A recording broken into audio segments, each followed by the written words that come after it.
Aye. Okay, we're live. Oh my god, I'm leaving the audio. It's already a disaster. Yeah, okay. I have to mute my own stream here in like 5 different places. There we go. That probably didn't come through, but I was hearing myself in double. I don't think it came through, yeah. Good. So, today's mission is basically to bolster the kind of fairly limited number of small weapons available in the game by adding a new kind of like rotary burst cannon thing.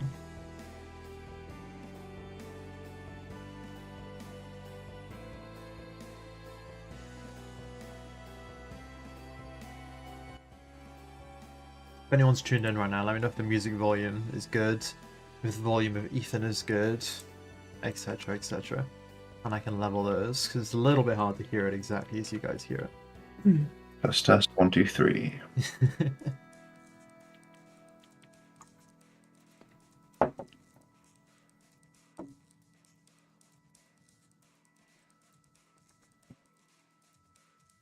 This is kind of a view of how we normally, well, I say we, like Ethan makes any 3D models, but it's a view of how I make the, what's the word for it? Like, when I'm making a weapon, I usually place down a mech that has that kind of weapon and I know where it goes. And I can keep a consistent feeling of the scale of the weapon while I'm making it.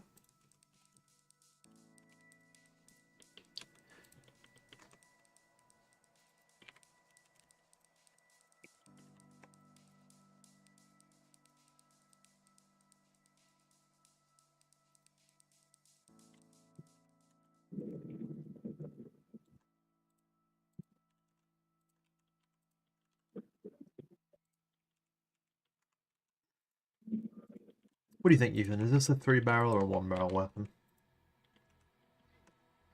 Oh, good question. We want it to fire 3 rounds and for there to be a delay in between the next 3. So it has to make sense for that. Yeah, I feel like if it was a 3-barrel thing, it could just keep going, you know. Yeah, that's my thought. Yeah, that's the whole point of multi-barrels, is that you can reload them simultaneously. Yeah. But in a single barrel, how does that function? Is there 3 rounds loaded? Do you know the AN-94? Yes, yeah. I believe that's the one where the entire bolt carrier group moves back in the gun. So like where it chambers the round is actually like that entire thing, and the barrel goes back whilst shooting. Yeah, the idea being is that it's going to reduce the recoil impulse before the entire thing slams into the back, and it kind of works and kind of doesn't. But maybe it's something like that. There has been a suggestion that sounds kind of awesome. It says you could try a revolver, and I kind of like that idea as well.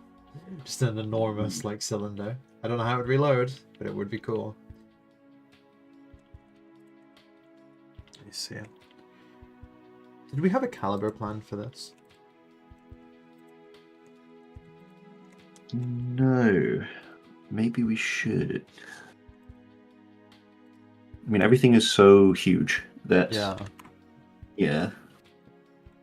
So 30mm right now, we're way too small. Make a... I would think that's for the minigun. Let's make like a... Maybe like a 60mm. That's very big. Well, it's a Mech, you know. Yeah, this is true. Well, the PPT is 80mm, isn't it? Or it's meant to be 80mm. No, it's up on... Oh, PPT. I'm not really sure, actually. Yeah. The Crux is 120, and the PPT is 80. Okay. Yeah.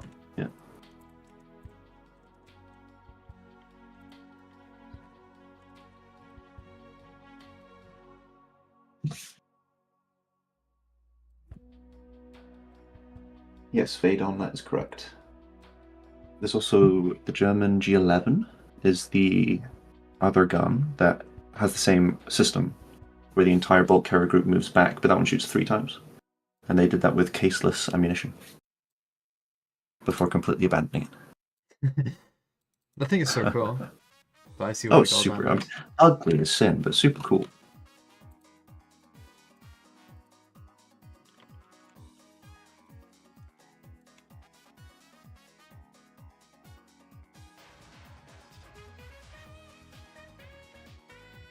So yeah, what if the barrel moved back for each of the 3 shots? Now we're cooking. Okay. So it now we're shots, cooking. yeah. So it shoots from a different Yeah. spot. We could do that, and the code can support that already. I think If it can't, well, that's more work for you. it's my fault. So yeah. Alright, we have a vision. I kind of wanted to do that with a flat cannon, by the way. I thought it would look cool if it bounced back every shot. What is this bullet? Such a weird shit. Yeah, well, it looks weird that it doesn't. It is super static. Yeah.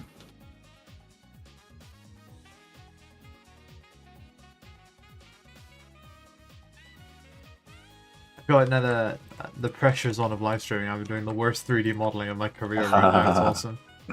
I've forgotten how bullet casings look. Let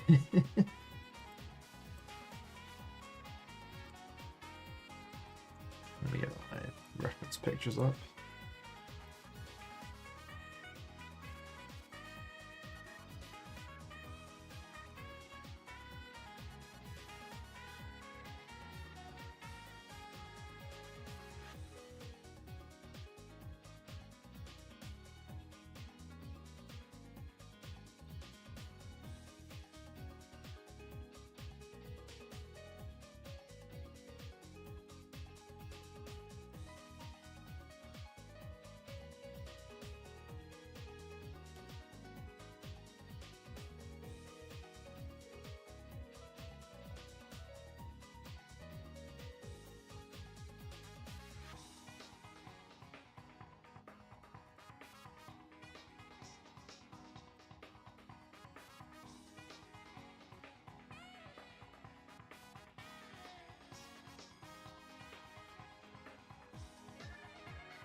Hello, Flabby. Like an insult. But that is the guy's name, alright? I'm not just being horrible.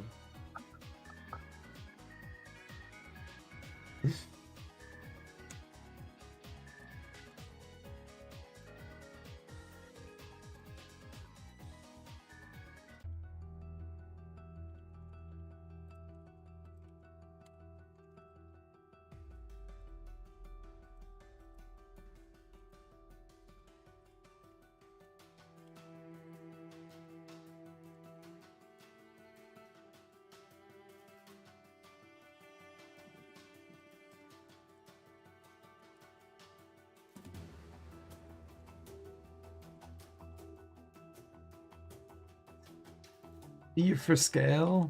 I don't have Steve to hand right now, but you can have this guy. He can stand. Greg. Greg. To who should you sell your soul? I don't even know what you mean by that. Probably nobody. I definitely don't have Greg available. He's an Unreal Engine exclusive. I only have that guy set up the project file. Oh, I think I still have some stuff set up on Twitch. I've just realized.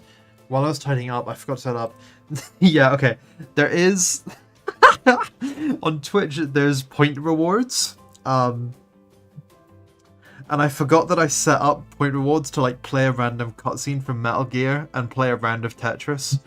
And like, honestly, some of these I don't even know what they are. Oh, one of them is to. Okay, well.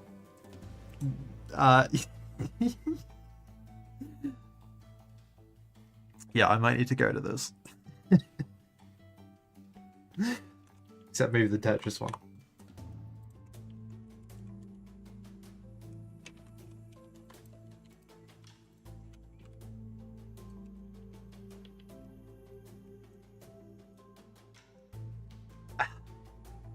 Well,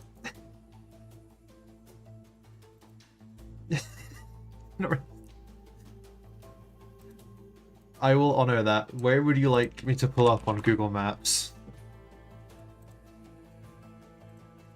Name a place.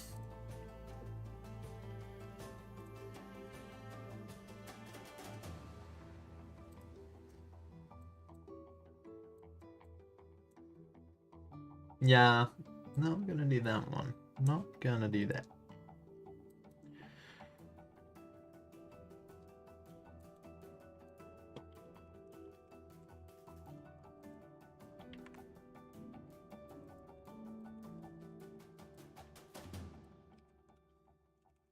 Okay. Should have saved your Tetris game then, I guess.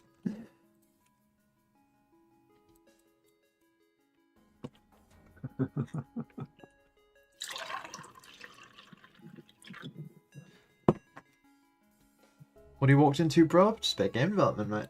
Making some models, putting a bit of Mech stuff together.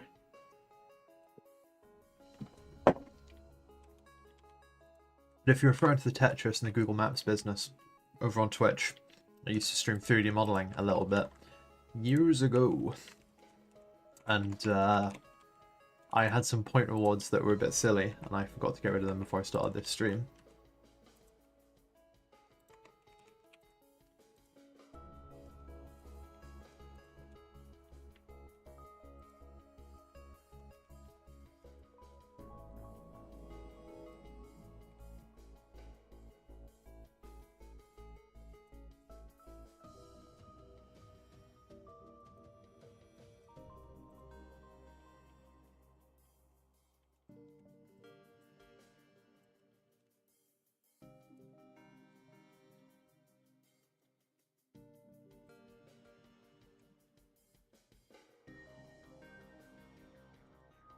Oh, come on, Alex. You don't want to fire the whole casing? That's like 60% more bullet you could get out of that.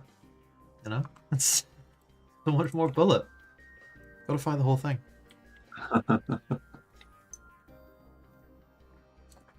thank you, Unoxfly. There is a snack fund. And your contribution. Honestly, I probably should have clued myself in a bit more. I don't know what 93 spinning triangles is. I think those might be bits. I'm not really sure. The Twitch side of things was a bit... I should have done more homework, but thank you. I think that does equivalent to money somehow. But I'll need to learn it more. Maybe if you know, you could tell me. And I'll keep that in my mind properly.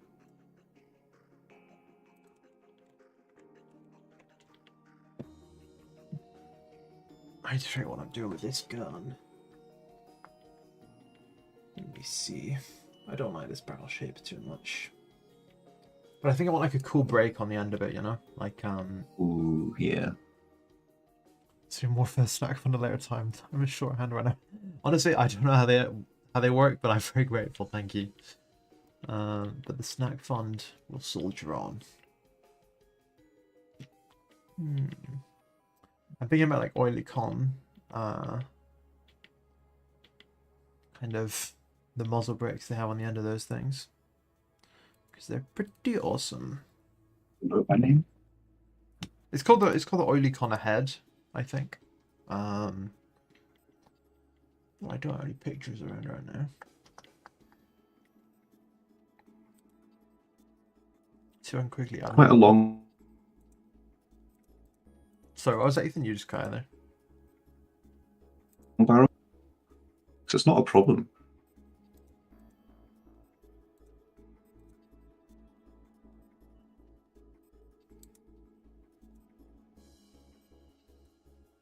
Well, that didn't work.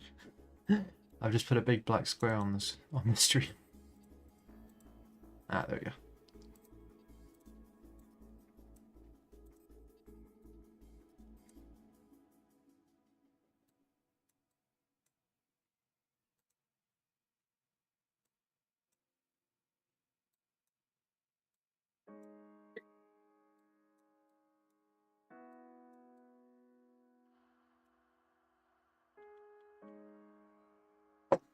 So you can see here on this little window, this little pop-up window, this is where I keep my like reference images and stuff, and that's how I handle all of that business. So I'll find a good spot for that on the stream. Put a nest about that. That should be good.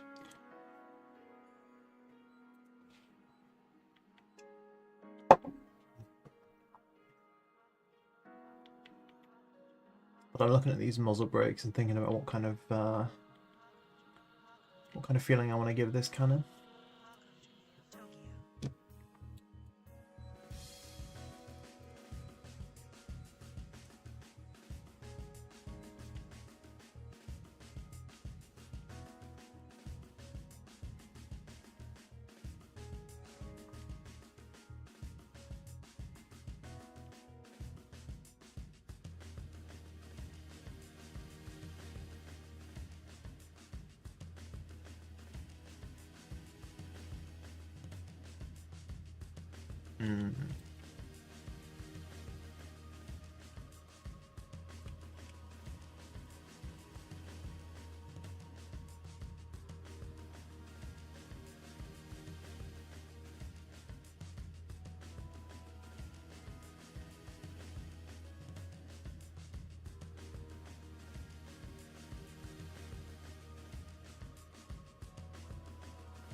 Are we planning on adding mechs to the arms or quad mechs like an 8.6?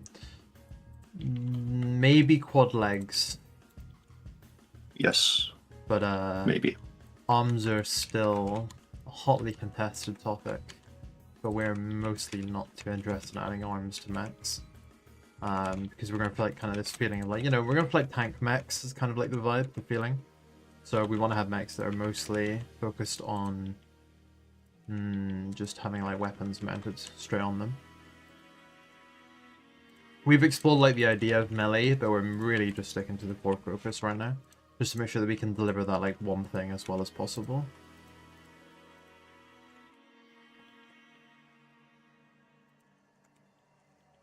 Eight six was pretty interesting though with this like Scarab mechs.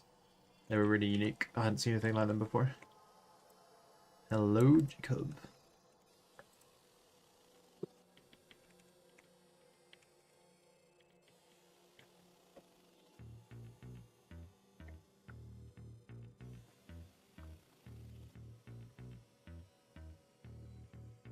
Any idea when the next playtest is? Well, we're ready to announce it really soon, but not just yet.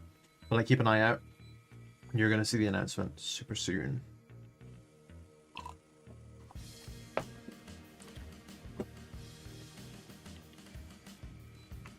That is right, isn't it, Ethan? I'm not jumping on that one. It will be very soon. Super soon.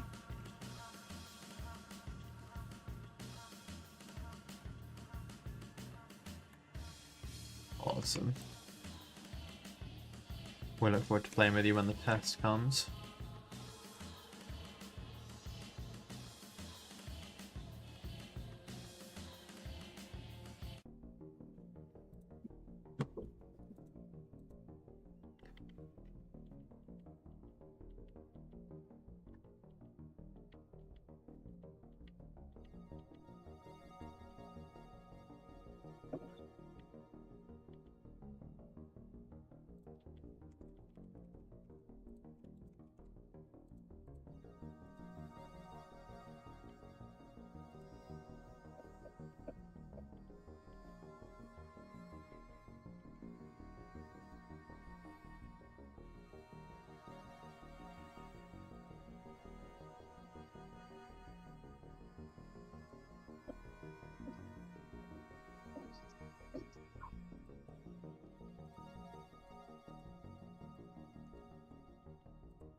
That's a shame, Brent. Hopefully we'll get to see you in the next one. We're going to be extending them out like over the whole weekend, so hopefully there'll be some time in there to play. I will be announcing it, you know, decently in advance and very, very soon. So hopefully the schedules will align. Just thinking about this weapon right now, how beefy I want it to be. I want it to feel like it has some real weight, because even though it's a small weapon, it's going to be a pretty heavy puncher. I think size-wise, it could definitely just be scaled up a little bit.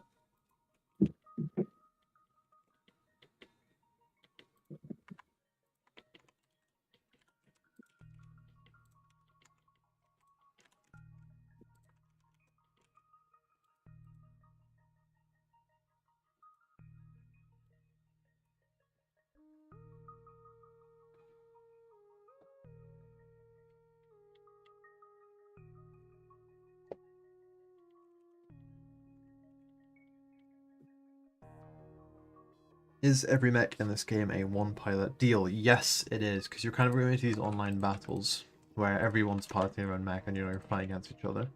So yeah, that's how every mech works. Multiple crewmen's a pretty cool idea, but for the sort of limitations and scope of the game, it's just a one-pilot situation. It's definitely something I'd like to play around with in the future, because it sounds like they could be really fun things there. But yeah, it's not a priority, is it? I think I was designing a different kind of mech.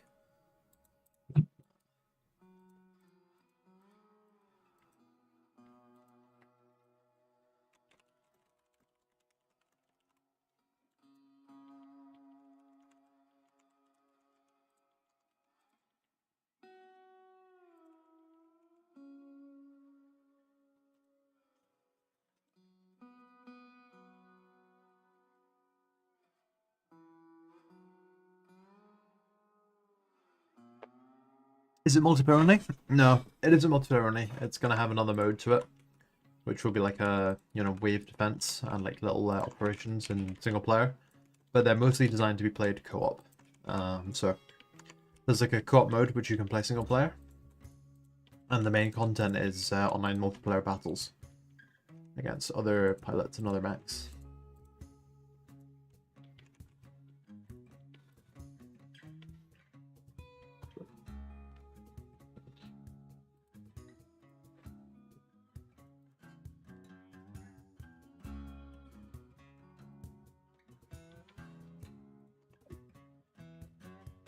I'm starting to like the feeling of this shape. What I'm considering now is that I need it to pivot correctly, like inside this shell that the weapon's sitting inside of, and I want it to feel good in the way it moves. So I'm wondering about maybe one of those like barrel covers, and then I can just rake about.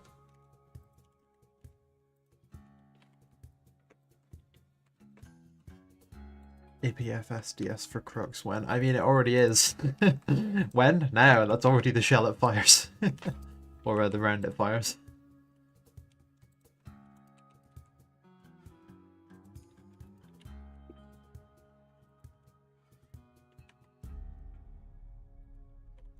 Is there an organ damage system like FTL Faster Than Light? Organ damage? Well, kind of. It's honestly, FTL is like a masterwork of game design, so we haven't quite matched their same level of how effectively that works, but you can have different limbs blown off.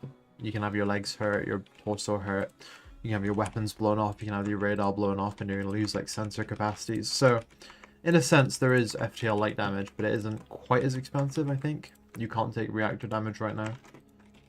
But yeah, there is regional damage, like you might see in a Mech Warrior again.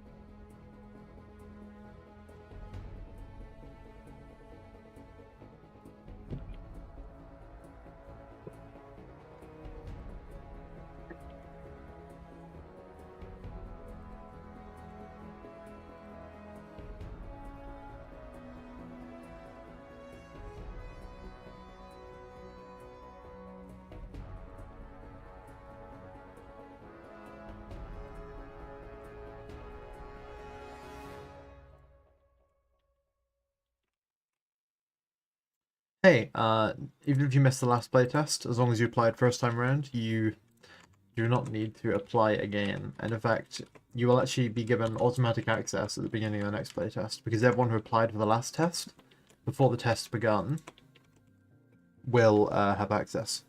So, you know, you do not need to reapply as long as you applied already, and you should guarantee access. A note on that, though, if you do technically already have access, you probably won't get an email when it goes live, which is a limitation of Steam. Yeah. So the only way to know when we put it live, if you already do have access, would be to basically follow us on the socials. Yeah, we unfortunately literally can't tell you via Steam. Yeah, you'll only get an email if you're like getting you don't have access for the first time. Yeah. Which is quite a problem. It's alright.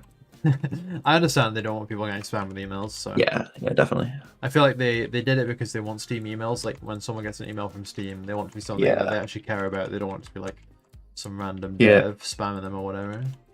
I totally respect it. Yeah. But yeah, if you already have access, you just gotta keep an eye out for our posts, and we post on Steam, Twitter, Discord, and everything. And we try and get the word out to as many as possible.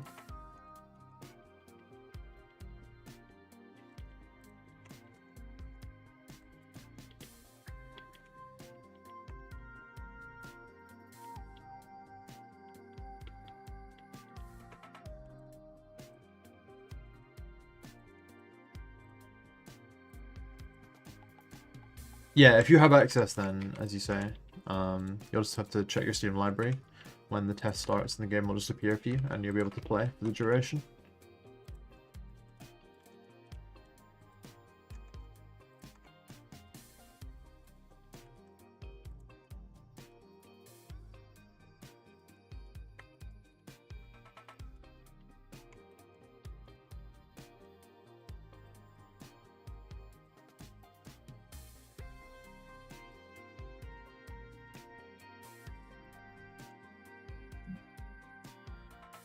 Right. Okay.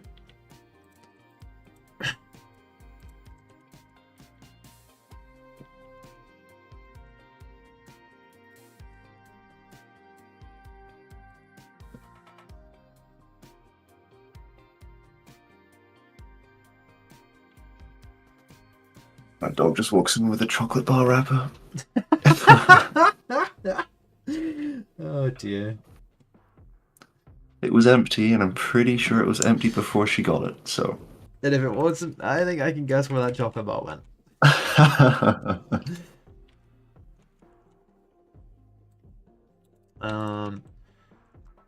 Yeah, Risk of Red 2 soundtrack, so awesome. Shorts imply that the shorts imply that EOD is going to be DCS but mechs instead of planes. Basically, I guess that is one of our inspirations. The only like caveat I would say about that is the format is very different. Like DCS obviously is doing its best to create like a very, very compelling, realistic depiction of something that exists in the real world, which, you know, is great. I like it. But there are no mechs yet, unfortunately. So we're kind of like, you know, it's a bit of guesswork, it's a bit of imagination. And also we kind of look to having this like game mode format rather than just necessarily focusing on pure simulation, you know? Like we're looking at the... If you ever played War Thunder, there's, you know, you have like realistic battles and simulator battles and everything. We're kind of, we're doing that, right? Like, there's different types of battles, you know, you could jump into.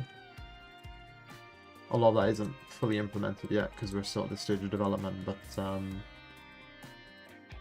in time, that will all be there. So there'll be modes where you have to, like, bring your mech up, and there'll be modes where it's already ready to go, and you can just have your fight.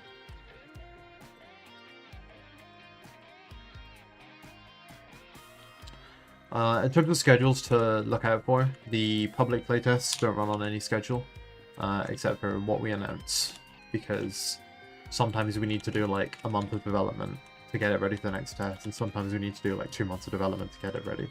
So because we can't be exactly sure how long it's gonna take to get their public playtest ready, we don't We don't keep it on any kind of schedule.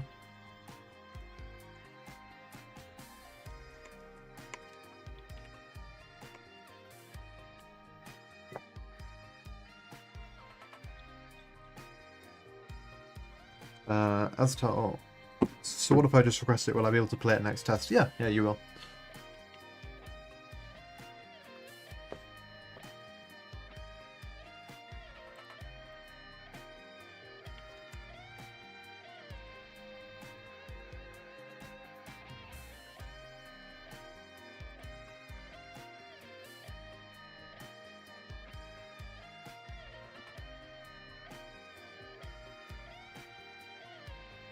Oh, thank you. Good luck with your studying.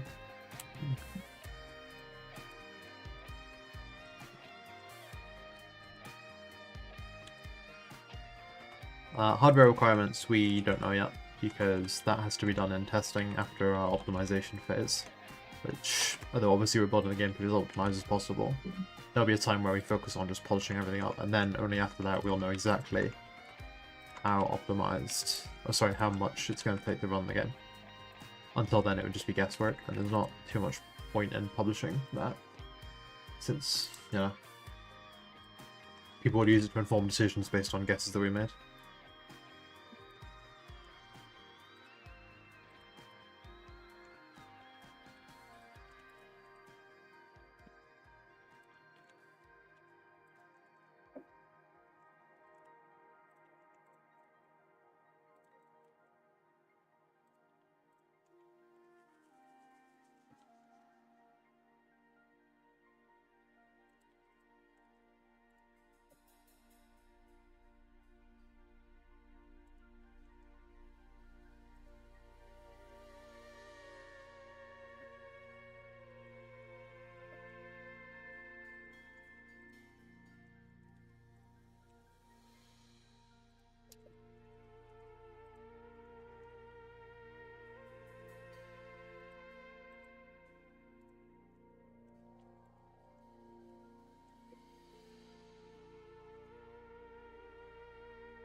Has the setting for EOD been decided? That's a great question. The answer is absolutely yes. There's a whole world written behind EOD.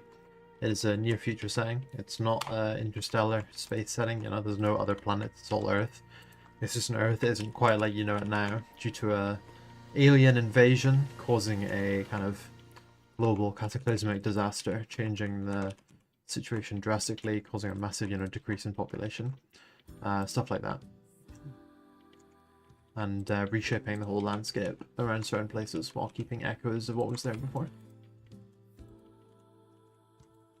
And this will all be kind of discoverable in the game through different little lore write-ups you can get unlocked through doing certain like achievements with like weapons or mechs.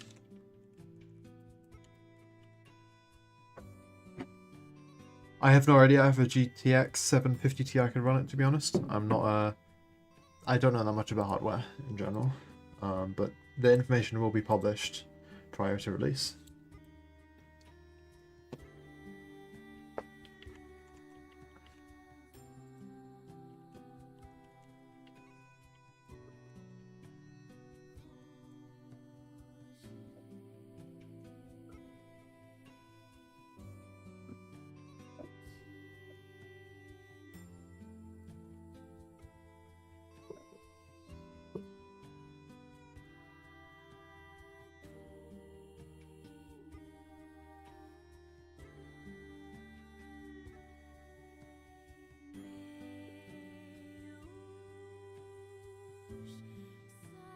Yeah, it definitely would be cool to have like crawling spider mechs, but the maps aren't really designed for it, and the gameplay systems and stuff, you know. It'd be a tricky one to implement, and we're just focusing on doing what we're doing as like well as possible before going for anything further afield.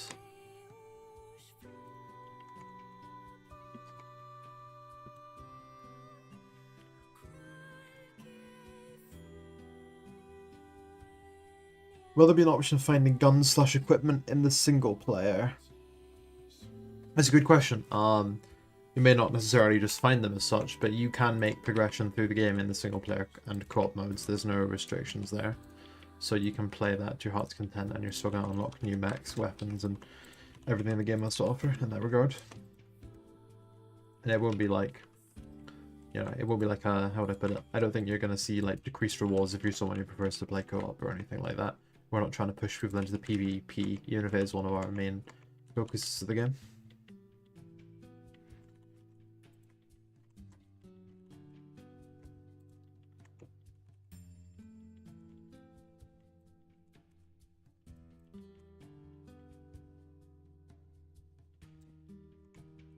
Yeah, that pretty much is part of it, Taryn.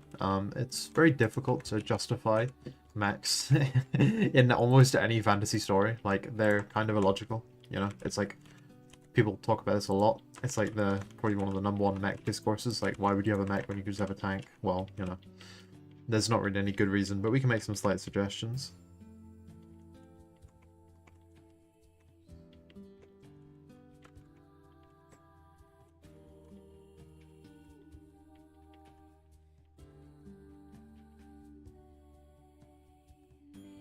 Thank you, Cosmos. I hope you enjoy the game.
What is a little detail that we've added to EOD that isn't always noticed, but that you really enjoy? That's a tough question. It's a good question. That's a good question. The flaps on the legs of the Jabak move with physics. And it's like something that you'd never notice unless you kind of like thought about it, but it actually, how would I put it? It actually changes the visuals a lot, makes it a lot more compelling visually. But you would never think about it. Ethan, do you have one that you have added in that you wouldn't notice on the surface, but you think it adds to it without people necessarily noticing?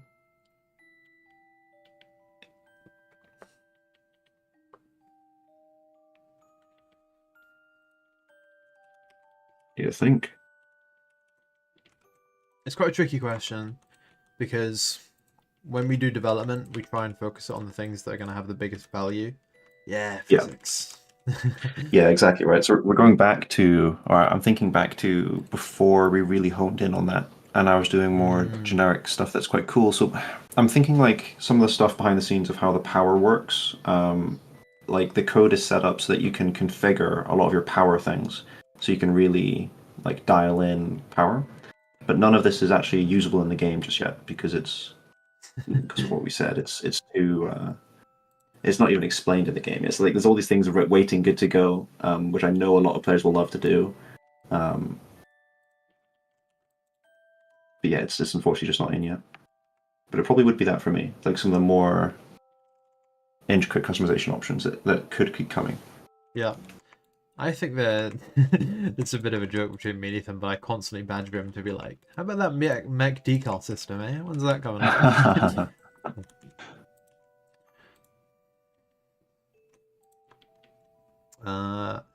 Brent says, is this game going to have an MMO feel or is it going to have a MOBA feel? I mean, is it going to be a work? I guess a work, you mean like a grind? No, there's not really any grind. There's a progression system, but it's pretty laid back. It just exists to kind of bring you into the new content and keep it fresh as you go along, unlocking new mechs and stuff. But you're not going to find that you're going to be slaving away at it for hours and hours and hours to get what you want. It more just, you know, gives you new stuff as you go along naturally. And to address your other question, no, it's not really an MMO. You don't load into a world, you just go into battles. So if you played War Thunder, you're going to see a similar kind of situation there where you're just going to load into a battle, and then you're going to be, you know, fighting against other mechs, and you're going to have some teammates there.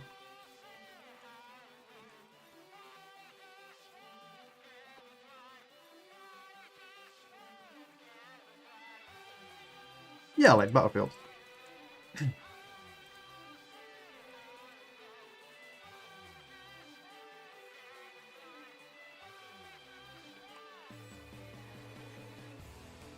But been chasing a bug for a little while now. Oh yeah? What is it? The component bars were sometimes going wrong in the mech customization. So it was telling you that your mech was using more power than it actually was. And it's because some components have, you put down one component, but they have multiple models that do different things. So the smoke, I noticed on the smoke grenade, because when you put down a smoke component, it puts down two different models, which are actually two separate like entities. And they were both applying, they were doubling up their power bar requirement. Okay. When they shouldn't. It's kind of fun, actually. Yep. It was really inconsistent too. Like it doesn't do it the first time, but if you load it back in, then it would. So it's very not good. Yeah, it's tell. This is a game with intricate simulatory sort of mechs, and yeah, all the cockpit buttons are usable as well. The grind will be, yeah, don't worry. The grind will not even be in the same universe as War Thunder. It's completely different. In terms You won't of need like, a degree's worth of time. yeah, the time that it will last and the amount of like, you know, basically really the time that it takes and the way that you're gonna get your like new stuff are, you know, completely different to the way it is in War Thunder. I mean, I understand why it is like it is in War Thunder. This is not me throwing shade. It's just me saying that, like, you know, we're not doing that. This isn't a free-to-play game. I think you said it best in the last Patreon Q&A, actually. The goal of the progression is to maximize fun. Yeah. It's not for anything else. It's to make it as fun as possible. And if everyone hates it at the end of the day, we'll change it so that we'll change it. It isn't terrible. Basically, at the end of the day, it's just to be fun. It's not for any other reason. It's not to try and steer people towards purchases or anything.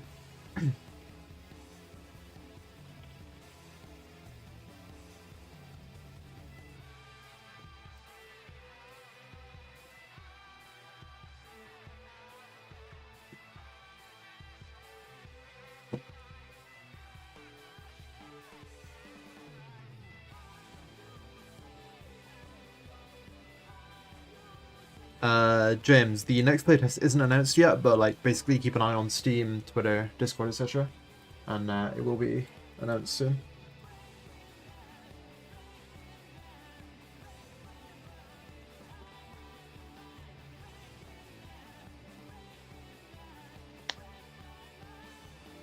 Oh, lasers are going to be continuous. They're continuous, but they have heat. And when they hit their max heat, they switch off. A major power draw too. Yeah, they draw a lot of. Sorry, it's not even heat; it's power. That's what I Oh meant. no, both. Well, it's both, but usually you're gonna hit you're gonna discharge your capacitors before you overheat your own laser. Yeah, and your power dictates things like even moving. So we don't have all of this fully in just yet, but a lot of it is. So like if you move, the power drain of moving will slow down recharging and stuff like this as well. Yep. And like we have like a safe mode by default, so like your mech can never fully shut down because you were careless with power. And I really want to add an option to disable that, so you can really push it to the last morsel of power. It'd be kind of cool to do that for heat as well, and you can just blow your mech up.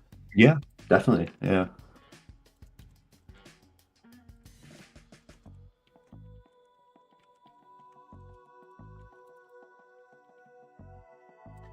Is there a Sturb in the reference? Absolutely.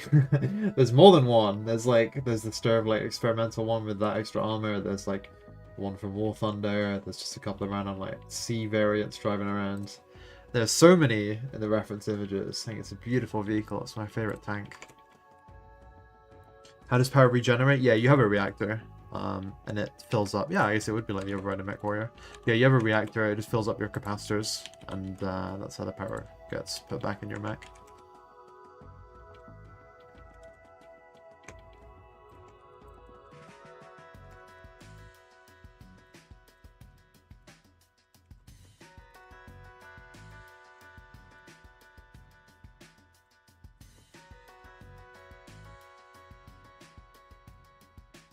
Any plans to add electronic warfare? Yes. It'll be a countermeasure system for people's radars and to play against like radar missiles and stuff. So there will be ECMs in the game once we do the radar overhaul ahead of release.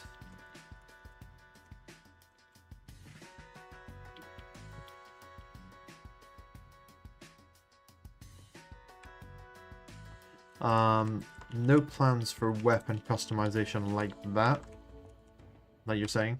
Will they weapon customization? Not like that. It'll be more like which weapons will you use? And that's how you're picking. And how are you combining them together? Like which mechs are you loading up?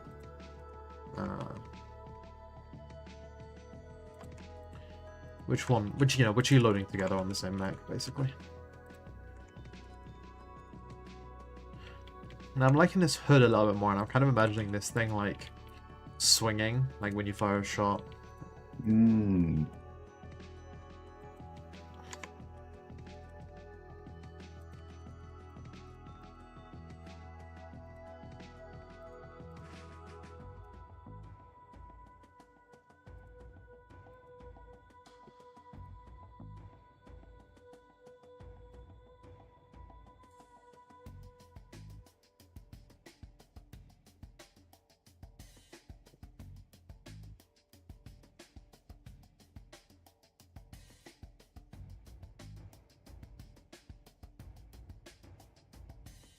Yeah, Brent, I mean, any game can be made, as long as you put in the time and effort and resources, any game can be made. It's just like, how much time is it going to take, how much resources is it going to cost.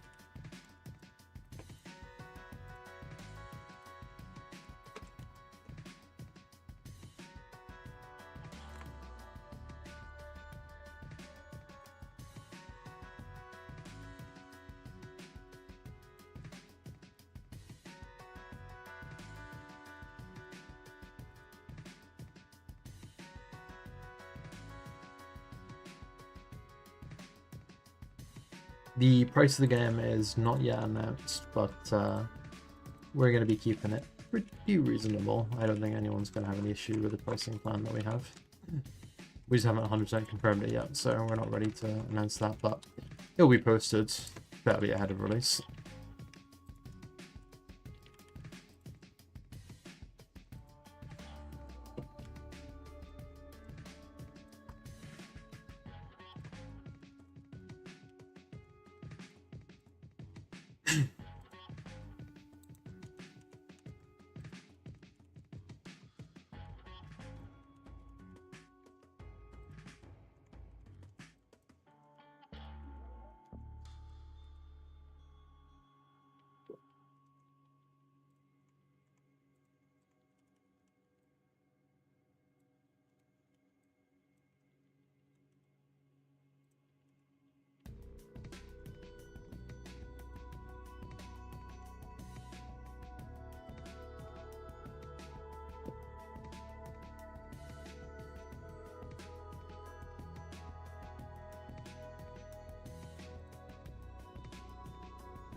Be right back. Right.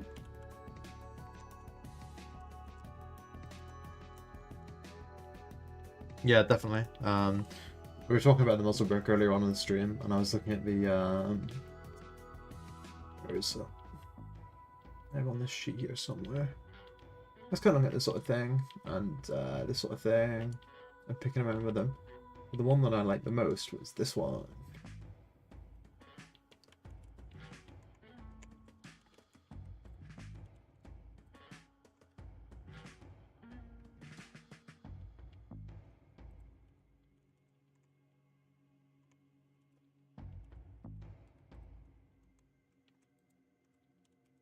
Well, Brent, I mean, making a game like that is going to be almost like an everything issue, because when you're building a big MMO, how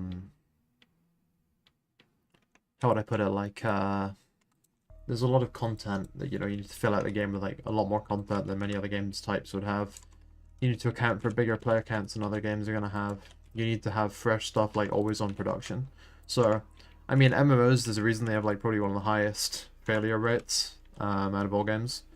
they take a ton of resources and development sort of comprehension skill. So yeah, I mean, they can totally be done. It's just that they are the toughest type of game to make, I think. I can think of off the top of my head.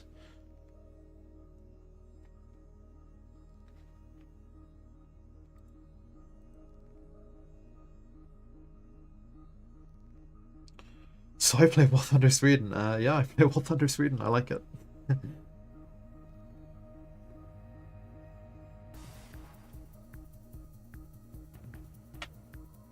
Oh yeah, you're right, James. I almost forgot the ejection part. That'd be silly, wouldn't it? Where should this guy throw his shells out?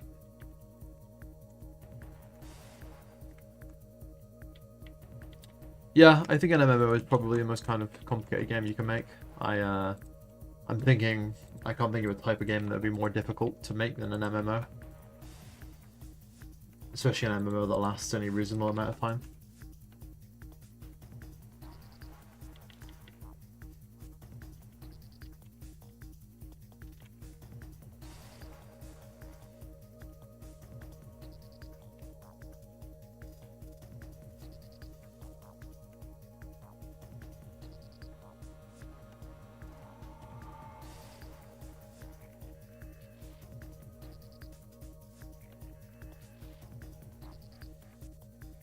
Will there be more maps? Yes, there will be a forest theme for some maps. There will be like a snowy mountain theme for some other maps.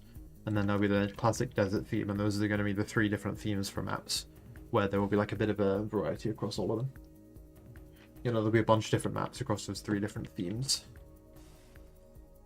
And now I'm thinking, like, where's the shell ejection in this thing?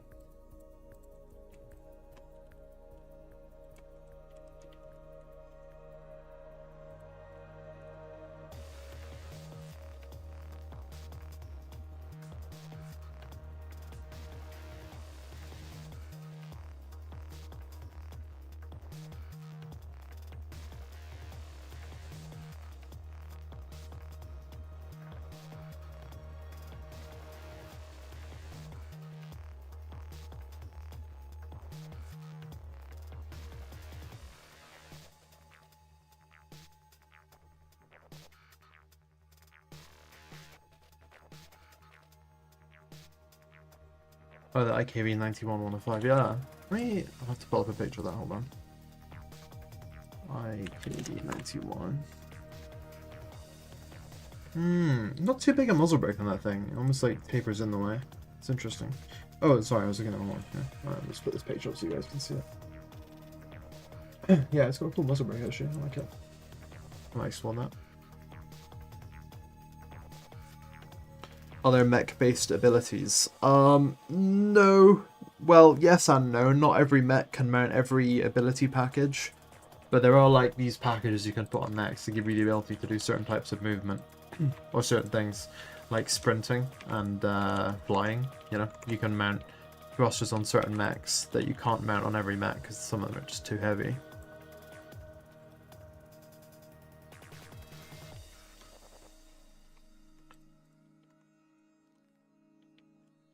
So there's no like mech-based abilities as such. It's not like the mech gives you your kind of like base stat, and then you're gonna like customize that to your, you know, to your liking, via the systems of, you know, customization feature in the game.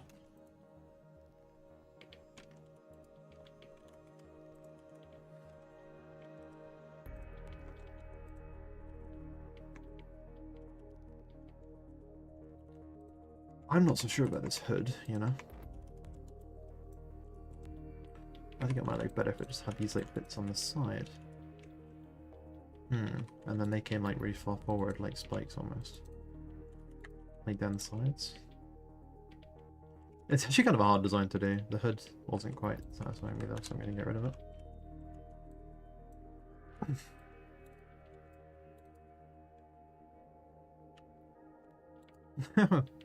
Well, thank you very much, Astal. You can share them in the Discord. That'd be a good spot for it.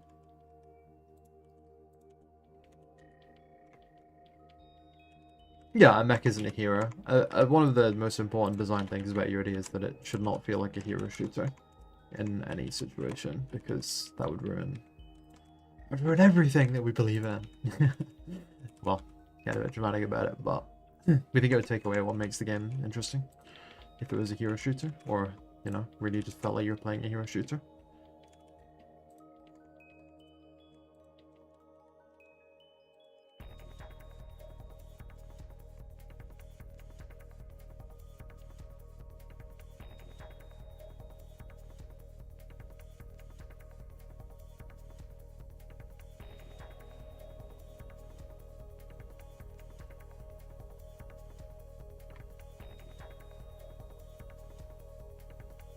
I think I'm ready to go on my first mega tangent of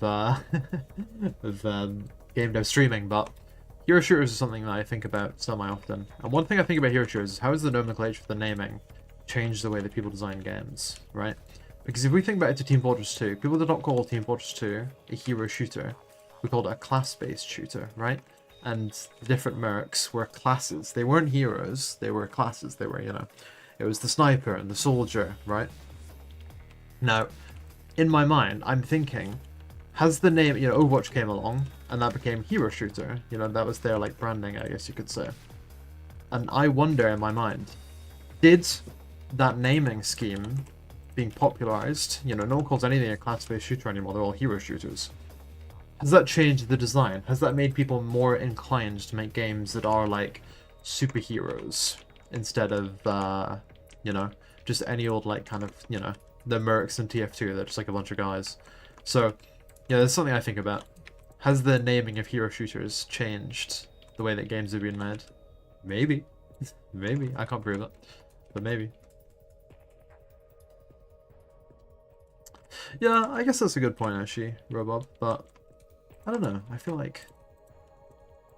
Can we name another class-based shooter that you would consider class-based, but it doesn't have any equipable items? From that kind of era. Yo. Hello, I'm going off on a tangent. It's already happening. What is it? I'm going off on a tangent about how I wonder if calling games hero shooters has actually changed the way that the games are made and focus and the way that they play. You know? Does calling them hero shooters make it more inclined to make them superhero-esque characters? Or are they just the same as they were before? Like, you know, because Team Fortress 2, not superheroes, it's class-based. Yep. Has the name changed the games? Maybe. Yeah, it feels like it's focusing on a different element, right? Yeah. By calling them heroes. But as someone pointed out, I'm completely wrong and I've got no idea what I'm talking about because in a class-based shooter you can change the items, like in Team Fortress 2, so, you know. Oh, is that the distinction? Maybe that's the distinction, and that just flew like 10 feet over my head.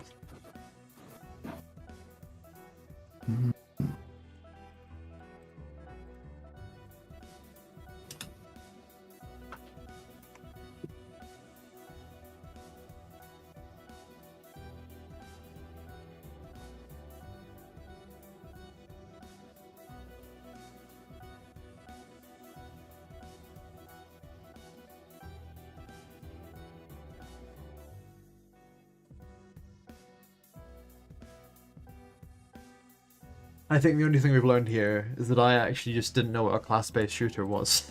And that is the lesson.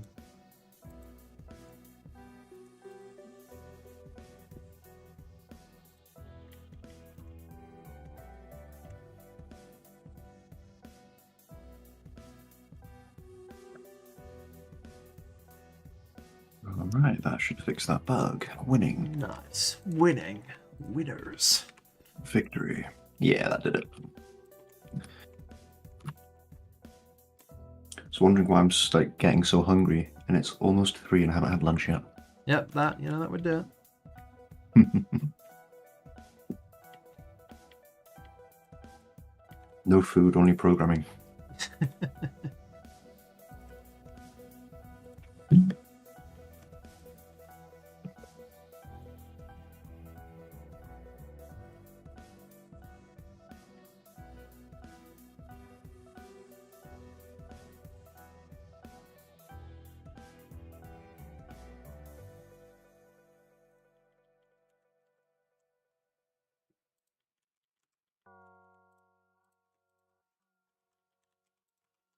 This is like, when I started this, I had a really clear image in my mind of how it's going to look, and I was like, ah, oh, little cannon. This will be light work, easy little model, and now I'm like an hour deep. Like, oh no. Is it just us two making the game? Yeah, kind of. We get some help. We get some help from some people. We're not the only ones on the team. In terms of like, you know, we're not the only people who contribute to the game, but we are the only ones who work on it like every single day, day in, day out.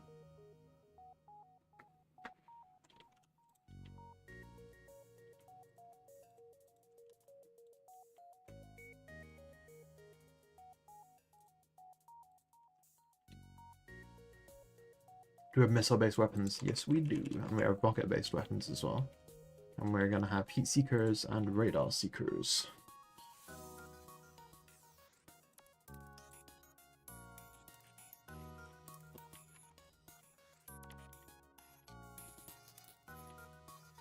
Good day, Andrew.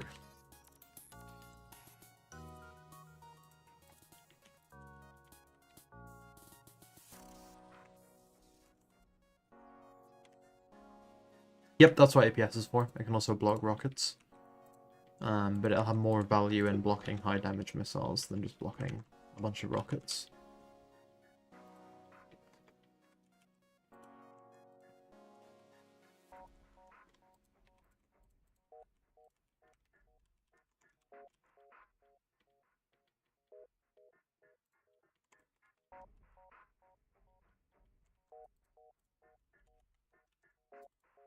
Enjoy your breakfast, Cosmo. Any plans to add quads to the game? Yeah, it's a possibility. It's a possibility. We'll just have to wait and see. We're mostly focusing on getting the, you know, delivering the bipedal mechs as best as we can.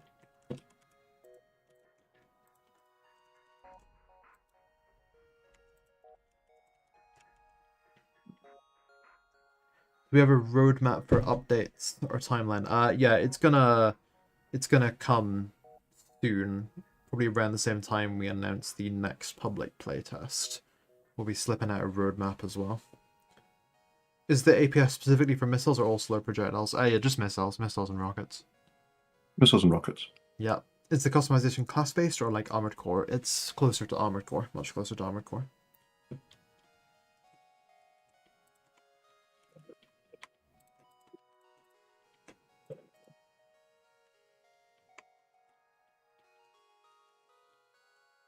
A Mauser-like cannon design. Okay, now you're talking. I think it's a cool idea. I might have to check that. We only have, right now, I think the only weapon that gets ejections at the top is a minigun. But I like the idea of a cannon, like the Helldiver's cannon. That was really cool. Like the one that sits in place and like fires them at the top. I thought that was pretty neat. Will how well you do in a match continue to contribute to what you were able to spawn in? No, it won't. Your match performance is going to give you bonus kind of, like, you know, you'll get more resources when you get out of the match. You know, you'll get more XP. You'll get more of that kind of, like, progression stuff. But it won't contribute to what you can spawn in outside of just giving you more money to repair your mechs. And to, you know, do that kind of thing.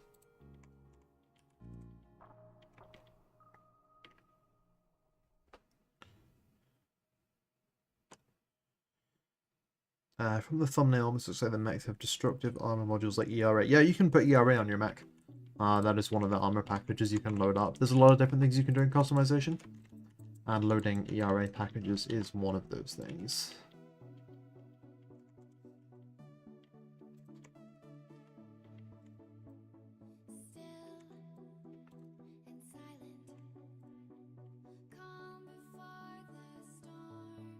What do you mean by an automated control mode, Arizin?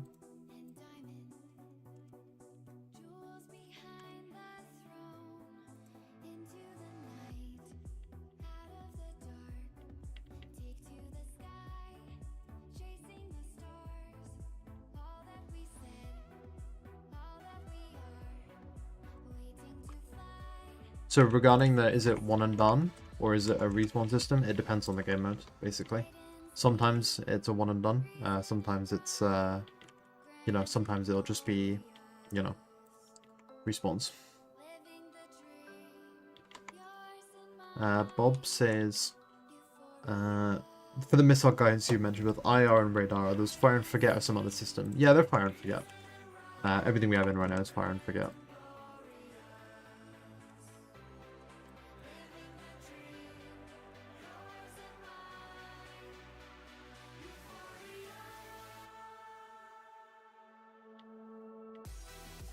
Hey, Lining, Baton.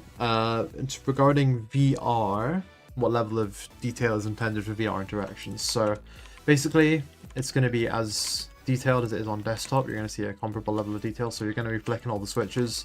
You're going to be sitting in the cockpit. You'll be able to grab the joystick. You know, pretty much everything you would expect to be able to grab if you were actually sitting there in real life. You can grab. And I reckon if we add some bobbleheads into the cockpit, you'll be able to give them a little whack.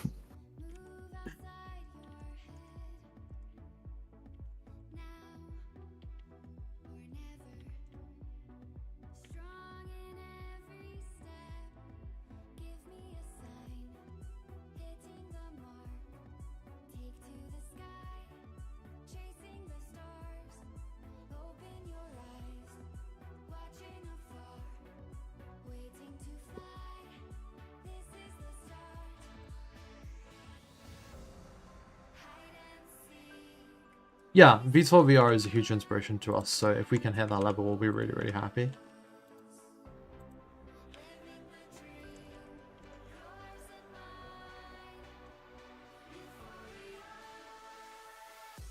We're thinking about this weapon design, guys. I'm kind of warming up for it. Would it be compatible with Flight 6? Yes, it will. We already have a level of compatibility on now for rebinding. It just needs a few things like polished up. But yeah, it'll be totally compatible with Flight 6.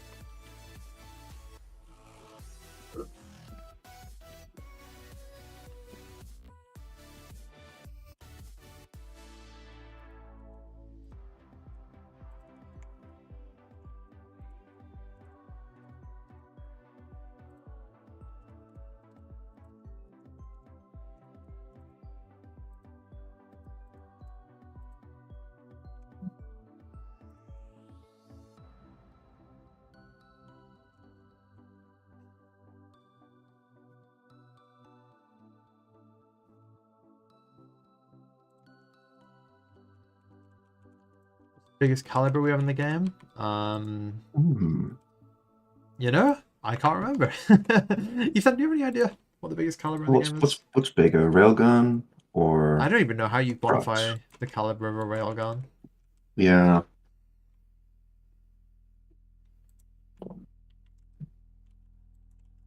We don't have a monstrously huge one. Maybe we should. Yet. Like cannon. Yeah, just something that maybe it fires like a really slow shell, you know? It's like a giant HE shell, like a band cannon from War Thunder. Well, from War Thunder, I say it listing a real life military vehicle. Sturm Tiger. Yeah, imagine something like that. Like kind of awesome actually. But yeah, I think the biggest right now is like just shy of 200 mil. You gotta consider these mechs are enormous, so it kind of since you're an AVR, yeah, definitely could be like that. The enormous size of these mechs almost kind of offsets the size of the weapons a little bit, so it makes a 30mm minigun, which is like, you know, enormous, feel tiny.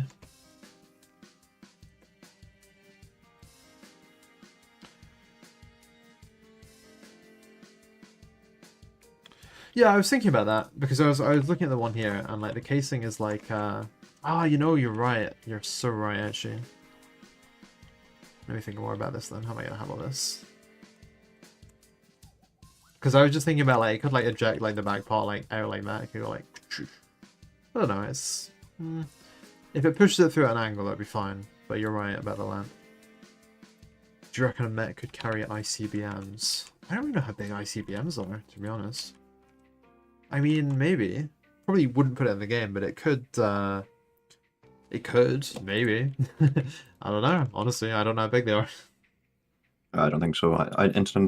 Continental ballistic missiles, to be intercontinental, need to go up. I don't know if they go into space or not, but they need to go really, really high. I was thinking of like little nuclear missiles. Like, you know, the ones like, you know, like plain mounted like nuclear missiles. So I was thinking of something little like that. I had the wrong end of the stick. But yeah, no, probably couldn't fit an ICBM, they're just too big.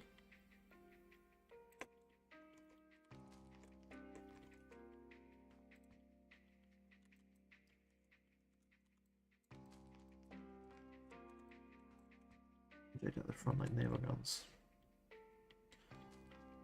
Oh no, there's nothing to be sorry about, Nick. It's a good consideration. I just wasn't fully thinking it through yet. I mean, I nearly forgot the ejection port earlier. So it's a good thing there wasn't people around to throw a few suggestions. Otherwise, yeah. There's the sonic rifle that feeds them like out the front like this, like they plop out the front like that. So maybe I'll go in that regard.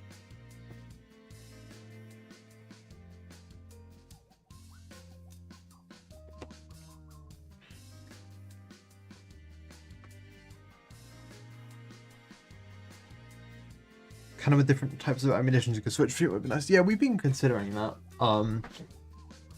It may be something that gets added in later on down the line, closer to or after release. We think it would probably complement the variable armor systems pretty well.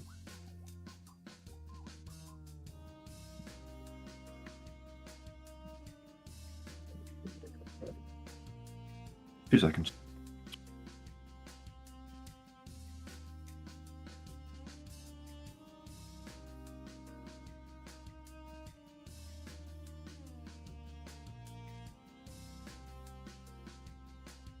Any plans for making EOD mobile? Not currently. Not currently any plans for that.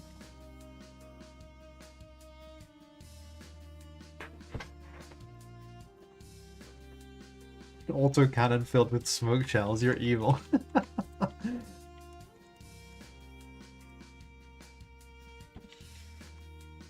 Is a HP system or is it closer to War Thunder? It's a HP system, but it's per part. So, you're not going to see like War Thunder levels of interior simulation.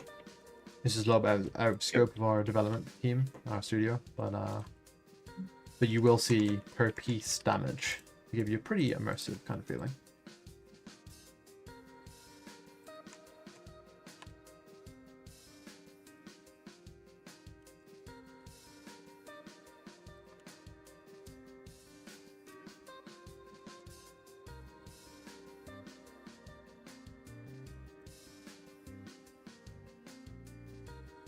You get Terran's question miles away. No, and I'm not going to. No, let me read it. Speaking so much about War Thunder, will EOD have one-shot kills like hitting an ammo rack? Please say no. Well, it certainly has had many one-hit kills, but it is something we try to balance away from because we think that a one-hit kill doesn't give the greatest experience to either the shooter or the person being shot. So the answer is, will it have one-hit kills? Well, it can be great for the shooter, but it gets boring a lot faster than other kinds of combat. Yeah. The answer is, if there's one-hit kills, you know, what will they be like? And the answer is they'll be very difficult, like sniper shots to hit. It's going to be stuff like that. Yeah, and like the current way it works is, or the current planned way, and it's going to go through more iterations, is like if you are shooting the weakest mech with the strongest gun and perhaps only at the side, then yes. So it's like an extreme edge case. If you can hit the back of a mech as well, you're going to get a lot of you'll get a lot more vulnerability there. You're going to do a lot more damage.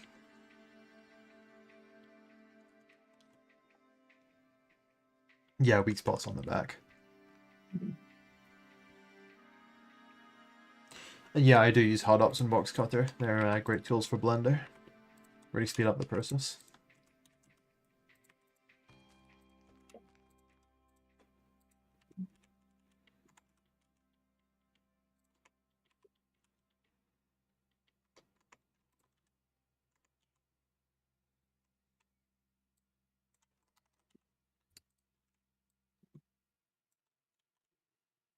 Short range bonk mortar. Yeah, I think that would be cool. Like a really slow velocity shell that you can kind of lob. Less than less than doing true indirect fire, more just like, lobbing something over a hill. I guess the other thing to add to the one-shot kill thing is that it's to the Cairn, which is the weakest health-wise or armor-wise, but it's really, really fast. So that's like another really big point, is you really don't want to be getting hit in this thing anyway. Yeah. So it's kind of like, can you hit a really difficult sniper shot on this like fast-moving mech? If you can, small. small, fast-moving mech. If you can do that, well done. You've earned your one-hit kill. I think some armors may stop it being a one-hit kill as well at the moment. So if you put some armor packages on, which do slow you down, but yeah.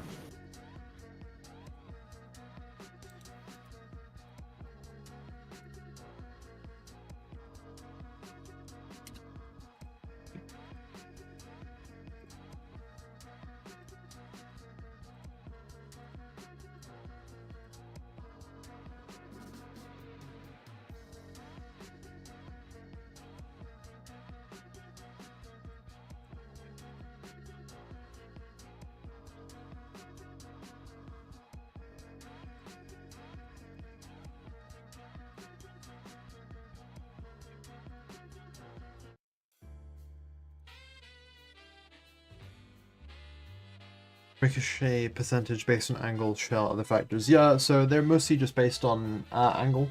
Essentially, the reason why it exists is if you see like a sliver of a mech's back, like just the tiniest little bit, and the back is the weak spot, you don't want to be able to just get like a full damage shot firing at like a, it's hard to describe, but like if I get the pencil out here, imagine there's like a mech's back here, and that's like the back, and you fire onto it like this, you shouldn't be rewarded the full damage because you haven't done as much maneuvering and stuff and aiming as like if you had got yourself in a position where you're firing like this. So there's like a very small ricochet window, or like reduced damage window, where if you haven't maneuvered yourself to properly hit a mech's weak spot, you won't get the hit. Is that right, Ethan? At least that's how it is right now. It's a complicated system, and it's it's iterating as we go. Yeah, it's constantly under improvement, that's for sure.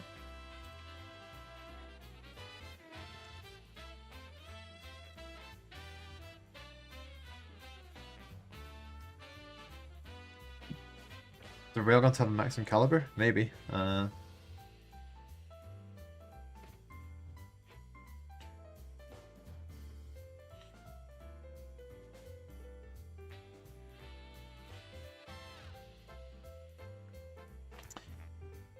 Mounted flare at the ejection point on the way. You know what? I think you're right, because I was looking at the gap size here, and it's like it's really tight. Like the shot can only just fit. So you don't want to jam. Will there be four-legged mechs? Maybe, eventually. We're mostly just focused on getting the two legs as good as possible right now, and then that's something we'd explore at a later date. And will there be infantry and other non-mech vehicles? That one I can confirm there definitely will not be. The game was originally designed with infantry. It was a massive overscoping. We never would have got the game done, so we cut the game down, made it something we can actually finish, and now we're just focusing on making a cool mech game. But maybe one day in the future there'll be a different game that we make after EOD that will have infantry and a larger suite of vehicles. But no, we can say concretely there'll be no infantry in EOD, and we're just focusing on making the best possible mech game.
Not even infantry AI targets.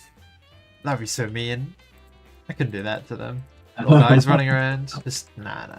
You're a cruel man. Good thing for you, I am mean. I want it. We'll do it. I remember you wanted that a while ago. You're a monster.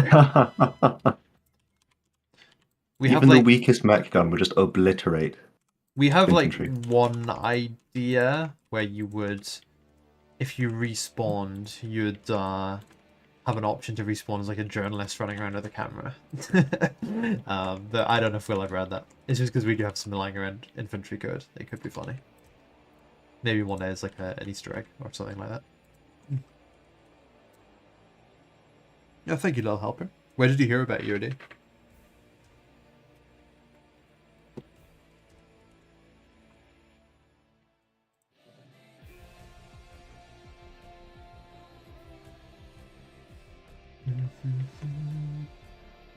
Could have been, or maybe like a short or something.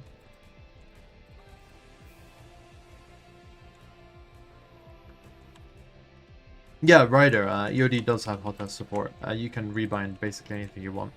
And your other question about the sim pods, I actually haven't really seen what the inside of them look like, but I've seen the outside and they're pretty cool. We're largely inspired by like actual like the insides of tanks and stuff. Well, who said the journalist would be immortal, Yudo? I mean, who said that? I think they'd be very vulnerable to a mech foot. Highlights reel.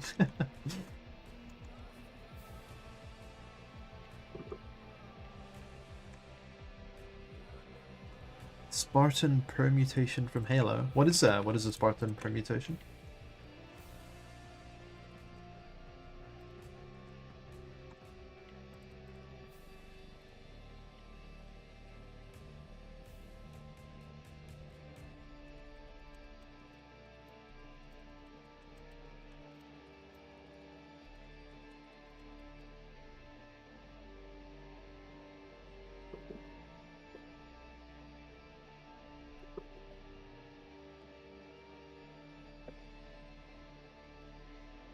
Oh, that's awesome, Ryder. I've always wanted to have a go in one of those pods. Andrew says, any plans for joke weapons, like a weapon that has a really far zoom but nothing else, aka a camera on a medium mech? We get asked about joke weapons quite a lot, and honestly, most of the ideas that we get from them are brilliant. Like, that is really funny, but with the size of the development team, it's really best for us to keep a precise focus, you know? We don't want to spend too much time making things that are objectively very funny and like very good ideas for comedy, but might take away from like making like 1-0, you know, thing. But you know, that would be kind of funny. Just a little media mech, like bright blue, says like press on the side.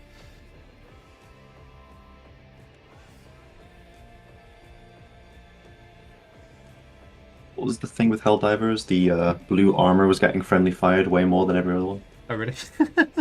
Yeah.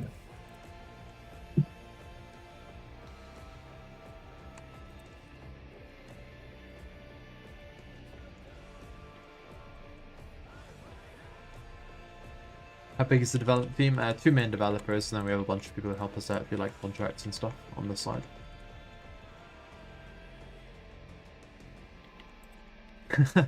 Thank you, Radio. Appreciate the kind words.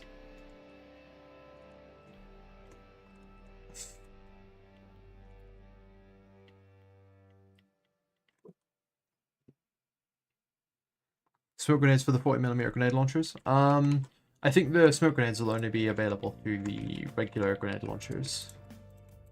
Sorry, the regular smoke grenade launchers, to be accurate.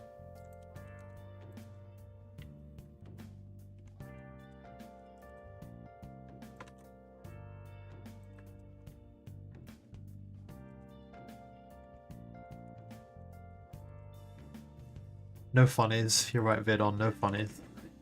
Imagine covering a guy in like grenades out of the smoke grenades out of the 40mm grenade launcher. That'd be so evil. You wouldn't see a thing. Do we need some help in the summer because you have a lot of time to learn game development? Well, basically, if you are in the Discord or following our Twitter, whenever we have a position open where we need to hire like a contractor or like get a new helper or something, it always gets posted in there. So as long as you're in there and like you're keeping an eye out whenever any opportunities come up for being a part of the team, supporting the project, etc., then you'll be the first to know if you're just looking in there. So do keep an eye out, and we'll see what comes out.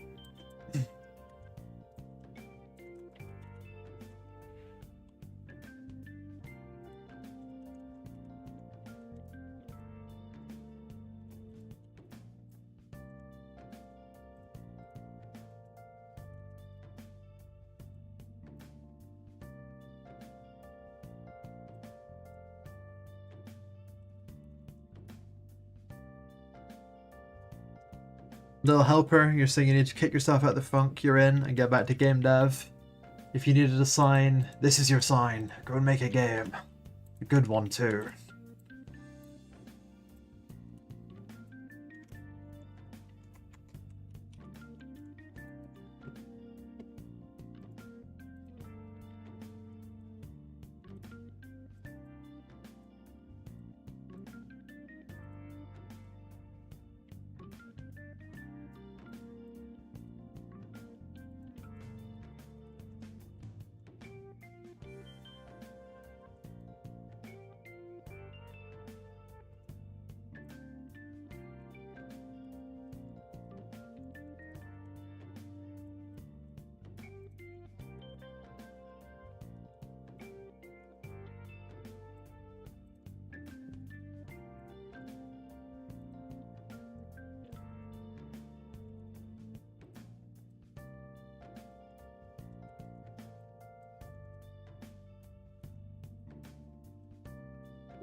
Thank you, bro. Have a good day. I hope you see you in the game sometime.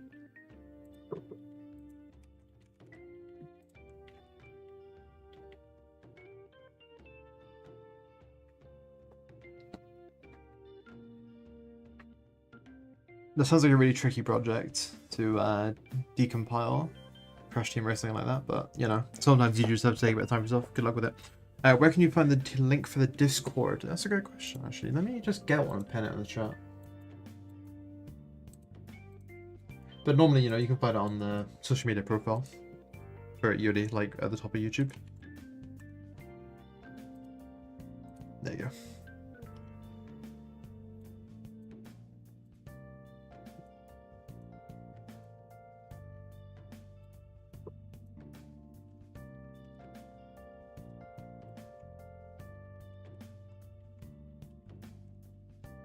Which topology looks nice? Because this feels a little bit messy to me at the moment.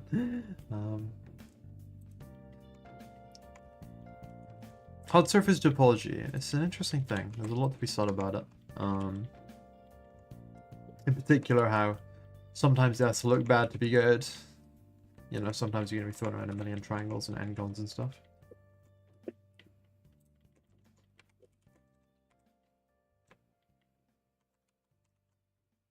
That's a pretty cool idea, Arisen. That's Ethan, he just said, you know, if we already have railguns in the game, we could add a cheaper version, which is a coil gun.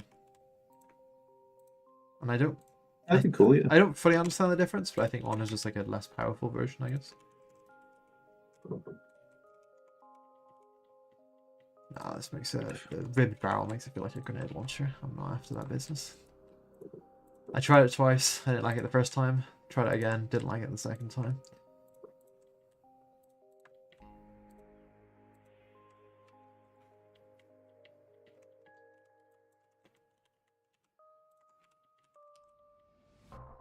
It's time to tap out this muzzle brake a little bit.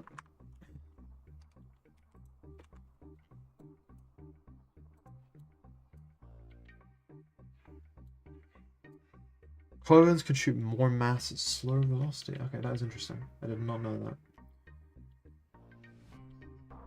Railguns use powerful magnetic fields to accelerate projectiles along two rails. And coil guns use a series of electromagnets to sequentially push a projectile. I don't know how accurate that is, but hopefully it is. That is interesting though. That gives me like ideas of like a, you know, the stream chatting with you guys has me thinking about like slow projectiles and what kind of place they could have in the game.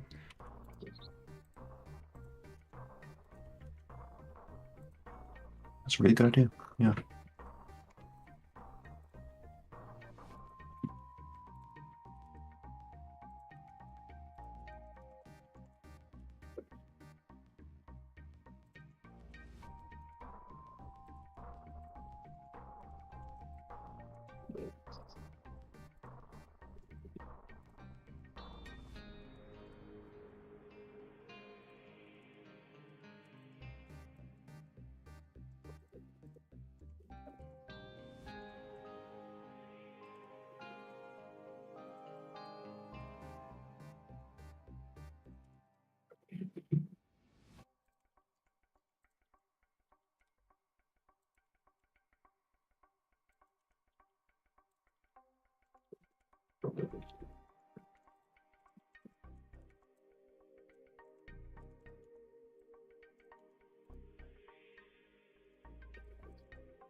Let me see if I can check these muzzle brakes that you're talking about, Vidon.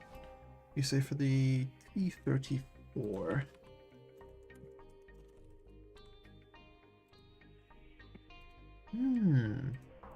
I see what you mean. There's quite a lot of variants in the machine. But like this one here. It's pasted on my sheet here. It's quite an interesting muzzle brake. Looks almost like more futuristic and modern than you would expect from something from that era.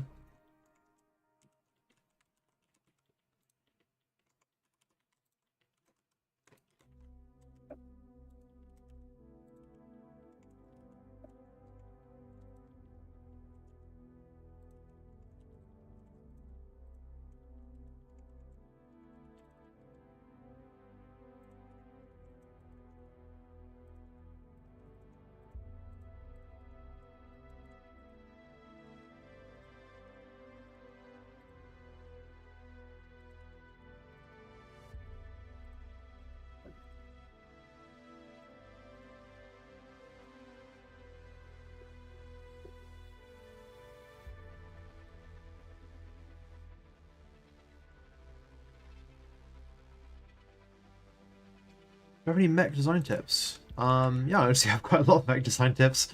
What would you say you struggle with the most in designing mechs, and maybe I can help specifically with that?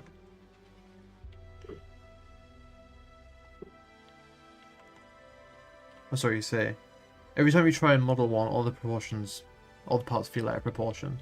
Well, I'd say one thing you need to look at that'll kind of, I wouldn't say guarantee you're going to get a good feeling from your mech, but it's going to really support you in getting a good feeling from your mech, is you need to look at the foot size and placement. Now, don't look at EOD for this, because I've actually messed up on a few mechs that are going to get overhauled eventually. They'll get brand new models and they'll get, you know, sorted out. Hey, Edward. How come I get Zabak, but Ethan only gets the logo? Maybe he gets an upgrade next stream. Who knows? But back to mech design tips. What you really want to do is make sure that you've got a good sense of the feet placement, and you need to kind of look from the side view. In fact, we can get at this because this is one thing I do kind of like sometimes right, sometimes wrong. Now the TBR, the feet are too small. The feet should be much larger, and you know when it gets to remodel, they will be much larger. But the Pelican does an okay job of this. And what you're trying to sell, right? You're trying to sell this kind of feeling of mass. So you've got a center of mass, and it should be about there. And then you've got your feet. And in the center of your feet, you really want that center of mass to come down straight in the middle of your feet. And if you can do that, you're going to sell your mech a lot more. Like, I can make an example here.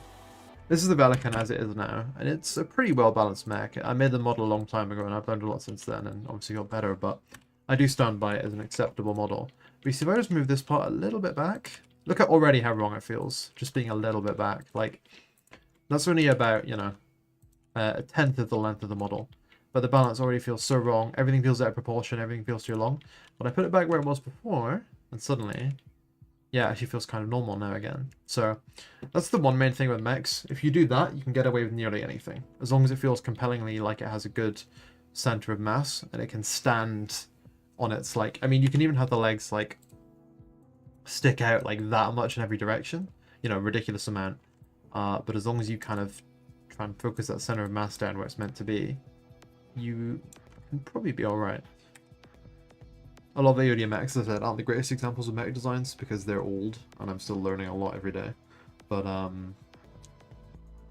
the lowest joint, yeah, you want an angle that feels about right going into the ankle. But getting that center of mass just right is what really counts. I'm gonna leave you with Ethan for a minute while I go and get myself some more water.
And we are back.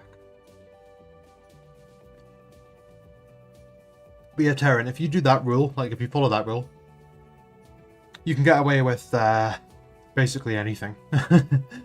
You have giant feet, tiny feet, weird legs. You know, if you look at the armored core designs, like Knack Rider, whatever it's called, Steel Haze, Rusty's Mech from Armored Core 6, it's so like spindly and like clumpy at the top, but like everything lines up with weight and it moves right. So it totally works, you know? You can just get away with it.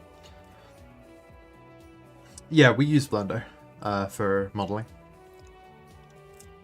Yeah, as Tal, you can absolutely share in the Discord. We have a channel called Show Your Stuff, where people show their stuff, and they show drawings and models, and honestly, a lot of awesome stuff.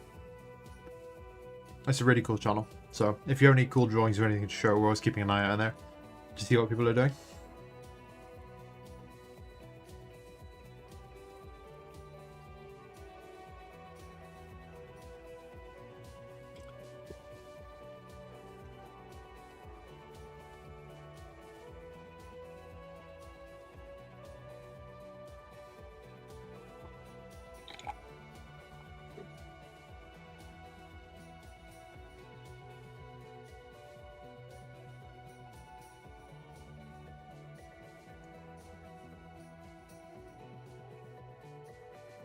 Yeah, you should get into the next playtest, Cairo, as long as you've signed up.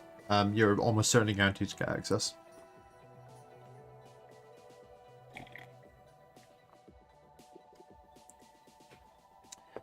Hey Zen, or Hey Zenth, is Blender easy to learn for someone used to CAD like Fusion? Not necessarily easy, but the fact that you're kind of comprehensive in 3D and you know what you're doing, it's gonna make things a lot easier. I'm going for muzzle brake like this, by the way, unless I drastically change my mind. But you're gonna encounter some experiences that you haven't had with CAD, like the tools are based on this idea of like moving around geometry rather than like doing sketches and extruding out and stuff.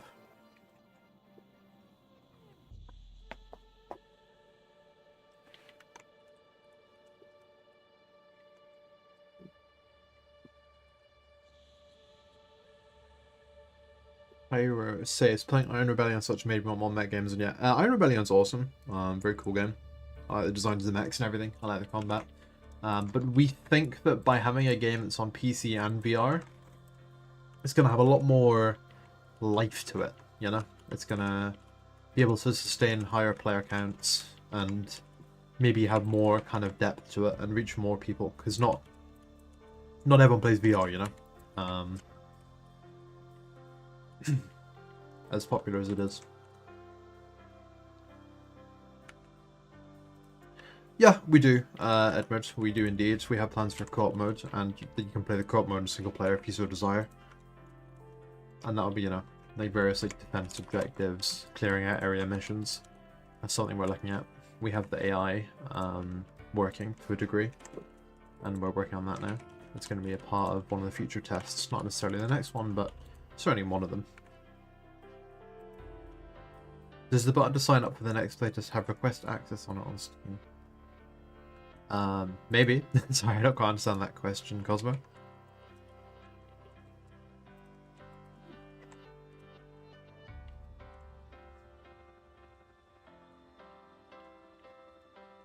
Yeah, Terran, by the way, what Terran said, for the one who was asking about how difficult it is to get into Blender from CAD, it's not parametric, it's polygon based.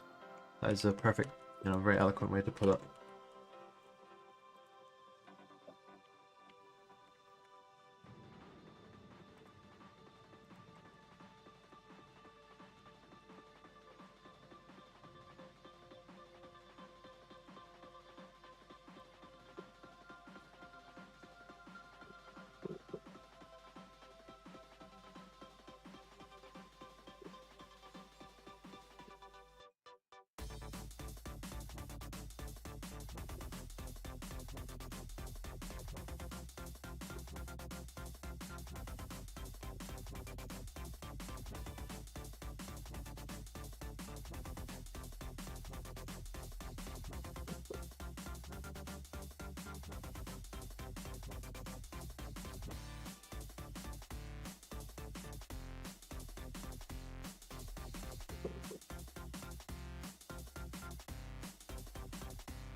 But yeah, what Karen said, having the experience will help.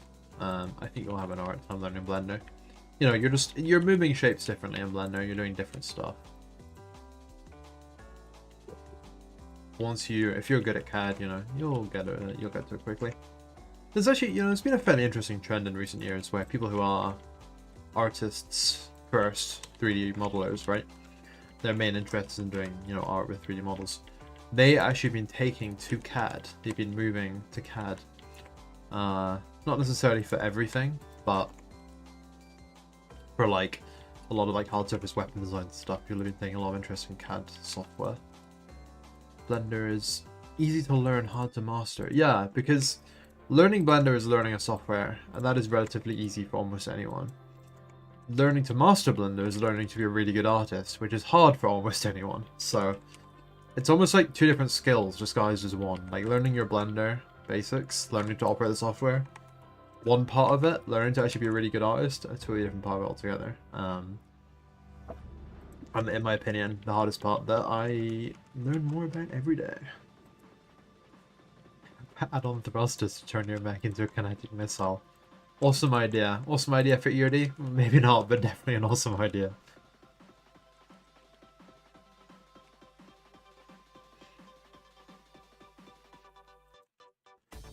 Okay, rendering in Blender can be so slow if you use cycles, especially back in the day on older hardware. It's all pretty quick now with Eevee, you know, almost like real time, but back then, yeah, it really took a while. A bit bother for a second. Yeah, okay.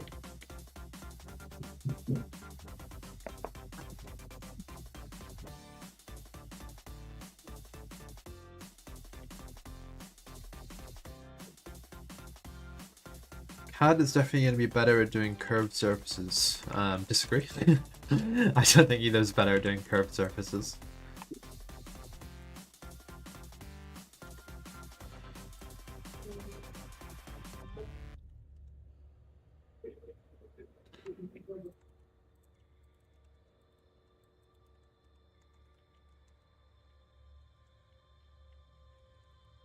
CAD is absolutely better at precise measurements. That is true. Yeah, 100%.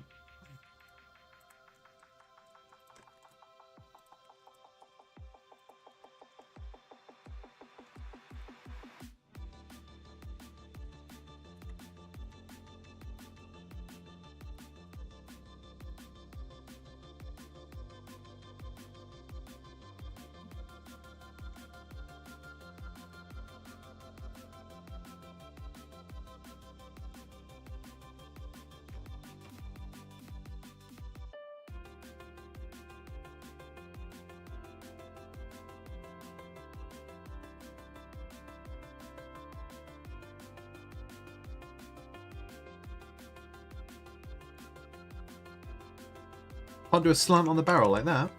This slant here. If you drew... I used to do CAD, and I thought you can absolutely do that using a revolve. If you use a revolve, then you could do that. That would be the best way to create a barrel like this in CAD, is to revolve a sketch.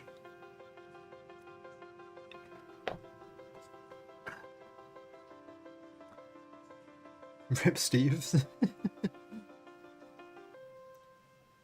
Yeah. Steve, yeah, he's still around. He's still around. People think he's gone, but he's just hiding behind that wall. Behind his mural and the people's love for him.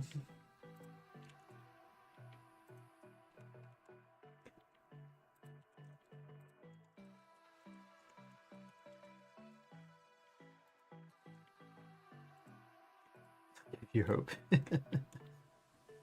You could do games modeling in CAD. Yeah, you definitely could. Like I was saying before, it's a more popular trend. Not necessarily at the moment. Maybe in, you know, like last year, it was really big. Hard surface modelers did a lot of shifting over to CAD. And you got a lot of new software coming out, like plasticity.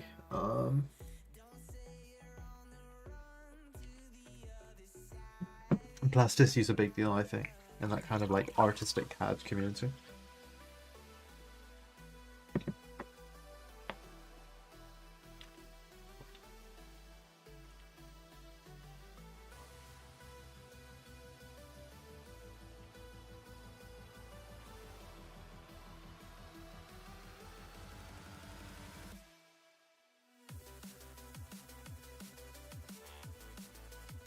I didn't even know you could use Fusion 360 in a web browser. It's kind of amazing.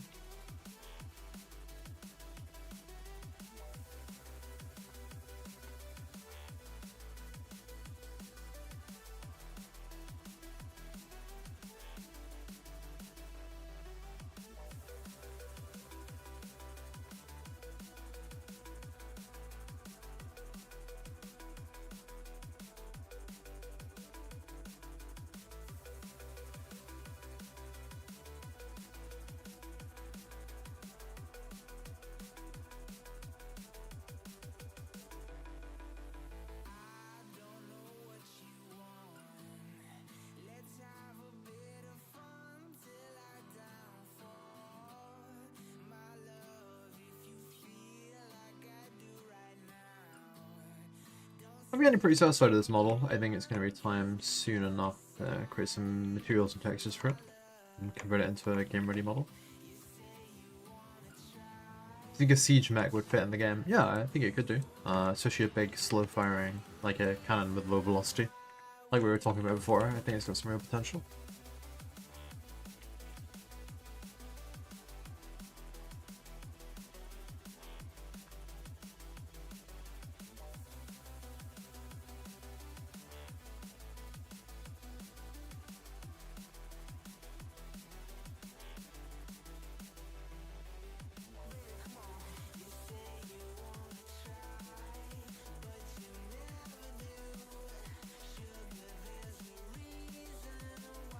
Cannonballs. Yeah, that'd be fun.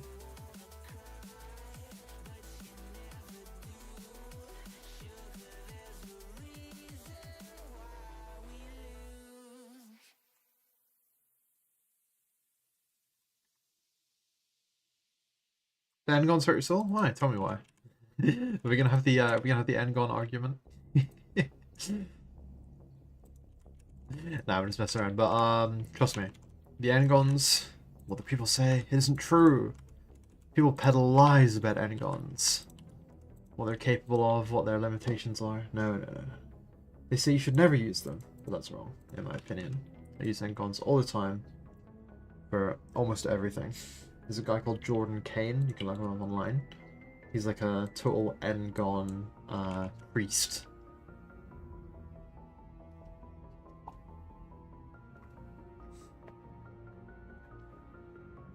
Could we add the infernal machine from the assassination of King Louis Philippe I in 18... What are you on about? It's the straightest message I've ever seen. I mean, I kind of want to look it up, but I don't even know if that's a real thing. It sounds made up. Assassination of King Louis.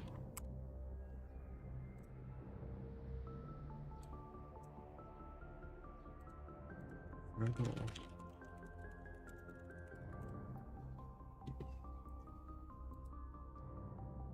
1835. I want some. This is some rabbit hole. The messy aftermath of the infernal machine.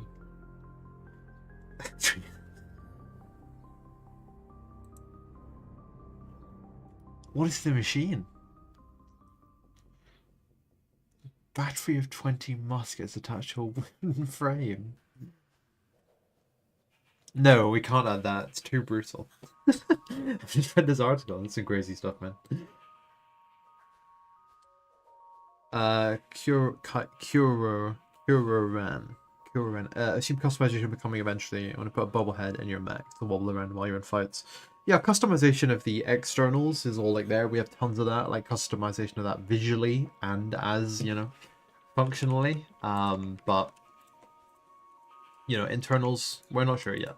We definitely want some bobbleheads though. You've heard campfire stories about Engons. I mean, I don't want to go on a total Engon demonstration, but the point is this. An Engon is fine, okay? This is, you know, 4 polygons. Wow, everyone loves this. What's the difference? No, it's 5. Not really a big deal. You know, I can still extrude it down, I can bevel it, I can even subdivide it, and wow, there's still a really clean looking shape. Nothing wrong with it. The issue is this. If you have an Engon, and it's flat, no problem. Literally everything will be fine, always, if it's flat. Here's the thing, if you get the points moved up a little bit, and then like down a little bit, and then that, and then we start doing the same things we were doing before, now you're going to see issues. I mean, you're kind of not, because Engons are still like pretty much fine, but You really need to keep them flat most of the time. If you have an end gun that is non-planar, like this, like, you're going to start to invite trouble, you know? You're going to start to invite shading errors and stuff. But,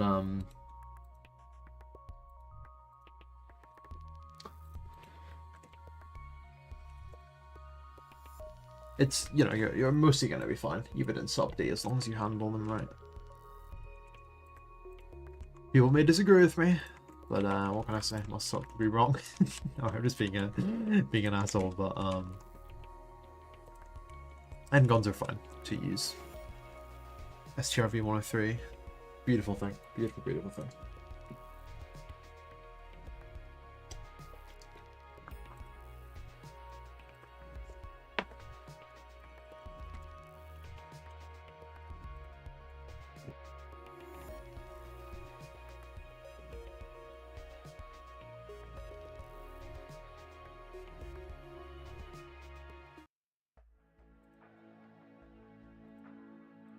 Have we ever thought about a mech with very limited / no torso rotation, but has more accuracy or better gun handling?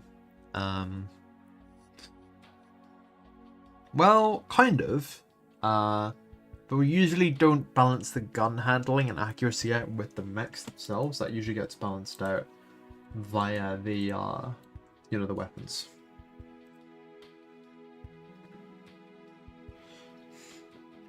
But we do have a mech that is faster and smaller, and it has a limited torso turning. And it's kind of embracing that idea. See what other details I could put on here to keep it more interesting.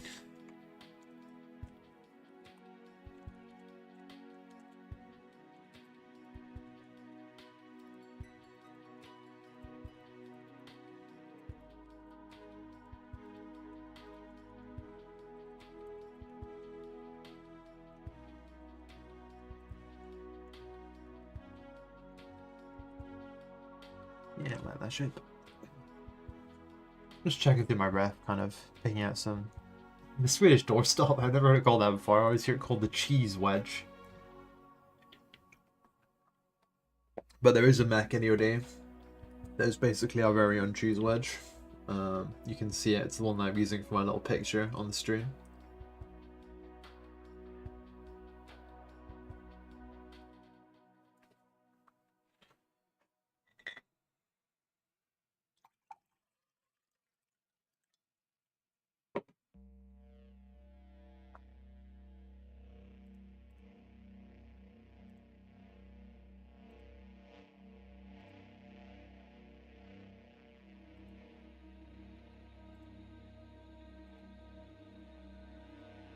You probably do it before I said it, that's funny. I mean, that's alright, Estel, just take it easy. If you're doing a bit of mech design for fun or whatever, just, you know, enjoy it. Enjoy the process. Find some cool reference to look at and, yeah, enjoy it.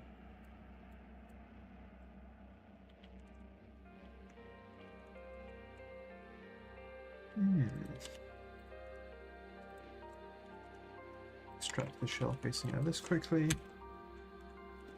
Put it into full quality model. Stream latency SMH, yeah.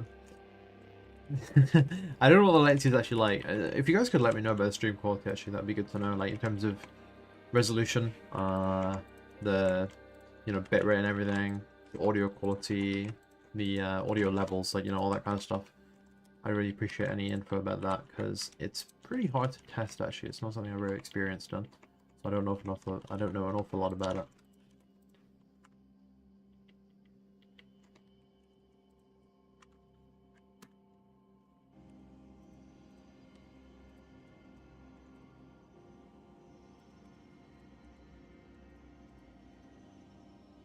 Compared to a Glass Titan.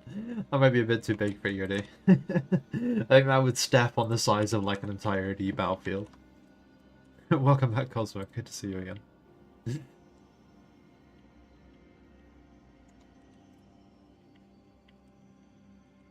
What have you missed? Well, the weapon's looking like this right now. I'm pretty happy with it. I'm just doing the shell casing that's going to be ejected now. So I have the model ready for that when I do the particle system. But apart from this, I probably won't make any more drastic changes to the model. I think this is going to be decent. and I'll start doing the retopology in a minute, which is every 3D artist's favorite thing to do.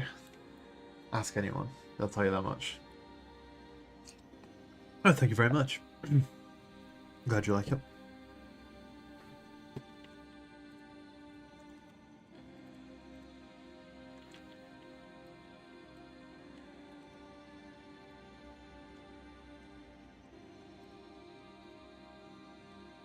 ESD. I recognize your username and I was like, here's that.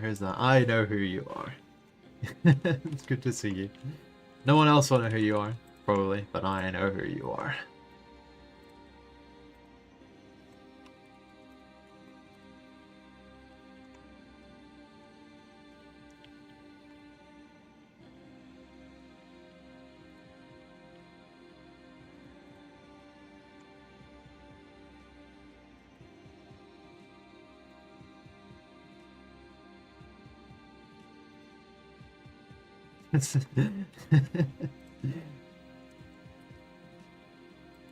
Custom traces would be cool, by the way, Arizon. We'll definitely consider that. Right now, though, the traces are...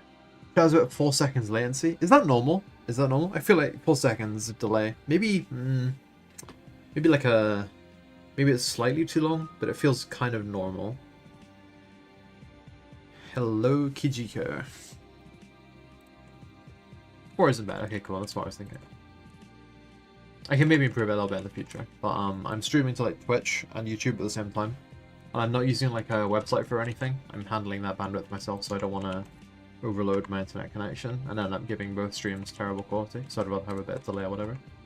Chance and latency is 2 or 3. Oh, okay, nice. I don't think I'm going to get it much better than 2 or 3 seconds, to be honest. There was one option on when I was checking out the YouTube stream. There was 3 options in the YouTube options that said low latency, hyper fast latency, like minimal latency, and then like long latency, and I just picked low because that was the default and I didn't think too much about it at the time. Pretty standard, so okay, nice. The main thing I'm worried about is just totally mismanaging the audio levels and like not being able to hear me or Ethan or whatever.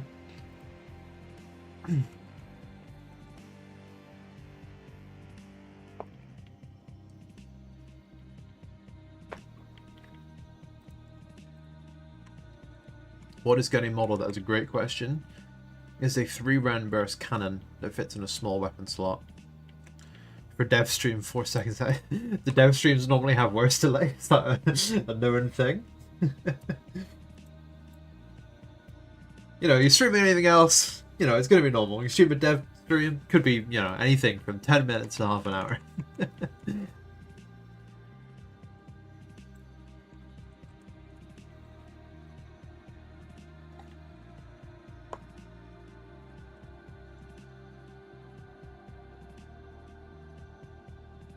You did find the Twitch? You did find the Twitch. Just don't look at the point rewards. I will probably not be honouring them. Unless it's really funny. But I don't want to take too much time away from making the actual model.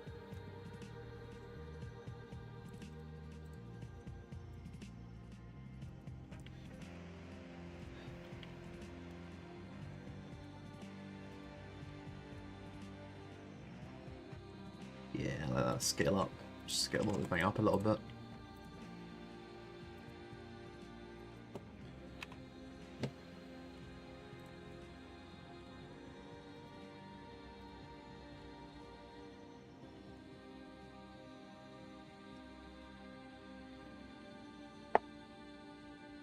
Next playtest when it's ready. We're going to be announcing it really soon, so just keep an eye out on the Discord and on everything, and the date will be out before you know, and then you'll be playing it before you know. Attention span repair. I like that concept. I look at way too much slop online that just drains my attention span. 5 minutes of Day Eagle? Okay, here's the thing. Someone's just posted in the Discord, there's a Twitch reward that says 5 minutes of Day Eagle. When I made that years ago, when I was streaming 3D modeling, I probably had an idea for a bit. I don't have an idea for a bit anymore. I don't know what I meant by 5 minutes of Day Eagle. So, I will not be doing anything for that, full disclosure. because I don't know what I wanted to do with that. I don't know what the point of it was, and I don't have any ideas right now for what would be funny to do as Day Eagle. So I'm sorry to let you down on that one, but I am clueless as what past me meant by this point rewards, and I will be fixing them up before the next stream to actually mean something.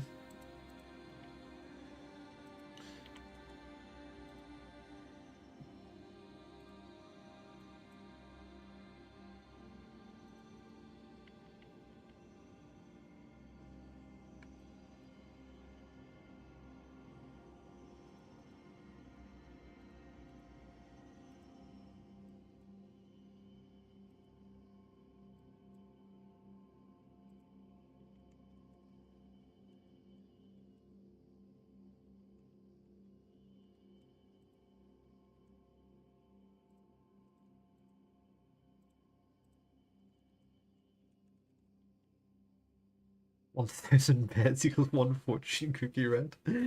Wait, I need to send you something. Hold on.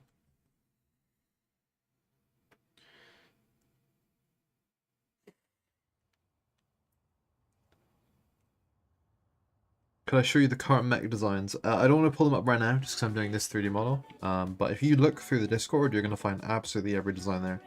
You can check the Twitter as well. You'll see the lot.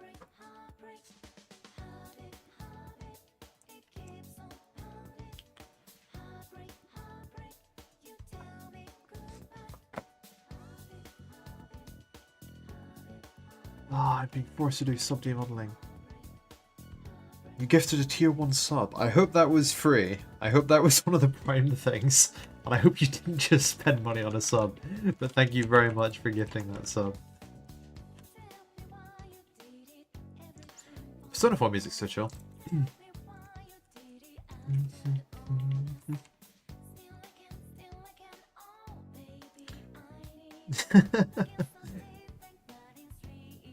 I hope that was free as well. Thank you for another sub. Wow.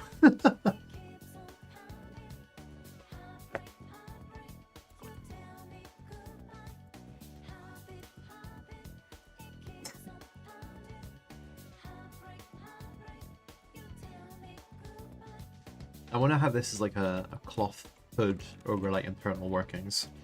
Also, my name on Twitch, it's Nighthawk664 I'm streaming on. You can find it in the Discord Dev Updates channel. Oh, the YouTube stream is lagging behind the Twitch stream. That makes sense. Actually, yeah, that makes sense. I'm using a plugin on the OBS that lets me stream to both. And, how would I put it? Like, the Twitch is the primary one, so the other one is the secondary one. You made a Twitter account the other day. Got about it for a week and I got banned for suspicious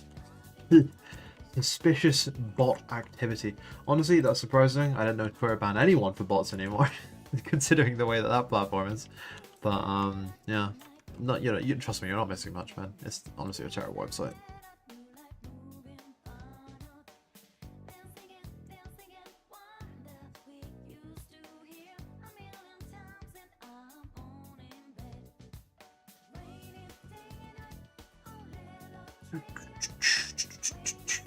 Where is the mask brush? Here.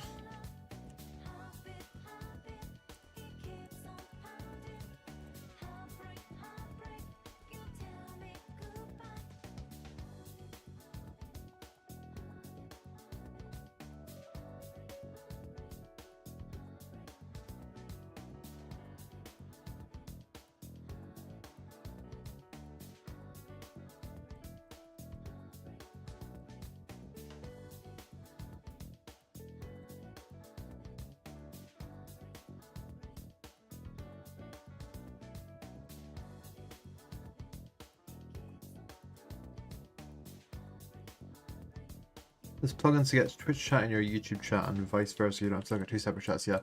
I just have them both up on my other monitor right now.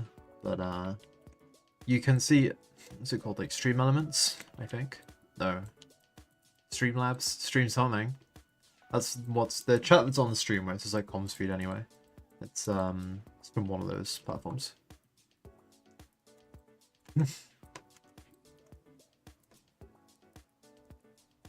but I don't have a clear way of seeing that as like one thing. I'll probably try and improve the setup a little bit before the next stream, because I also have no idea how many people are watching the stream right now, which, you know, might be a good thing. One way or the other, I might rather not know, but but yeah, I'll check it out and investigate the setup. I have one other part of the setup you might have seen at the beginning, but when I go AFK, there's like a DVD screensaver thing that like pings backwards and forwards, and I just put one of the little like GIFs in it.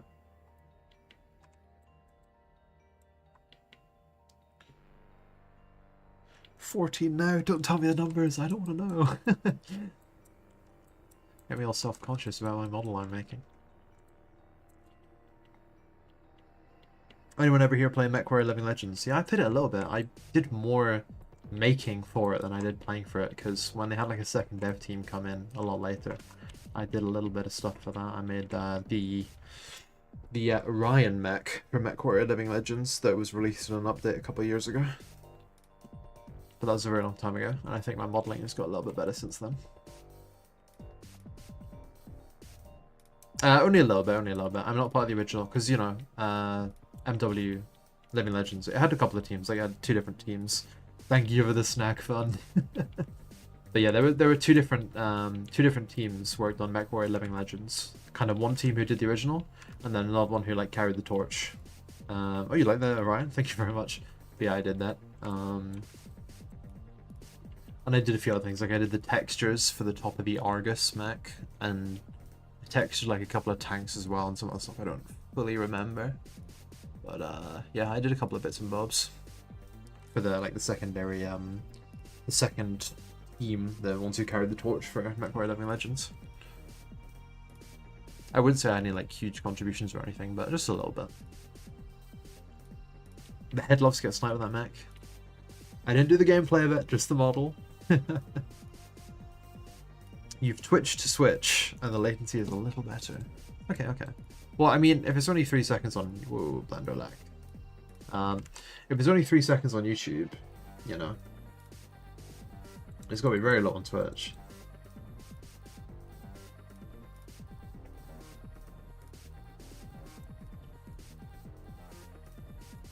Happened to all your eyes. I might be saying the wrong mech, you know. I might be saying... I think it's the Orion, but if I have the wrong mech, don't blame me. But it's at least one mech that came out a couple of years ago for Mech Living Legends. 1.5 seconds, so that's really quick.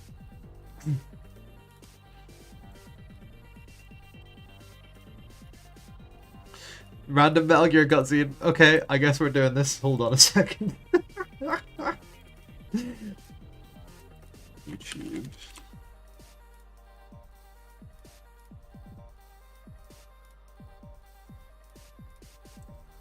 Hang on, I'm being forced to select a picture of a motorcycle.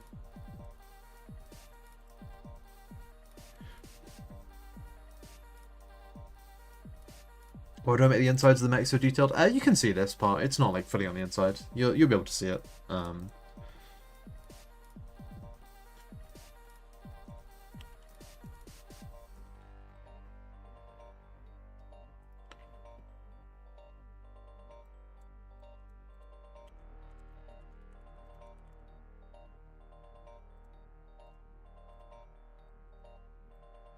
Okay, so on Twitch, someone redeemed random Metal Gear cutscene, and I've not yet removed them, so you'll be getting your random Metal Gear cutscene.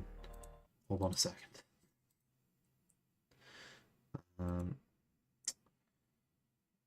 Window capture.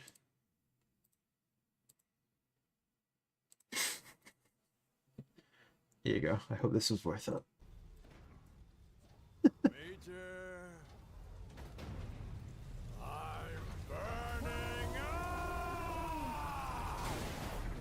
And that was it.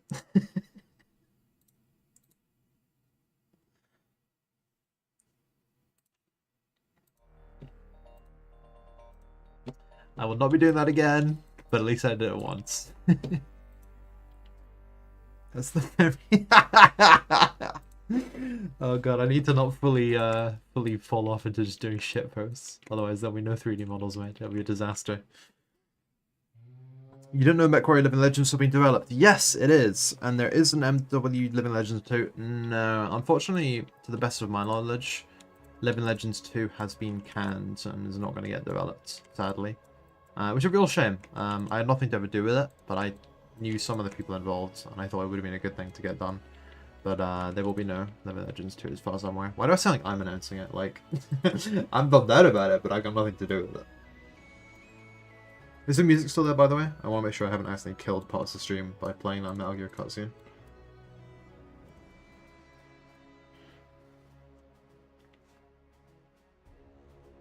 Oh, thank you, Kyro Ben. Good luck with your work. Music's still going? Brilliant. Serious question, why Skull Brush instead of Hard Ups Cloth Sims with pinning? It's just my preference. There's no real good reason. I like the result more, and I will get in there as well with like the standard brush as well, like not just the sculpt brushes, but the standard brush, and I'll pull parts of it out and get in a bit more manual with it, and it's just the way I like to do it. There's no good reason, honestly. That's basically the answer.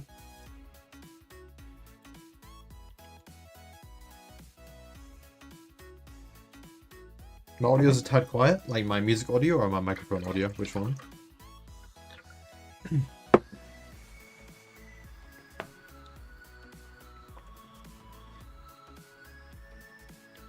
Both overall levels, okay. I already had them cranked really high, to be honest, so maybe just turn the stream up if you can. I don't have any way of boosting those up any more than I already have, like they're already cranked to the max.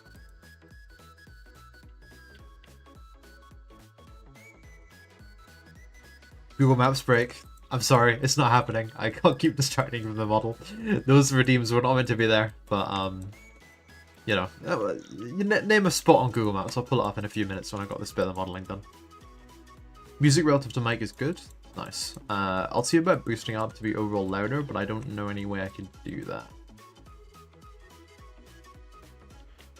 Why does MechWarrior games die out and then come back and die again? I don't really know. I know there's a lot of lawsuits. That's probably part of it. Weird IP rights. But I'm not a MechWarrior developer, so I wouldn't really know the true reasons. And I'm certainly not an IP holder.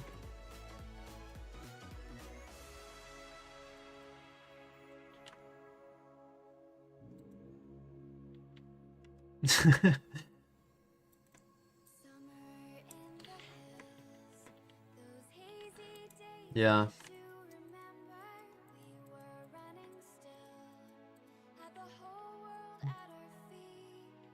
I hate this cloth I'm sculpting right now. This is terrible. I'm making everything worse. I'm going to take it back and pull it from scratch and make it more like a hold tight situation. So I can just delete this sculpting data. There you go. Okay, new plan. I actually like this pull tight. It looks like rubberized things being like pulled tight. So I just need some more lumpy bumps. Gone out of cloth alphas? Not damned. Yeah, I can't read that. I'm not going to try. But I will pull it off of Google Maps in a minute.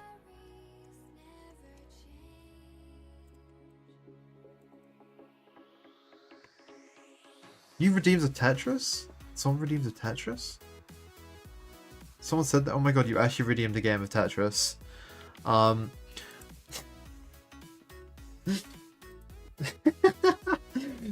Okay, this is going to completely derail the stream, and we need the development to get done. But I will see about getting a game of Tetris in later on. Let's get this model finished, and then we can hit the Tetris, we can hit the Google Maps once this model is, you know, ready. It shouldn't take too much longer. We don't want the development time to get too thrown away. Might want to make this. Yeah, might want to increase the font cost a little bit. Well, see, here's the thing, Braillecrafter. You will derail my stream with enough Tetris games. That's true enough. Like, but point is, sorry, I just having a little sip of water. I wanted to do some 3D modeling streaming a long time ago, and I set those little point things up to make it more fun. And you know, they are fairly fun. But I didn't think about them when I started doing this EOD streaming of the development, that those things would get called into question, or not into question, but they would get activated. Which Tetris game will be used for the redeemed Tetrio? Tetrio. A remnant from a previous time, absolutely. You can probably find some more if you look hard enough. You have no points up on Straft that with me? I had a very scary experience on Straftat the other day. Jump scared by the British accent. Oh, come on, it's not so scary. It's friendly, you know? Friendly British. What do we want Straftat? Okay, the redeems are not going to be honoured. I'm just going to pin that in the chat. I'll hit a couple of them later. The redeems are not being honoured. Let me just write that down and pin it.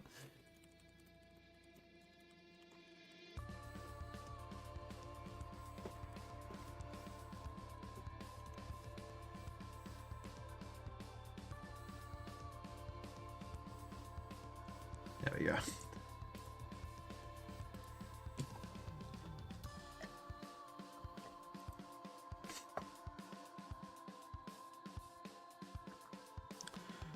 Let me actually, how do I mod someone on Twitch? I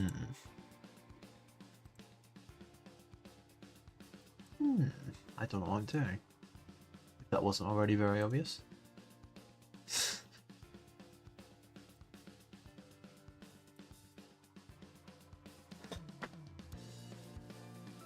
Yep, I don't know how. Oh well. Okay, let's get this model finished, for real. No more derailments. Everything's good here, it's good here, yep. That's fine as it is. Wait for the best right now.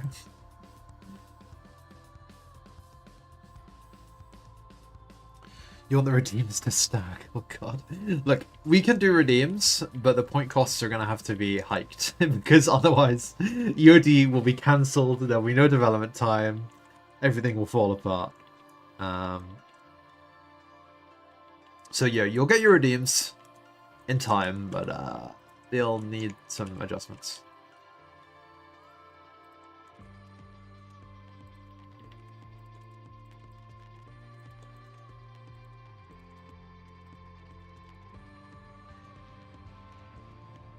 Yeah, I did try clicking on the chosen mods username, but it did not. Didn't give me any kind of options to do it. I think I'll probably have to do it after the stream or something when I can pay more attention and dig through the menus. Give it a mod view. I don't think I even have that open. Hold on, let me try.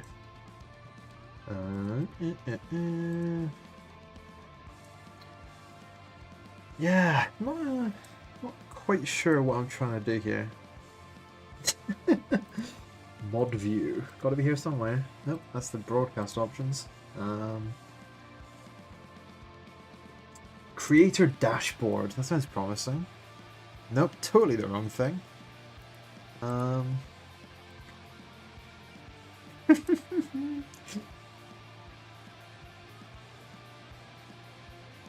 Clicking sword icon? I don't think there is a sword icon.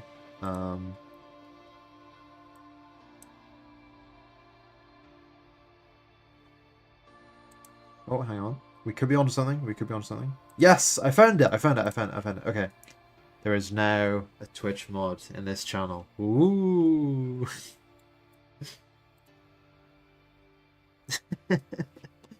Okay, cool. Business can carry on as normal.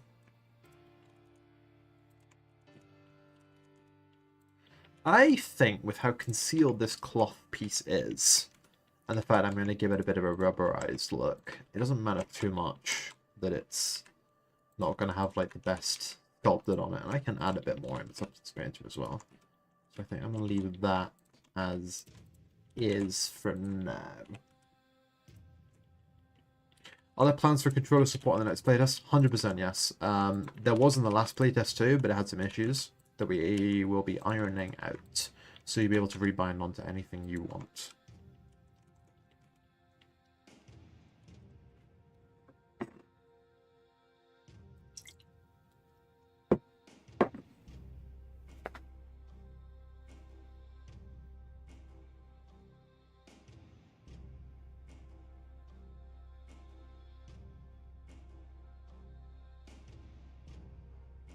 We're excited to see how EOD performs on the Steam Deck out of the box. Yeah, I mean, we are not officially supporting that. You know, it's not a part of the support plan of VOD, but people have reported that it does work on Steam Deck. So if it works, that's brilliant.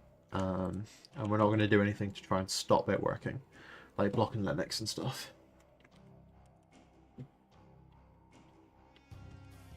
Okay, time for root topology.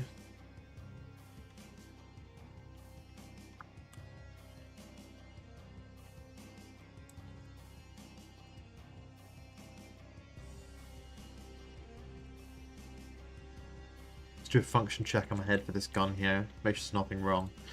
This will come flying out of here. That's alright. I'll probably bounce off that thing there. Oh, that could be kind of cool. Maybe a bit too much work there. But it could be kind of cool. This shell's going to fly out here, bounce off there. This barrel will come back in like that after every shot. And I think there's a sorted little weapon there. That's a skill reference there. Get rid of that. Will you add orbital airstrikes? Probably not. I think it wouldn't add too much to the actual core gameplay.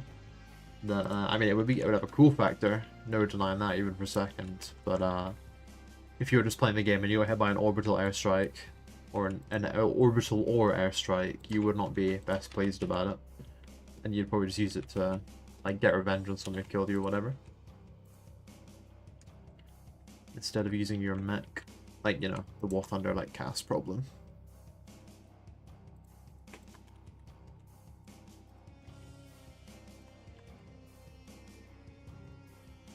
So this is going to be the most visually uninteresting part of the stream, where I quickly go over and recreate the entire model at a level of geometry that is appropriate for use in a game, rather than, you know, the high poly model from before.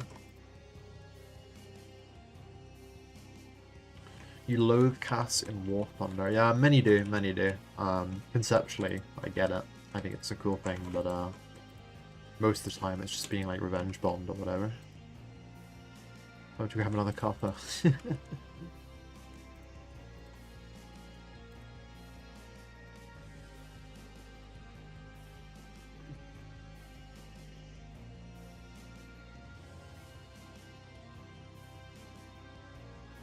Red RB and mixed RB separate for War Thunder? Maybe. I don't know. Maybe.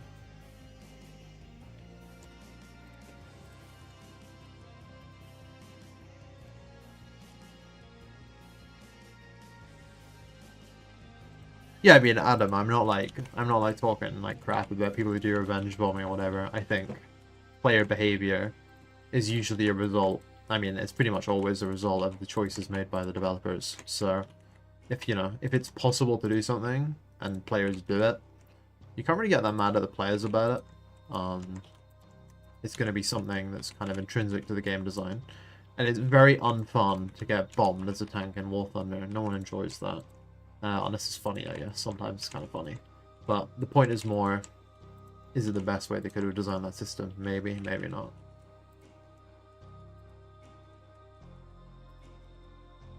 Just a random thought, with those arms next to the barrel, you could add some bracing to the barrel and then inside some shock absorbers. Yeah, let me think about that. I don't know, I might not, because I kind of just want this thing to like dangle and honestly be like a semi-functionless, but like visually cool thing. But yeah, you're not. Yeah, you're not wrong. No, I'm gonna lock in. I'm gonna lock in as it is now. I'm gonna trust this design. I think because I want this barrel moving so much, and I don't want it to feel like a heavy artillery. I want it to feel like something cyclical that's just going like bam, bam, bam. I don't want to beef up the barrel like too much. That's why I made these parts like floating off it. Ah, hello, expert. You made it to the stream.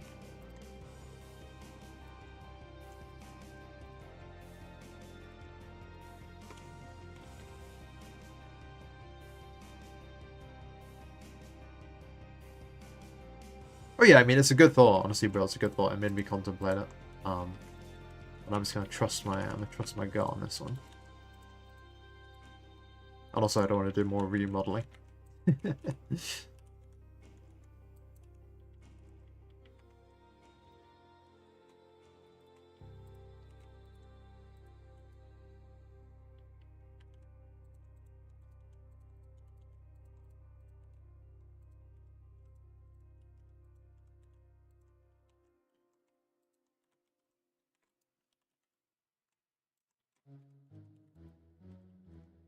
I'm losing control of the geometry. There we go.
Violent focus. Get this retopology done as quickly as possible.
Are you using a plugin to generate the low poly mesh, or are you just control right clicking with vertex snap? Yeah, that's exactly what I'm doing. I'm not control right clicking, I usually extrude and then vertex snap it, but yeah, I don't need any plugins, to be honest. I often find that without, except in certain circumstances, retopology plugins usually don't offer any major speed increase, especially for very simple meshes like this. The exception is retopo flow. If you're doing a particular, you know, if you're doing like an organic character or something, like a human, or a, like a very organic robot, the use of retopo flow can be pretty helpful. It can speed things up along a nice bit, but if I'm not doing that, then I'm just going to go at it in edit mode with a plane and get it done that way. Hi, Mr. Fox. Welcome to the stream.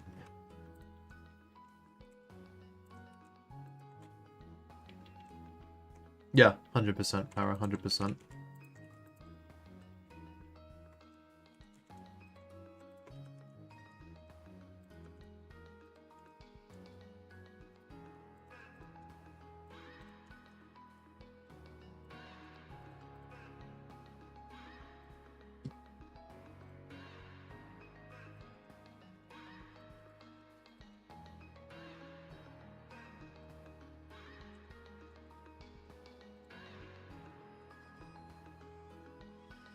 What am I building? I am building a new weapon. It's gonna be, let me show you here. Oh, 1 second, let me just get this right. There we go. This is a new cannon for the mechs. It's gonna be a sort of 3-round burst, a brand new gun that they're gonna be able to mount and use in the game.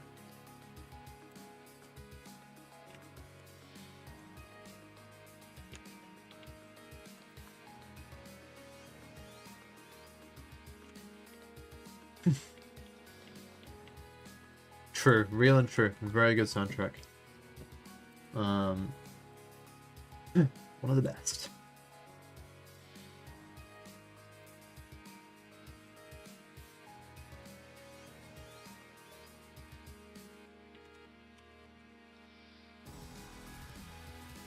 Will you have props to decorate mechs? No plans for that, but it could be cool. Most of the decoration's going to come through, you know, the paint jobs you're going to put on them, the way you customize their camo, etc. That's where most of it's going to come from, rather than like placing props on the outside. But there should still be pretty good amount of visual customization.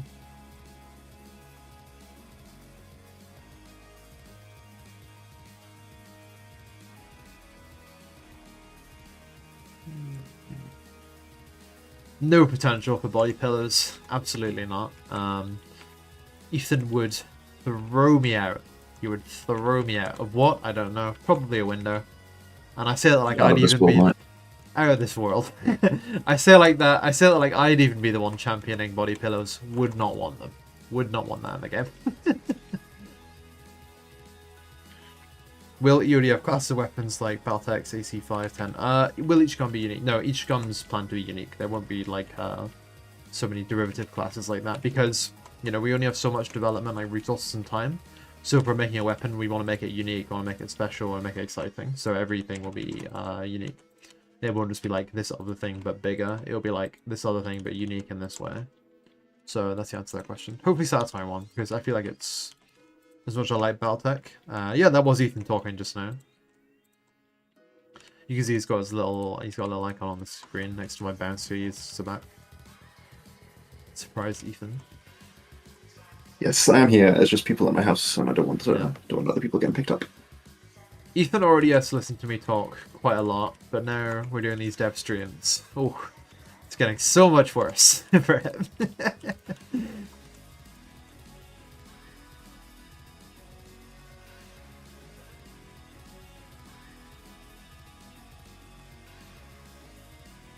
Another million of bright pink max. It's kind of funny that I thought maybe, you know, 1 or 2 people would do the bright pink max, but it's one of the most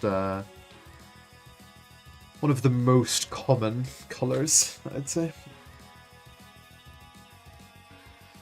Which of us makes the hilarious shorts? Ethan makes the funny ones. Ethan makes the funny ones. Like the ones with the spinning back and the like the Thomas the Tank Engine walking stuff. Well, I try. You just don't see the ones that don't succeed, which is, you know, much more of them. The walk cycle one, yeah. You swing and you miss. It's how you do it. It's Edward says, thank you, Ethan, for the spinner and the stomper.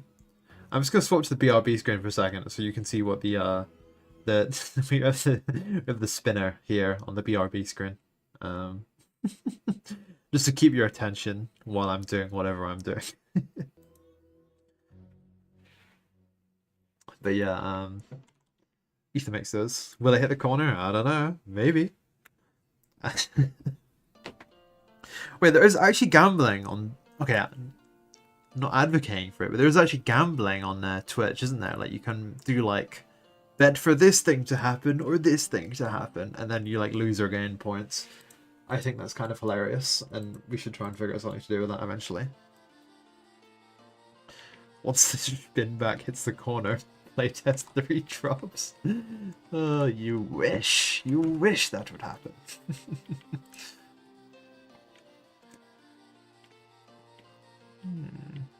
Good here. Yeah, maybe.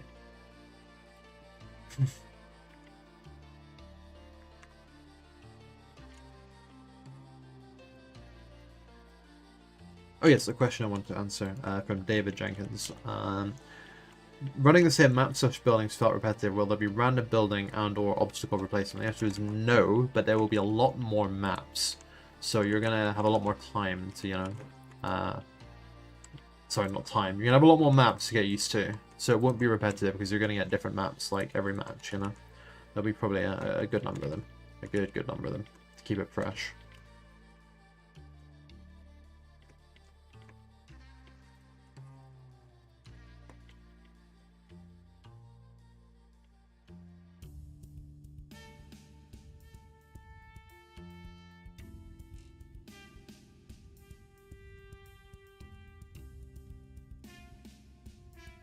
You can do bets. There could be gambling. There's gambling potential.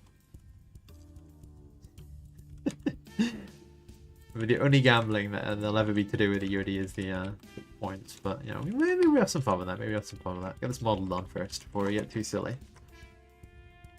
Game first, Finalizing second. Gambling an irredeemable public playtest third. Oh dear.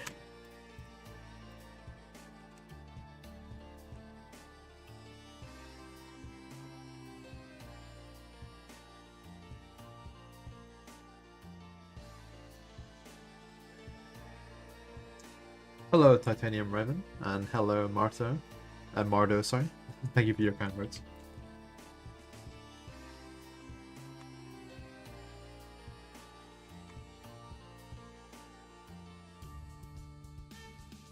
A Lost Planet slot machine for EOD unlocks to ensure maximum engagement. Oh dear.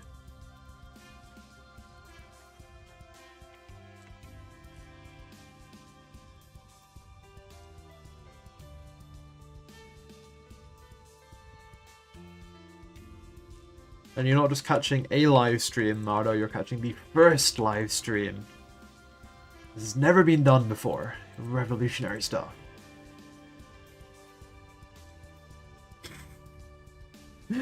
I mean, it sounds kind of a hilarious unlock screen, but a hilariously bad one maybe if you just can't even get what you want.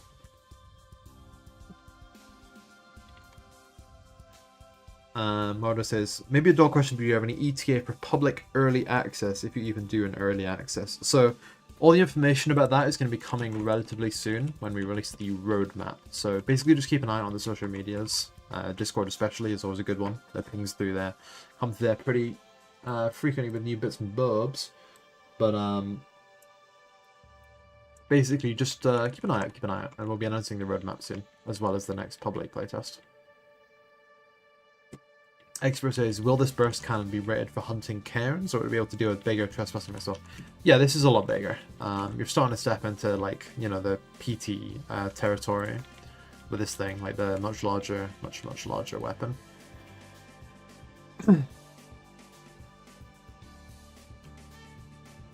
Where's the Stomper gift to keep your attention? That's only when I'm away. You can't have it all the time or it won't work. If you're overloading on the Stomper gift. Are we hiring devs? At this moment, we are not hiring any devs, but please keep an eye on the Discord and via social channels, and we announce all openings there for future positions or anything to do with the game. Do you get paid for playtesting? No, it's just if you want to do it. It's for the fun of it. You can just do it on Steam. Just to enjoy the game, get yourself in an early look of it, you know? Because the playtests, they're pretty fun. They're not like a... You know, they're not a slog, at least. Not if we've done our jobs properly.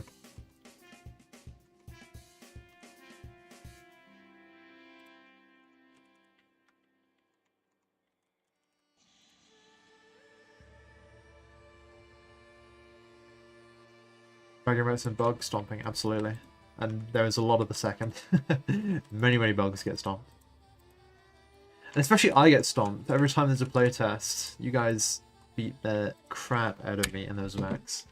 I need to start actually practicing before the playtests go live, so I can not be just totally decimated. How are baby mechs made? I am legally not allowed to answer that question. Confidential stuff. That PPT217, we don't talk about that. We should have the spinning mech as a follower sub emote. You know what? You're absolutely right. 100%. I'll see what I can do for the next stream, because I didn't think about all the things that I should do for the Twitch channel. But I'll get her done. I'll overhaul those point rewards.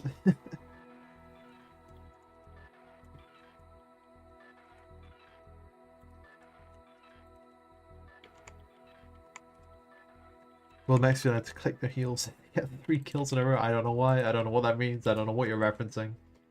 But there will be no heel clicking mechs.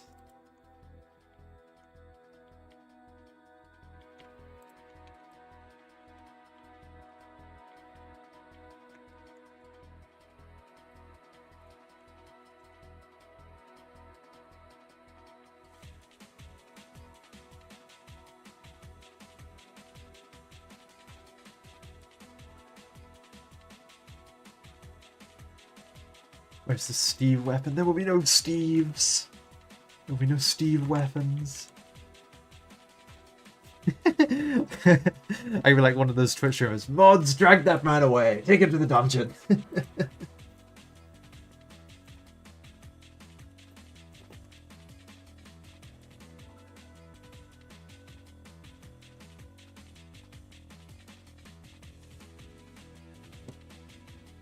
Mods give them the Steve treatment.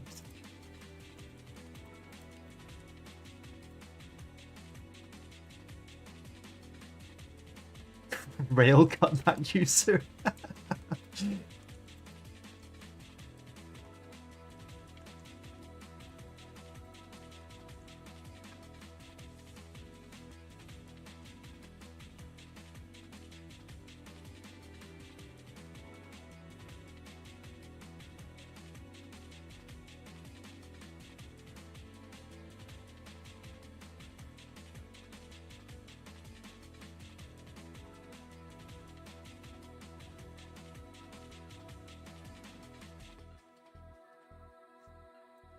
The 40mm grenade launchers were so OP before he did the nerf, it was actually ridiculous. They're probably the best weapon in the game at that point. Obviously they didn't have the range, but they could level a mech in like 5 seconds. It was interesting because their damage wasn't actually that high, it was all about the splash. Their splash was like unbelievable. And a 380mm autocannon, that's so big even by max standards. I don't think anything's 380mm that we have. We already did it. We already did it, silly. Yeah, they got nerfed in a midway update on public playtest too.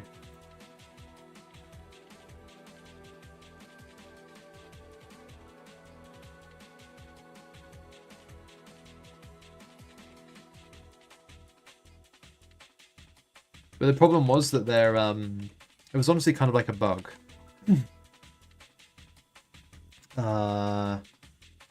How would I put it? It was like a bug because their damage radius for these grenade launchers was enormously larger than what you would see as like the explosion particle or anything. Like it would take up pretty much an entire mech. So like if you hit a mech anywhere with a grenade launcher, it would blow up like every single component off that mech and stack an enormous amount of damage.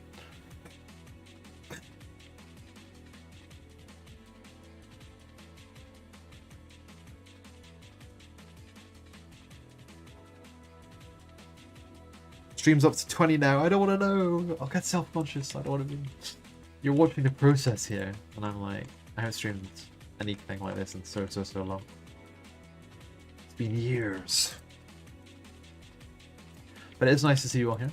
I hope you're enjoying watching the man go slightly crazy when he realizes he's deleted a bit of his mesh that he needed. But I can bring it back in. You're all watching. 20 on Twitch? I have no idea. I don't have the view of it up right now. 45 in total. Crikey. Eyeballs crispy. There's something about the words eyeballs crispy. It's like a gross feeling to it. Need some drops or something. Okay, this part is good. This part here. There'll be a brief intermission soon. I'm gonna have to swap from Blend over to my other software.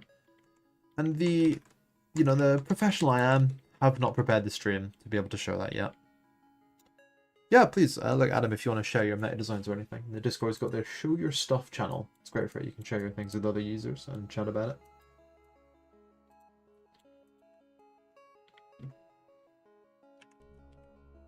Zimac imminent? Wait, where did I say that?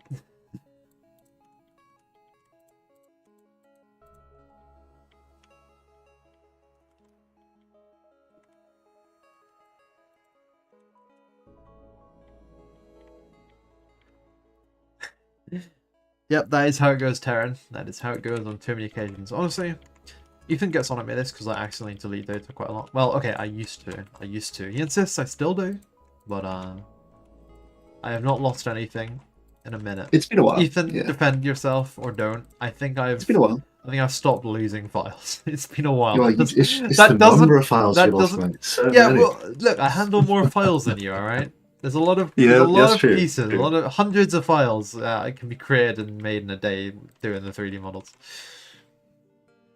Yeah, I respect it. Decal design, one of those posing on the top tank lady. It's Steve in a bikini. Come on, Steve in a bikini. Ugh.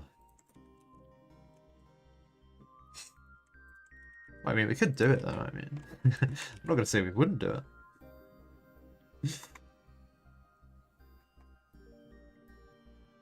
Yeah, we are going to be adding the ability to put decals on mechs, whether Ethan likes it or not.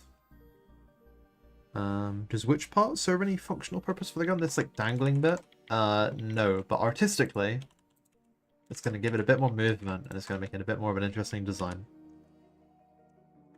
Gun gotta look good? So true. You know, you could have the most powerful weapon in the game. But if it doesn't have a bit of swag, no one's going to be interested. Fire Ethan? I would never dream of it.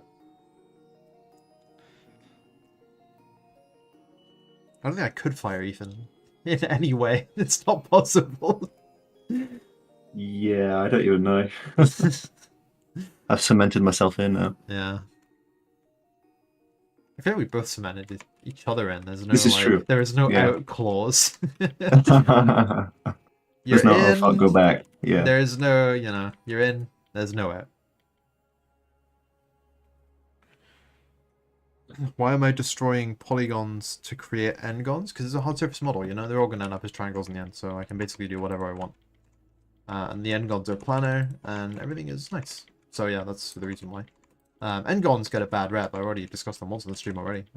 But not to say I don't want to talk about them again, but just to say that they get a bad rep, but it's actually not really too much of a problem with n-gons. Ethan is suspicious. He should be investigating. No, he isn't. Nothing suspicious about Ethan. I'm probably more suspicious than he is. I don't know why, but I think he's probably one of the more normal.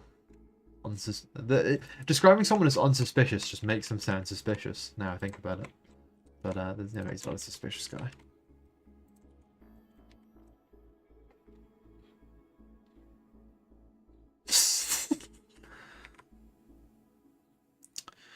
TTP Day Eagle. I don't even know what Day Eagle was. Okay, I wrote this Day Eagle thing. Like I was talking about this before. I clearly had some like funny bit that I thought I was gonna do, where it's like, oh, I'm not Nighthawk anymore. I'm Day Eagle, and there was obviously some idea there, but I don't know what it was. I could not tell you for the life of me what I intended to do for that Twitch redeem, and I don't think I have any way of figuring it out either.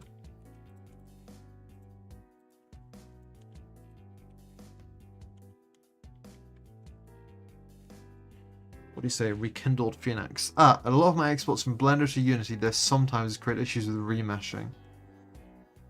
Not gonna lie, don't fully understand what you mean there. Are you remeshing like in Unity? Is that a thing you can do? Like, what is the issue that gets encountered? I just don't quite understand.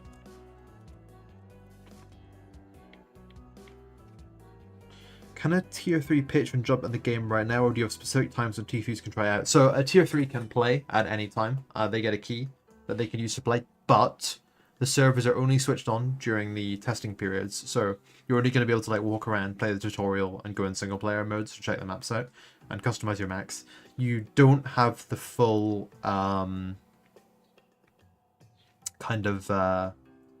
you don't have the full game available. It's only available during the tests that we carry out, but you do get access to those private tests as a tier 3. There's if you go to the FAQ section at the bottom of the about on Patreon, you can find a lot more details about it there.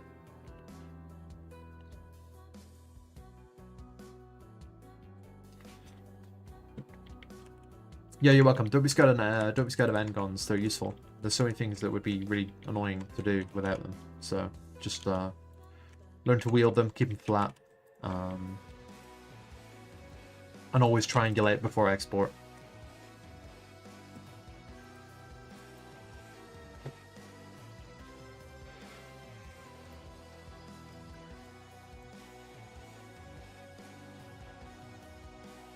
Let's see.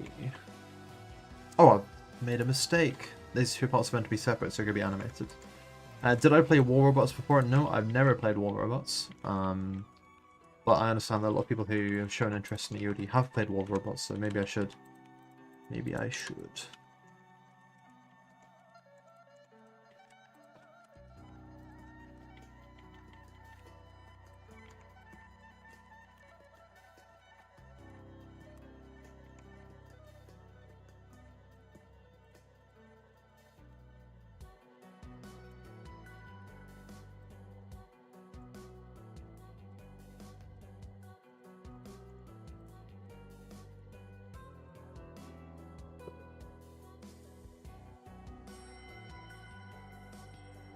There's an Xbox port There's an Xbox port called Frontiers. I actually don't have an Xbox. I only have a PC. More of us, yeah, don't know. I got what you mean.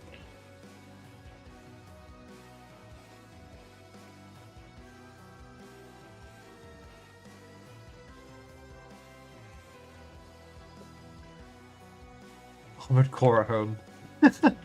I mean, you know, it does have the at home. It's not the nicest connotations, but I feel like being compared to Armored Core in any way is kind of a compliment, so I'll take it. Oh, well, okay, well, I'll check out Frontiers on Steam at some point then, bit of research, see what they're about. But yeah, I do see people complaining about it being pay to win a lot, although I honestly just don't know, I haven't tried it.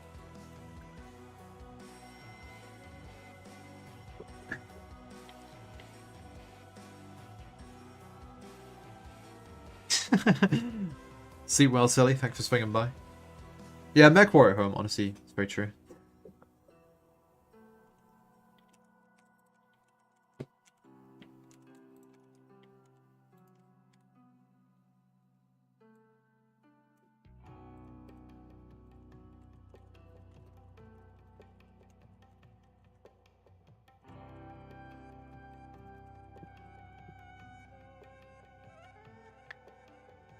Almost for the heart is though, and the heart is with EOD.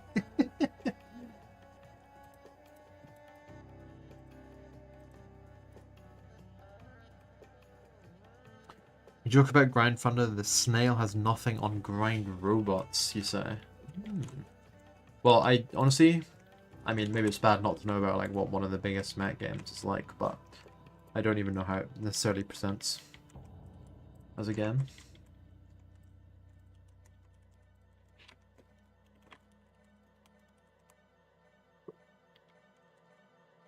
Thank you very much. I'll see you around. Am I missing any parts around here? No.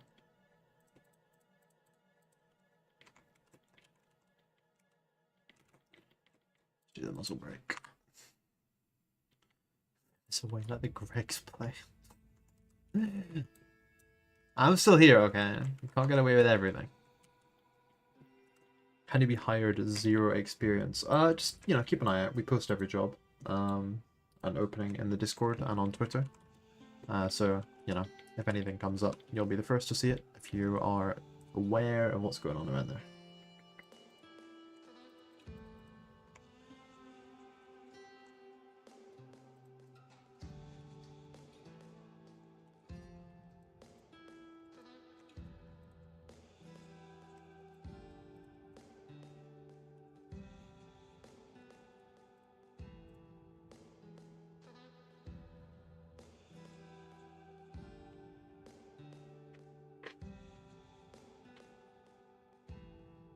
See how I want to handle these shapes.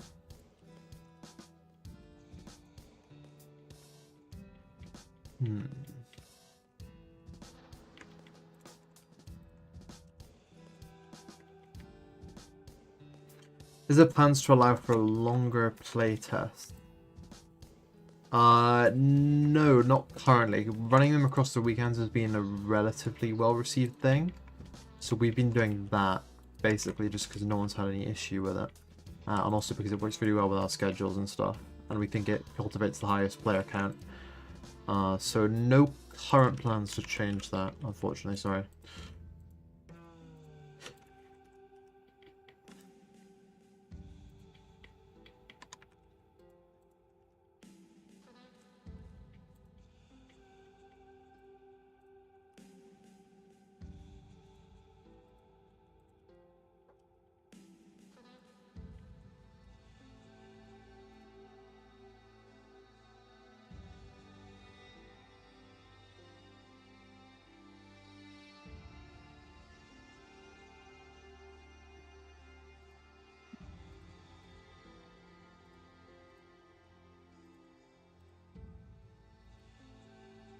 Any building destruction planned on the horizon? Yes, absolutely. We need to live up to the name of the game, you know. And we will be doing that. It's going to be coming in a future update once it's ready.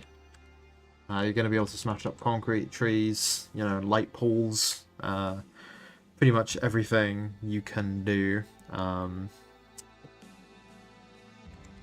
Everything you would expect to be able to walk through or shoot to bits is going to be a part of it.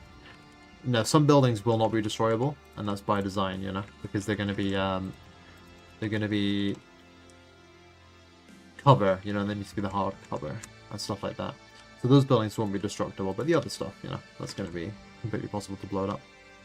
Yeah, mechs first, of course. That's basically just our, you know, get the gameplay really fun first, and then add the extra embellishments and other bits and bobs later that add more to the game that aren't part of the most core of the game.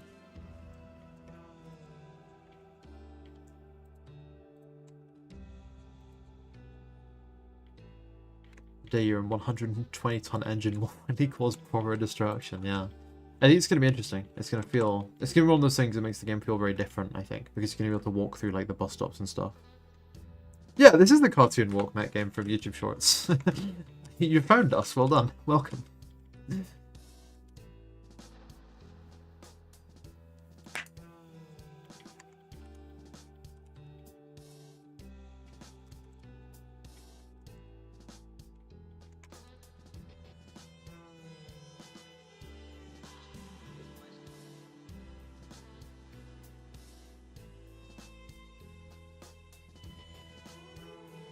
Nice, I'm glad you found us again as well. Welcome to the stream. I'm making a new weapon at the moment. For anyone who's just joining in, it's going to be a 3-round burst cannon.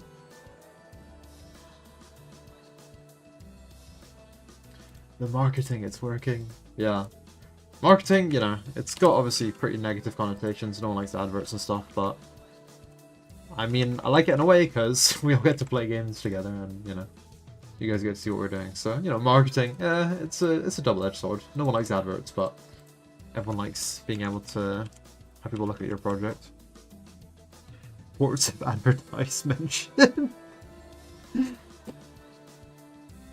Tell your family about EOD, spread the Velican, says Kichoko.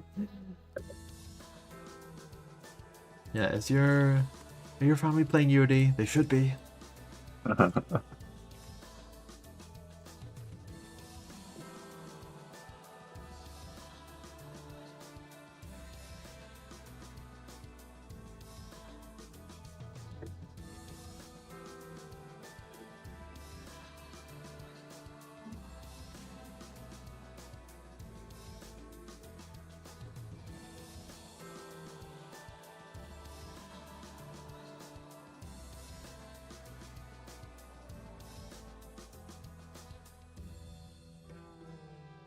I like the cross kind of platform communication you guys have got going through the comms feed here.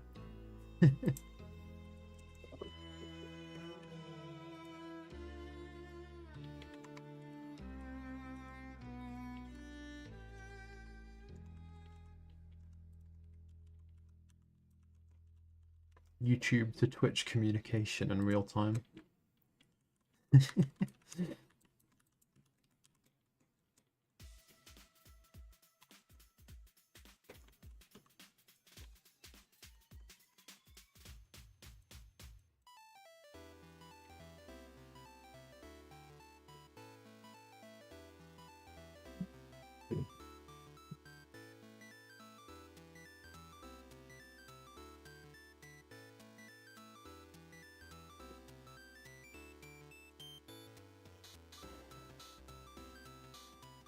Is that the Swedish archer artillery?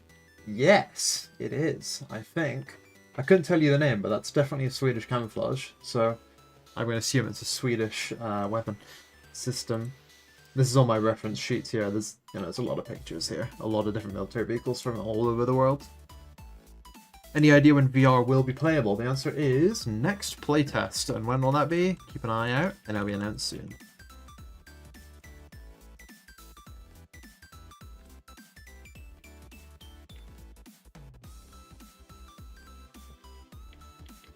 Put it back on the peak of Swedish vehicle development for your visual enjoyment.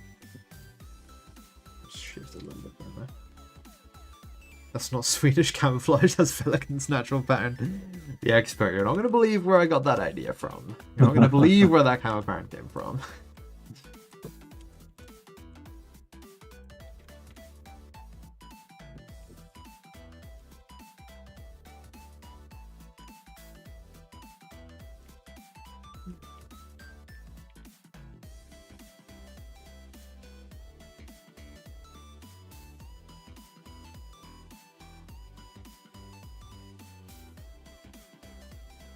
90% of the Mega Mech log whips.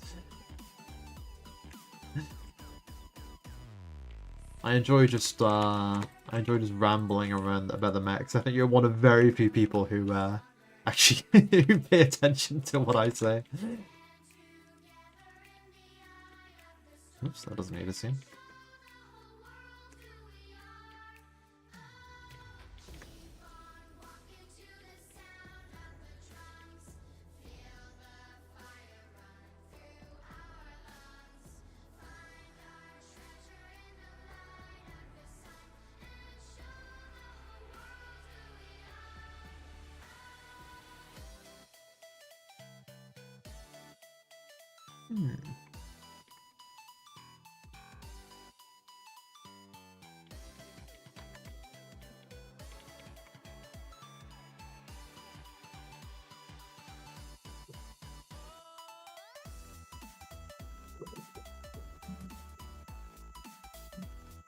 Is war breaking out?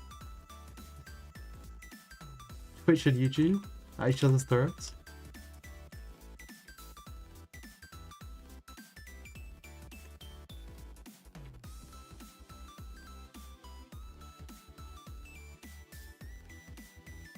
Comms link, guys, it's meant to bring you together, not tear you apart.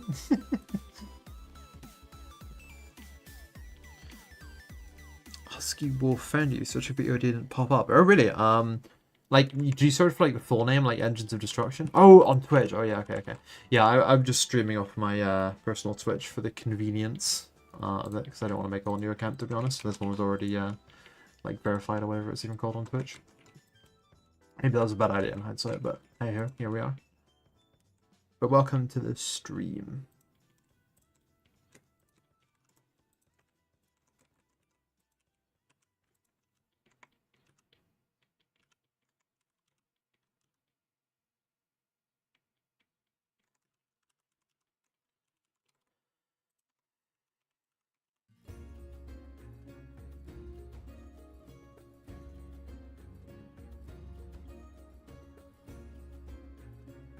Here's a question for everybody. Are there any EOD dev related things you would like to see streamed, broken down, explained, whatever? Because, you know, I've been modeling streams forever, but is there anything else that would interest you guys?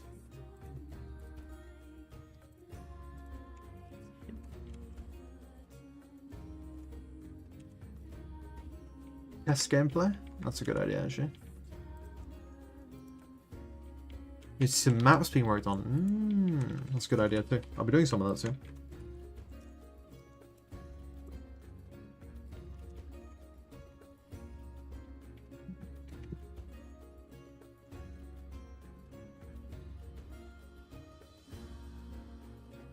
A glimpse or two into Ethan's code-based imprisonment.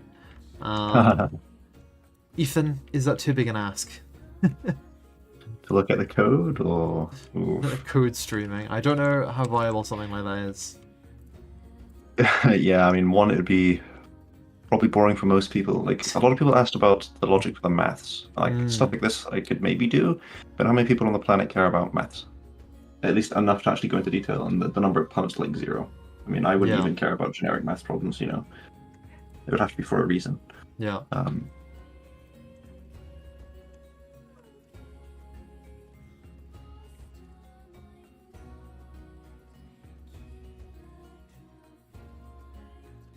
Maybe design and balance changes, maybe. So we're just like go through the spreadsheet. Well, when you put it like that.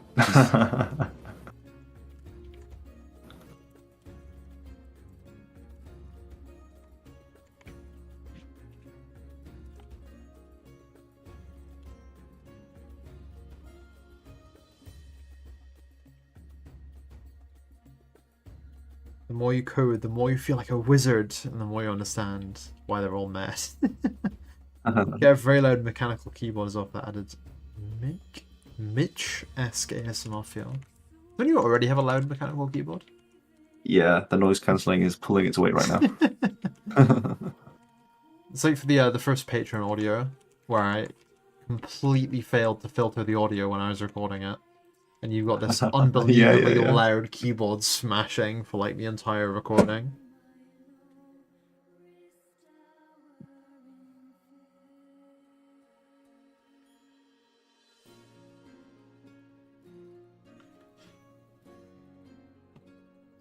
Quick little stretch.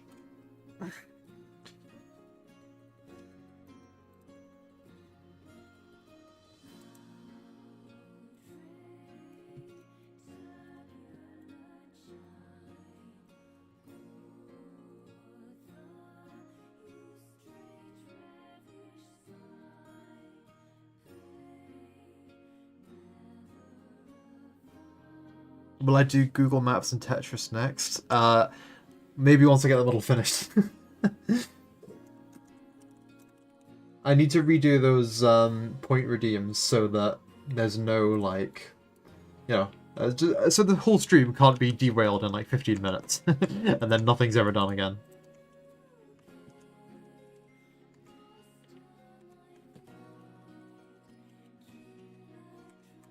Once I do hike them up a little bit, we can get a little bit silly, I think.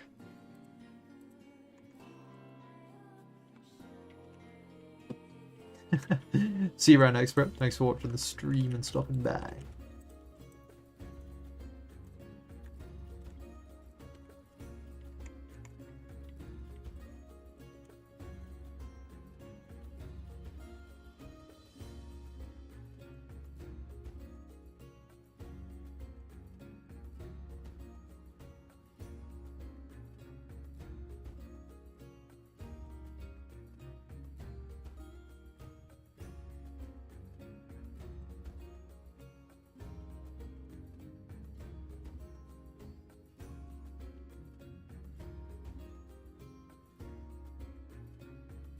What about a rifling texture to not add polygons on the inside? Yeah, I'll do that kind of thing. They'll just come through in the texturing phase later. Once we get there, probably in about 40 minutes, no, 30, no, 20 minutes. No, we're nearly there. We're very close to texturing.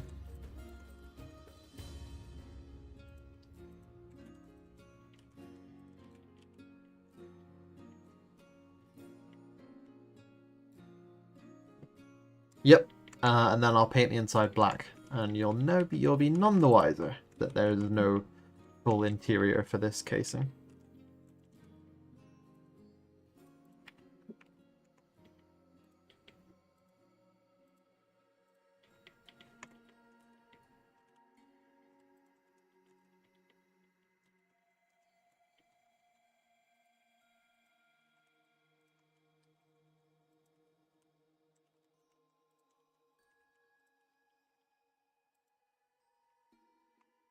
Yeah, I'll check out your drawing, Adam. Maybe I'll look at it now.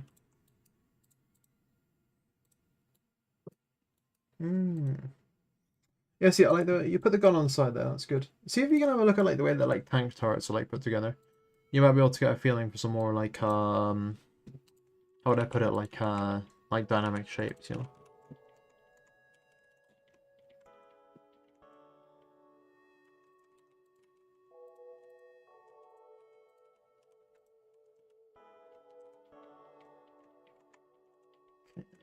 Good.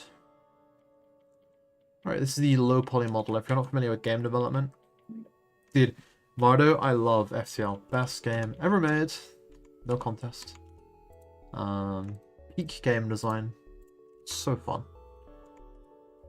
But yeah, if you're not familiar with like making games or making 3D models, what I'm doing right now is making a model that is a lower number of polygons, lower number of triangles, and basically the point of this is it allows the game engine to render it way quicker, but I'm going to use the other mesh, the high poly model, and I'm going to create some texture images which will be projected across the... It's a little bit difficult to explain, to be honest, but those textures are going to be projected across this, and that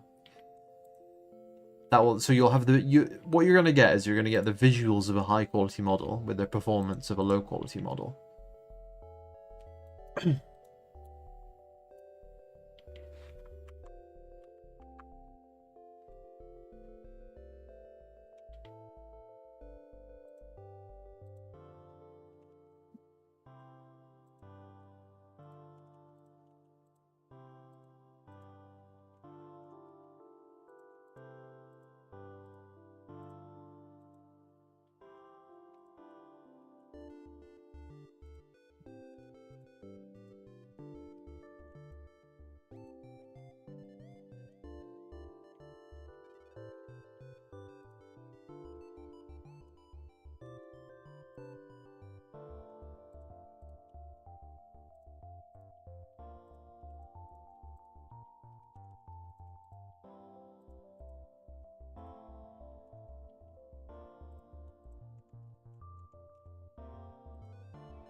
So what I'm doing right now is just picking over all of the UV islands, which are you know, not to get into the nitty-gritty of explaining 3D modeling, but essentially you're cutting your little 3D model to pieces so you can project it across a flat surface, and then that flat surface can have an image on it.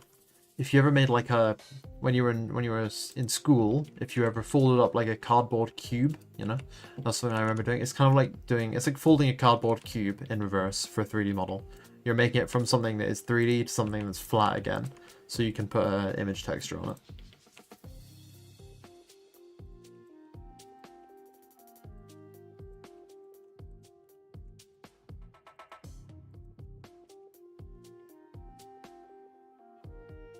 And right now I'm just sort of going over the islands. That's what these little like blobs are called. UV islands, and making sure that they're all to my liking.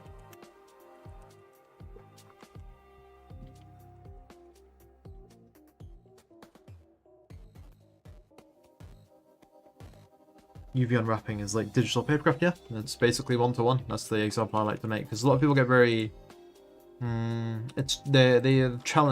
find it challenging to like conceptualize UV unwrapping. But I think if you can think about it as digital papercraft and just, you know, making these like, you know, you're just making cubes out of paper backwards. You can have an easier time doing your UVs, because it's not the worst thing to do. As long as you can get that kind of idea figured out. Okay, I think this is all acceptable.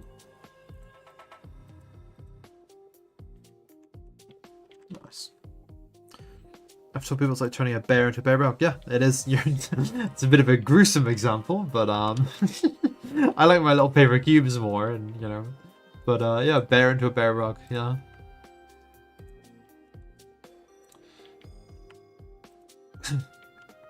Circles are annoying, it's true. Sometimes I leave them, sometimes I don't. It just depends on what I feel would be best for that particular circle. And as long as the UV islands are filling up most of the grid, then and my pack is relatively efficient, I'm happy enough about it.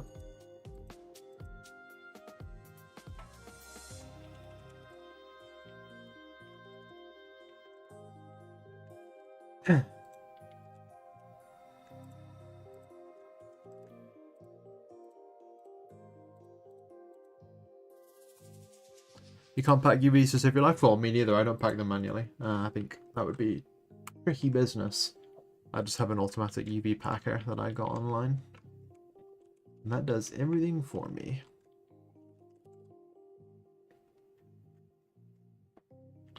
Okay, so this model is ready for texturing. But there will be a brief intermission. And to keep you all interested, I think Ethan is going to sing for you now. Yeah, I'll be back in a moment. I need some more water. And then we can get on with this.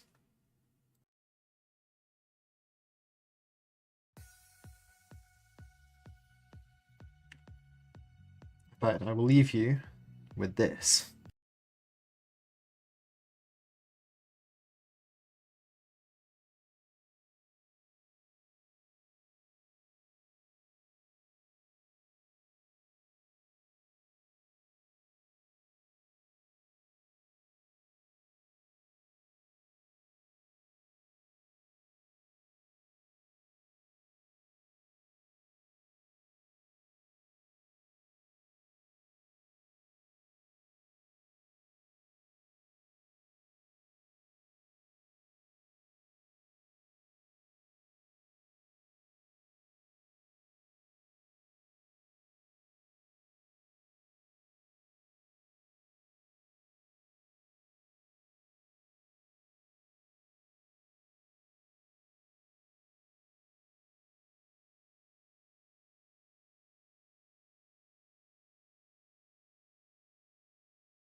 Okay, we are back. Did it hit the corner while I was gone?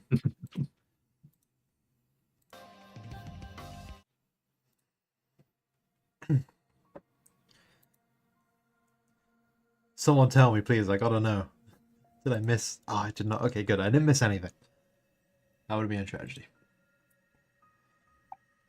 Have I realized I made a small mistake with assigning the material slots here? I'm gonna quickly fix that.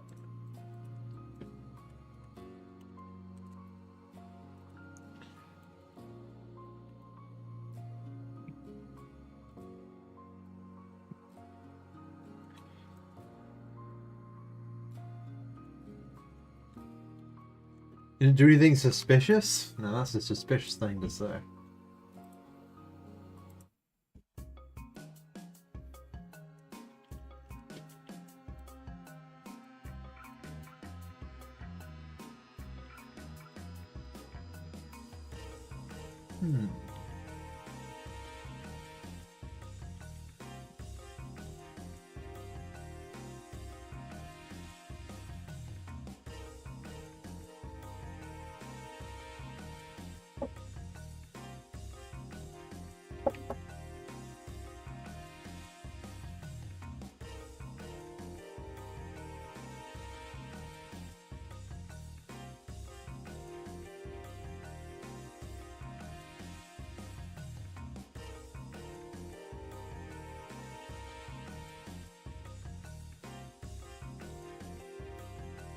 Finally? Finally what?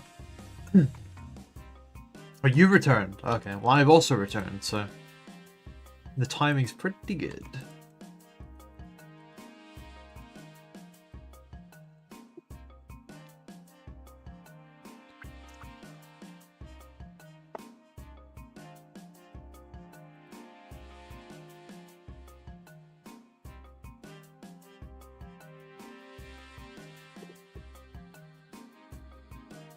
And not a big fan of this UV pack, to be honest. Let's see if I can cut this on a bit better.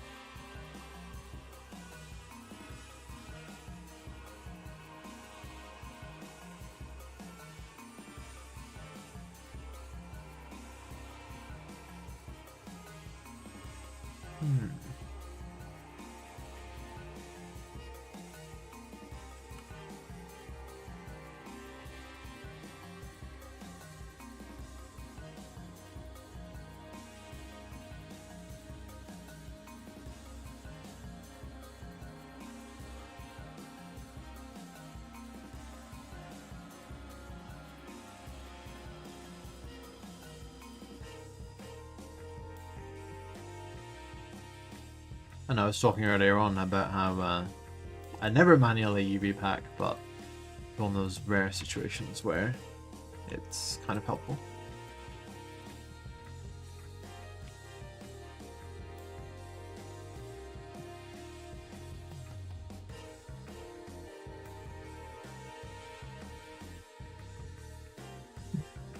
What do you miss this time? Well, we're working more on the weapon system here. The model's basically finished.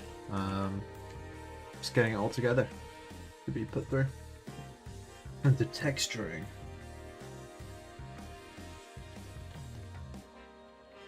Making sure I'm happy with this all here, kind of giving it a cursory look over. What's the secret to linking multiple rivets to the same UV section? Simple answer, you just have to offset them on the UV map. I've got a cube here. And that's one rivet, and then I use an array module like that to make several. I give it a material, not that material though, this one. And then I want these UVs here, right, and say they're up in like that quadrant up there. What I'm going to do is I'm going to go into my array module, I'm going to give it a UV offset of 1, and then every UV afterwards is going to be placed outside here. And this is going to make almost every single software handle it correctly. So that's what you need to do. You want to look at UV offsets, and you want all your things that are, you want your main one to be in square 1, and then you want everything else that's not in your main square can be offset 1 over. And it actually doesn't matter how many over it's being offset.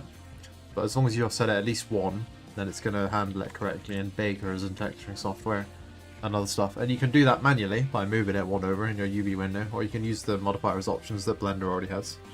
Thank you, Static. I'm glad you like the gun.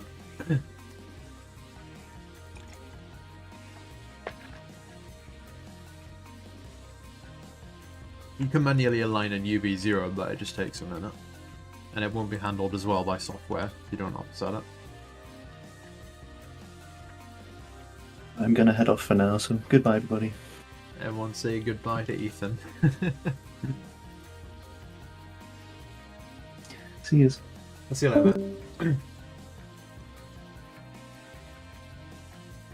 Bye bye, Taryn. Nice seeing you here as well. Hope you see you around again sometime. Have a good day. So I'm gonna export the files now and get things ready for the baking procedure.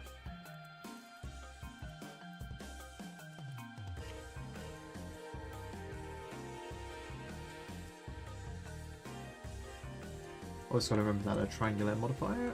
Keep those. Look at that.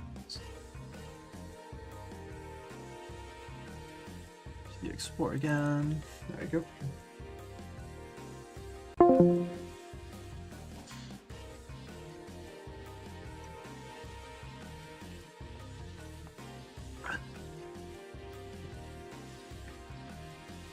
Not gonna lie, I'm doing this streaming business a lot more often. Show you guys more stuff.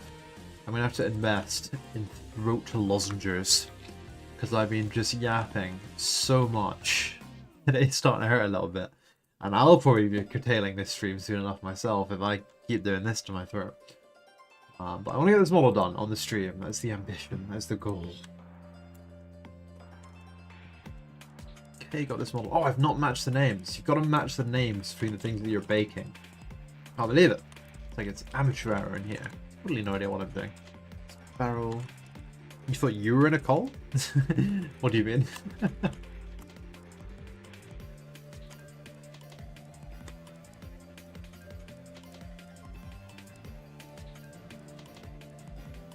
Oh, when Ethan left the Discord. Oh, I understand. Sorry, it took me a second to call on to what you meant.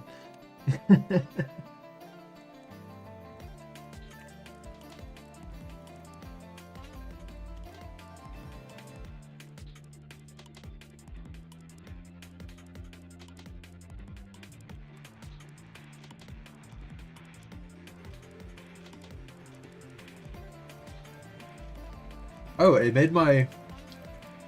I'm not in a Discord call, so the little guy on the stream disappeared. And I got idle in a voice chat somewhere. That'll do. There we go. And he's back.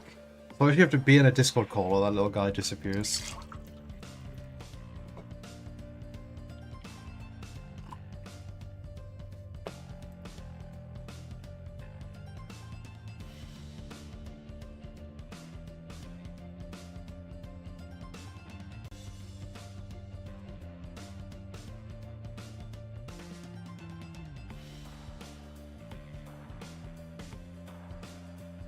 Okay, let me see about this.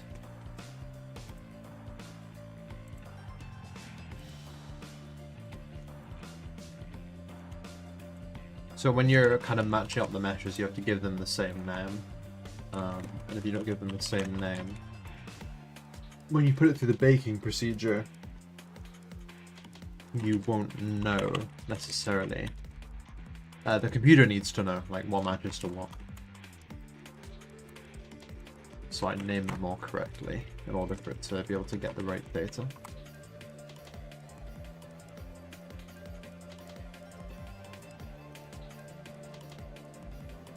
It's a bit of a... I wouldn't say it's necessarily a tedious process, but it isn't the most fun part of making it.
Seems like I'd doubled up the bolts somewhere along the line by accident.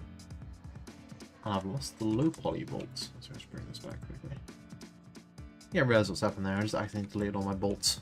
Oops.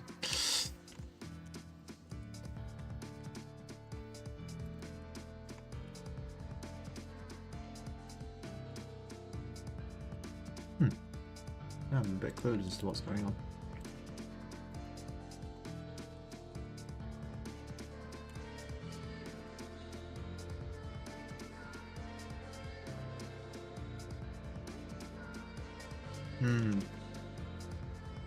Sort of blundered the middle up a lot there. I'm going to just go back before I did the damage.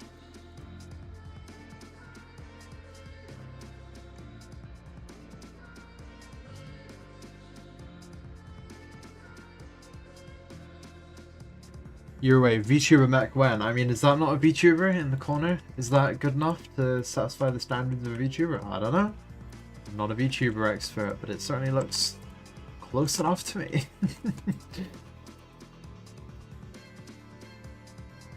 It's not all singing, all dancing, but it's something.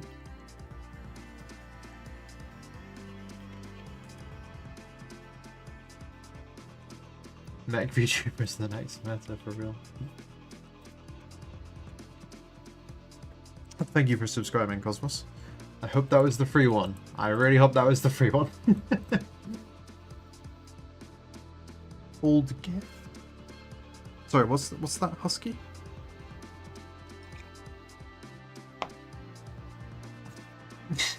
Oh, Imgur not allowed. Ah, okay. I didn't know Imgur could be allowed, to be honest. I haven't done anything to intentionally disallow Imgur. Or intentionally allow it, I guess. And that might be necessary. I'm so focused here on trying to fix this little blunder I've made with the model.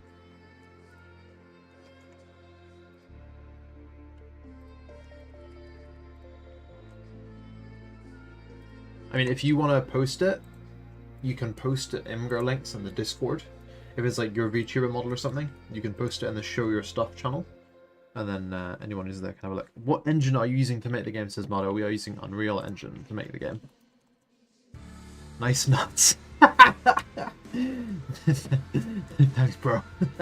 You too.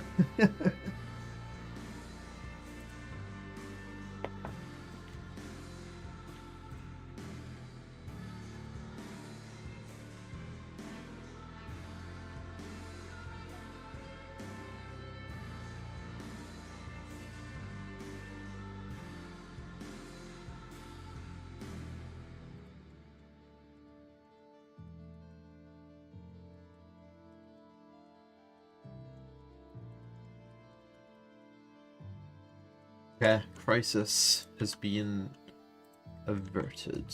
I mean, the model has been fixed. I just accidentally merged a few parts here that shouldn't have been together.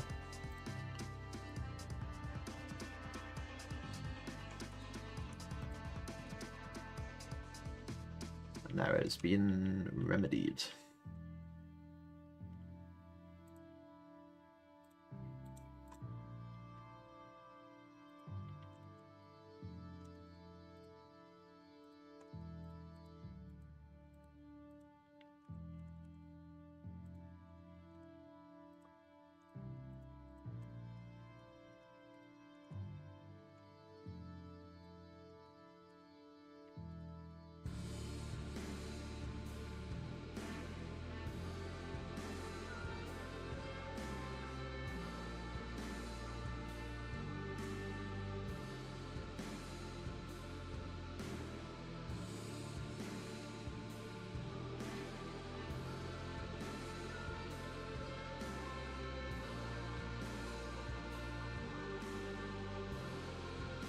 But yeah, is it a VTuber model you have, Husky? Like a Mech VTuber model or something? I'm kind of curious.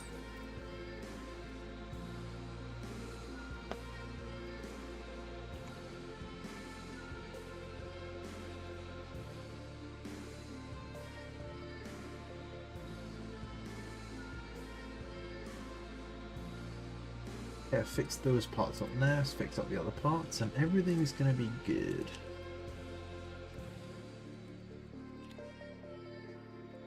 How long have I been using Blender / 3D modeling? Forever. As long as I remember existing, I've been doing it. Probably at least. Which channel? I don't know. Show Yourself's good for just showing your stuff. But I've been doing it since sometime. Thanks for coming by, Mado. It was cool seeing you at the first stream. UV Chakra Camo Neo DC. That's actually such an idea. That's actually such an idea. I need to write that down. That's such a funny idea. And hi, Maska. Love your animations. Yeah, bye Mardo. Thanks for swinging by. Parts of this have I not named correctly, so I can name them for the bake.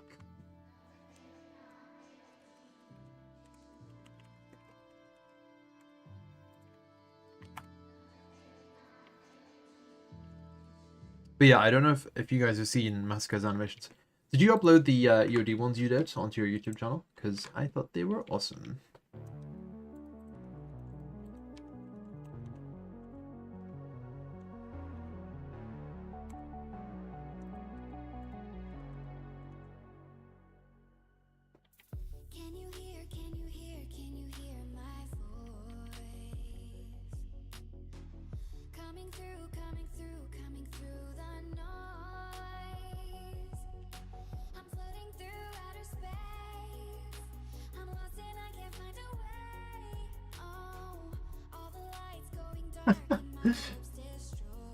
I've just seen the model you got there, that's really cool. I think the Mech's up there playing Mech Warrior. Is that 4 or is that 3? No, it's definitely 4. But is it Vengeance or is it Mercenaries? I don't know. But yeah, that's a really cool setup. Yeah, they also let people play their music on streams, which is awesome. There's a lot of music that you're allowed to play on a live stream. There's not a lot of music you're allowed to play on a live stream that I actually like. Luckily, this music you can.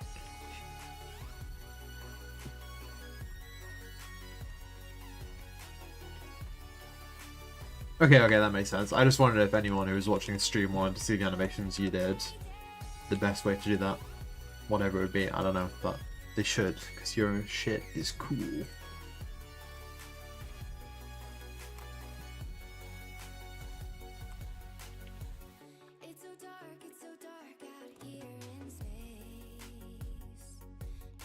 When you said Mech VTuber Husky, I was like, oh yeah, Mech VTuber, and I was like, the Mech is gonna be the VTuber.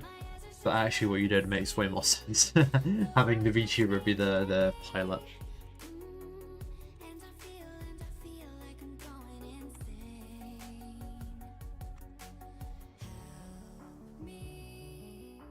This is gonna be a big slot gun. No, this is a small slot gun, but it is the biggest small slot gun.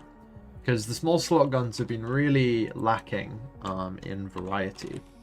So we're making this one here to, not necessarily variety, but more maybe numerosity. Like the number of them could have been a lot more. So we're doing this one here. This is going to be a 3-round burst cannon. It's going to go like boom, boom, boom. And that'll be the just get a bit of variety for these small slot guns. Get a bit more firepower to the cairn. What's my opinion on Battletech / Mech Warrior weapons? I mean, brilliant. I love Mech Warrior. It's awesome. I don't know. I mean, I can get more specific. I can say I like a PVC, or I like a Gauss cannon, like a heavy Gauss cannon on a Fafnir. But I just think they're brilliant in general. I like LRMs, clan LRMs. Like the design of it all is really good. I don't know. It's kind of my entire opinion on Mech Warrior weapons. It's very, very small, very simple, and it's just that I think they're great.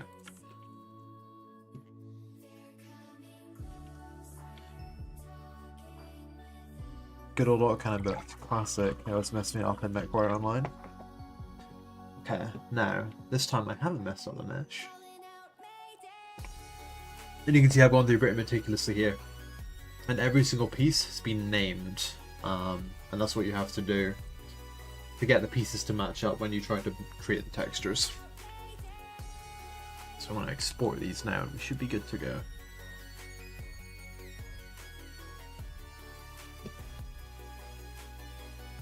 Honka honka. What does that mean?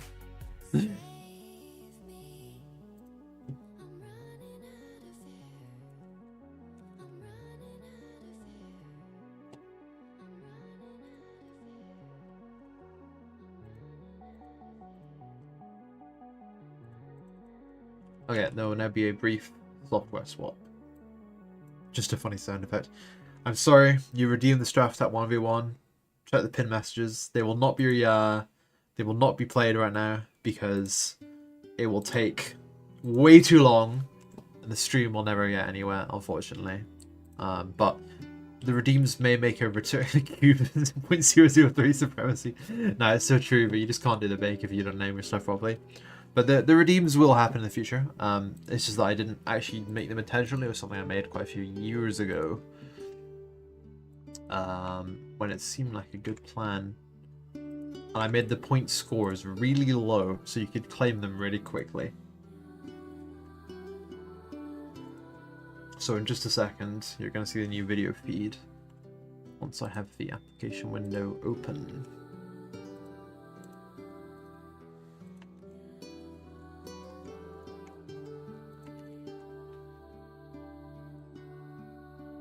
You're keeping a list in Discord? Oh, I'm going to be made to pay my point redeem debt here, aren't I? I can see how this is ending.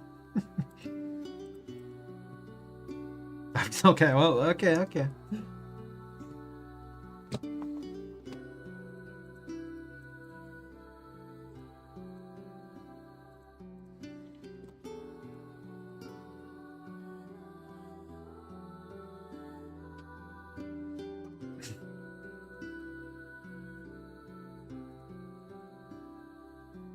You should link Discord here in your description. That is true, actually. I'll just drop a link in chat for now, because I don't want to be editing the description while I'm just trying to sort out this next camera feed. But I'll just drop the link there in the chat for anyone who wants to make their way in.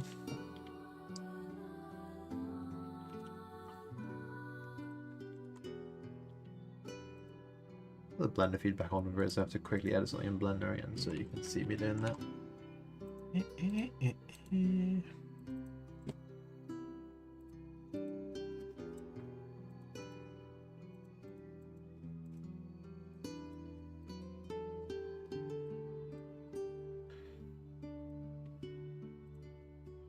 Okay, window capture. Now get ready, this might end up a little bit janky. We'll see what we can do here. But actually, can I just swap this? Aha! There we go. Okay, so this is Marmoset Toolbag, where you bake textures, essentially. Is there a plan for the game to deal damage to the pilot, like radiation emitter or something? You know, there isn't, but that's an interesting idea. It's pretty gruesome, but you know, that kind of works for the genre. Ah, God. Just when you think you've got it all right, this is what the baking procedure is like in Blender, and like everything. How come you're separating pieces of the cannon just so that I can animate it? Wait, you're not using... No, I'm using substance. I just don't bake with substance. I bake with Marmoset Toolbag because it gives you a better baking experience. So, I head backface normals, basically. If you're familiar with 3D modeling, you'll know exactly what that means, but if you're not, essentially every single face on the 3D model, you see these ones are red, that means they're red. Which cannon is this? It's imaginary, it's made up. It doesn't even have a name yet, it's just sort of in development. Name suggestions? Very welcome. I'm pretty bad at naming things, so if you guys want to throw any names down for this, it would be welcome. It's a 3-round burst, fires about a 60mm round. Smaller weapon by EOD standards.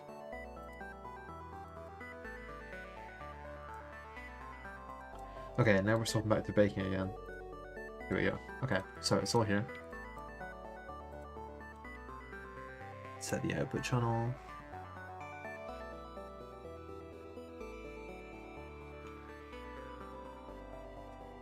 So going to be situations where the cockpit gets damaged. Not currently planned, but it's certainly an interesting avenue. And it could give a really cool visual. We're looking at like making like a glitchy screen effect and stuff for when you start to get a low health. What's it going to do? Is it going to be a light cannon? Yeah, it's going to be a light cannon. It'll fire a 3-round burst at the enemies. And that's what it's going to be. So it'll be like a boom, boom, boom type cannon, you know what I mean?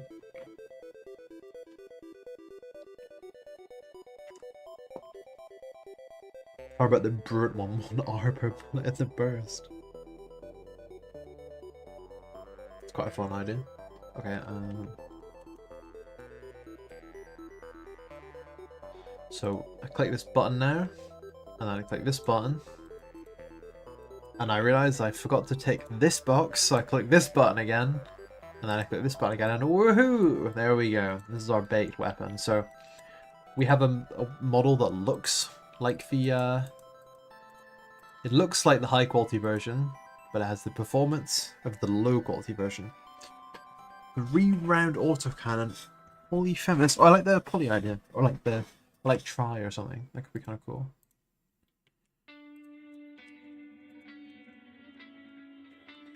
TR3 Trident.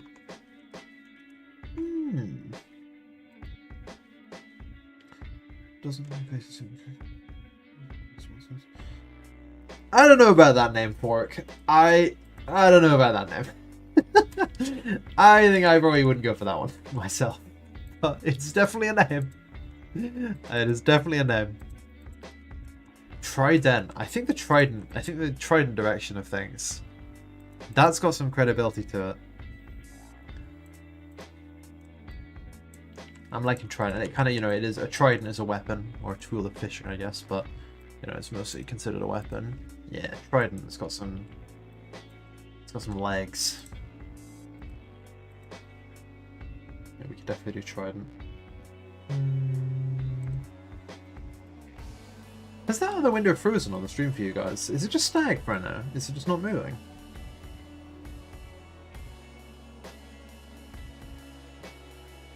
I think we're maybe having a technical breakdown here.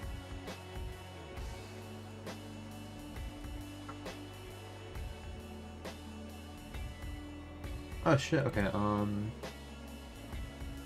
damn! I don't even know why that's happening. Let me see if I can make refresher. Nope. Can I swap it? Okay, blend is fine. Marmoset tool bag, no good. No good at all. Alright, we'll just hang out and blend it for a second while I fix this triangulation issue.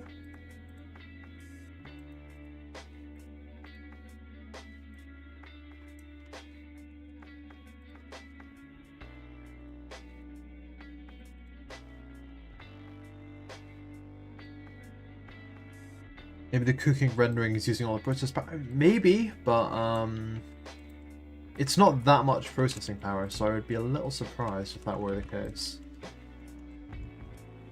It's only a smidgen of processing power, and I'm not even doing it right now.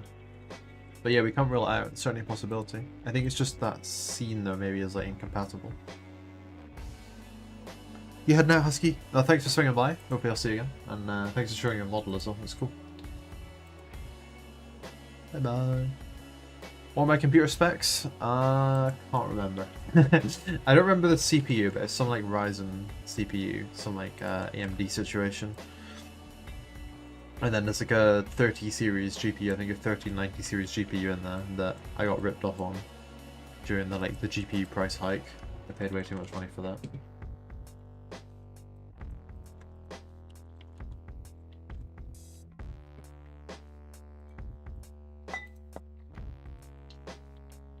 Where the casing's going to come out? They're going to come out this hole here. They're going to be ejected forward like a naval gun.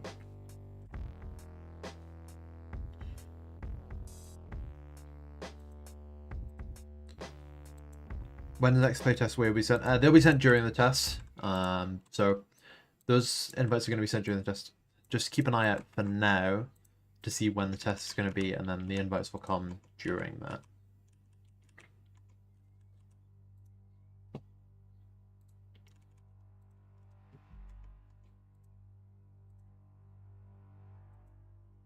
Flaying the casings of the enemies, absolutely. Got to get that bonus damage. Someone at near the beginning of the stream said that I better not be firing like the entire shell at the gun. You know, it better just be the bullet. But I reckon you could get a little bit more mass. You just fire the whole like casing and everything. Yeah, like the average of science turret fire with the bullets.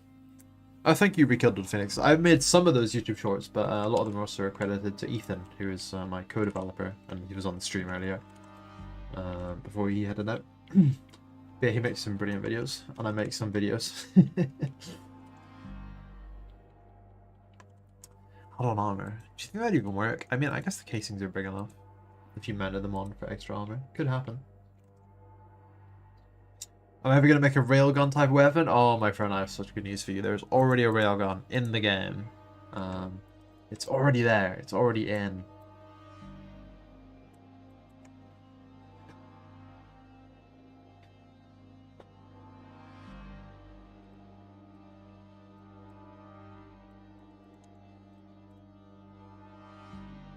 Are lasers? Oh, I got good news for you too. Lasers are as well, and there's going to be more lasers and more railguns. There'll probably be like 2 railguns by the time we're done. You want to sign up for the playtest so bad? I mean, do it. It doesn't cost a penny. It's on Steam. You just click a button, and then when the test begins, you'll get given access. There's, I don't know, there's no downside. You just got to play a game. Yeah, I mean, you do have to wait. I guess that is a downside if you hate waiting, but you don't have to wait too long. You don't have to wait too long.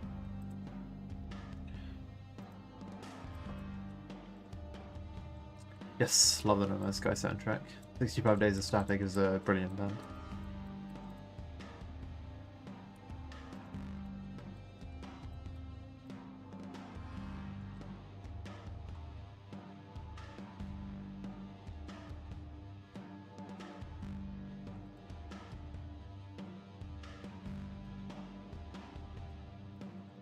Okay, I'm just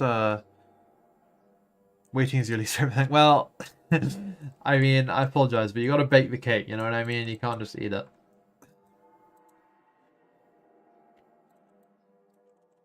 Okay, I'm gonna open up Substance Painter now, and we're gonna get into creating textures for this cannon. Now, let me see. The next playtest will be your first. I pray that you can make your mech pretty pink. Well, I feel like I'm the deliverer of good news today because there's railguns, lasers, and you can make your mechs pink. EMP weapons? Not yet, but there's going to be electronic warfare. Are there going to be guns that are like... Maybe. What are they like?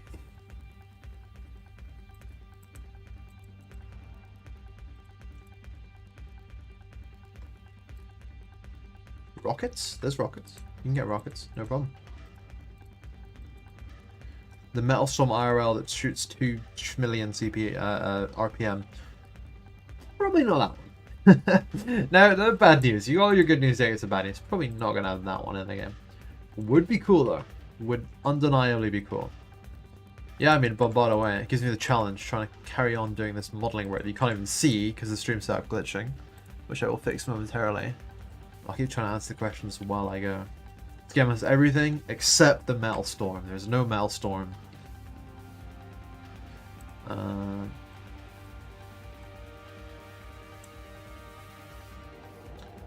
Okay, here we go. Okay, after a brief intermission, we are now going to be creating textures. Yippee! So first of all, I should just assign the baked maps.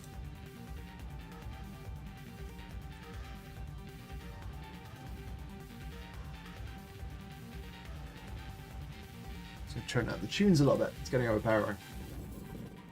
At least for me. What's my current favorite of the mech lineup? Are you asking me about like my own mechs? That's a tough choice.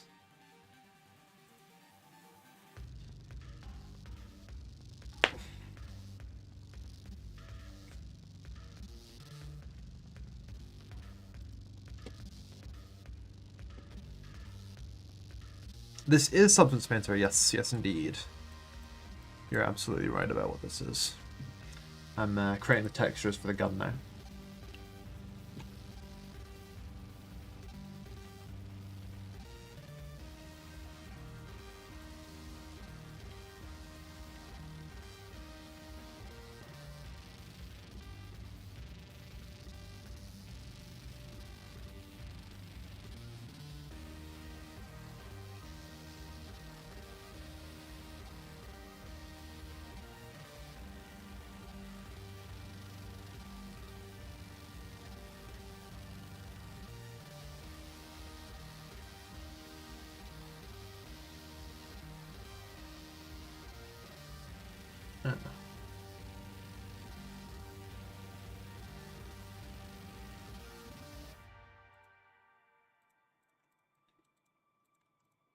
Quickly, I get these textures set up ready.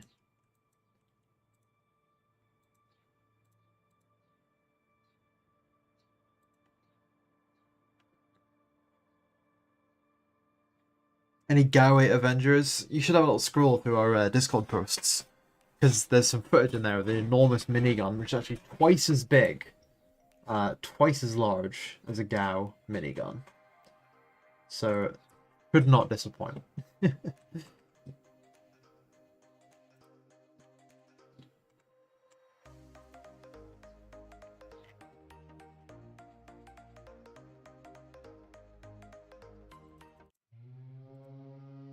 It's more weapons from Armored Core. Let's be clear, copyright, I will not be taking them from Armored Core, but inspired by we can let slide.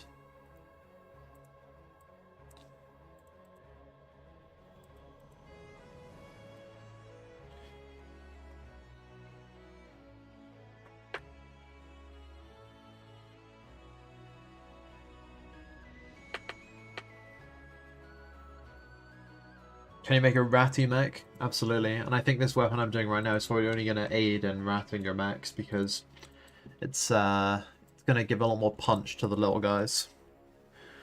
Are there drones apart from repair drones planned? Yeah, there's going to be observation drones, radar drones, you know, there's going to be drones that help you get better information about the battlefield. And maybe some offensive drones as well, if we really delve deep into it. But, you know, observation guaranteed, offensive is a possibility.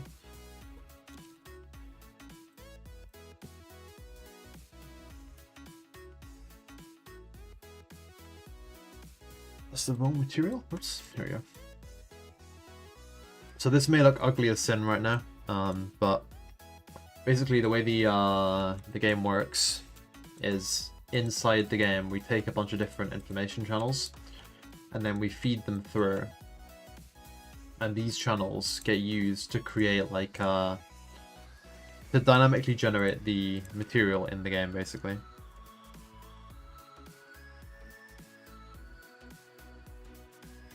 Will you be able to have stuff? Yeah, the gun is down moldy. But you'll see when I put it in the game later on, you're going to be like, oh, that's what he's doing. Yeah, everything will become clear.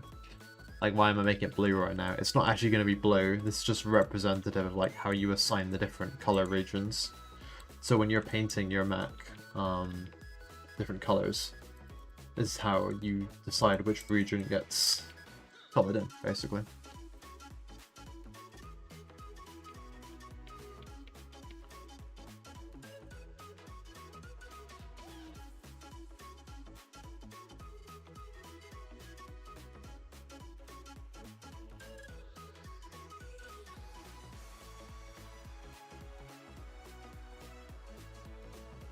The multi-gun was kind of vibes. But it'd be very different, like a different game, different world. Primary, secondary, and tertiary. But yeah, tertiary colors. Yes, that's exactly what it is. And you get to pick. You get to choose. You know, of which you're gonna set it. Like you get to set these colors, so you get to pick them. But I have to pick which regions you get to set. And I think this will do. Just like that.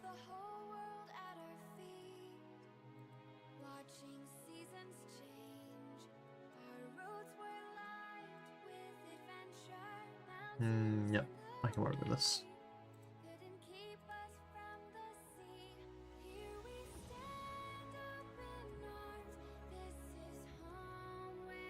Will the guns be customizable? Probably not.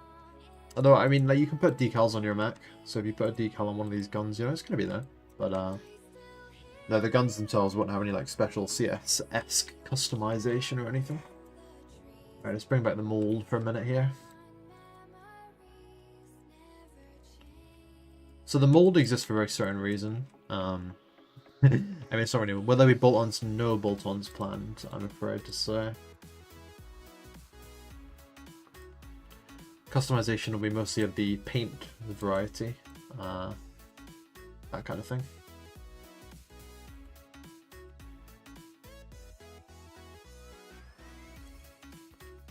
This isn't too bad, you know.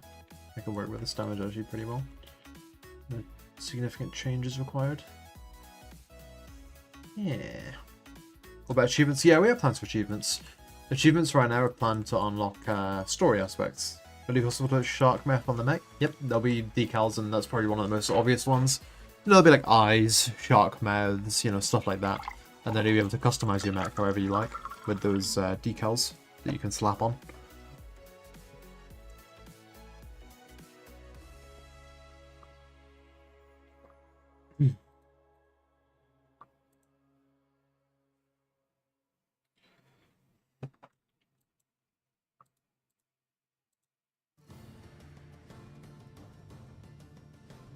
Or if the achievements also unlock some fancy decals, you know what? That's a good idea. That's a good idea.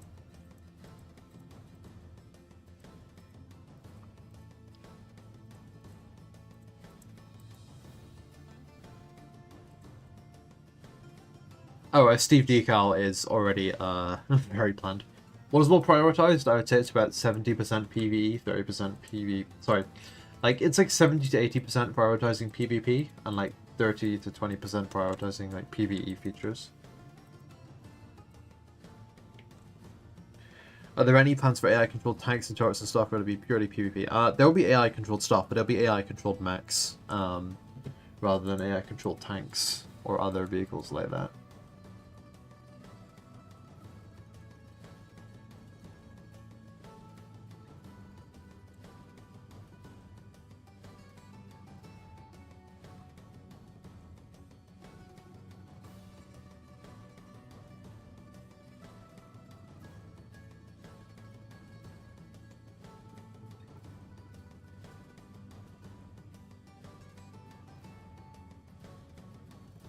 How long is the main story? There will be no story campaign. You're going to be playing like individual missions that won't necessarily have a major narrative focus. They will exist in the world, you know, they'll have like a world thing, but it's not going to be like you'd expect like a Call of Duty campaign or something. That's not the kind of thing you're going to get from this. Because basically budgets, like that would be kind of impossible for us to do with you know, we're a fairly small indie studio. I mean, it's two of us, it's hard to get smaller than that unless it's just one of you. But yeah. Will co-op be available for the missions? Yes, that'll be the main focus. They'll be intended to be played in co-op, but they will be possible to play by yourself as well, if that's your preference.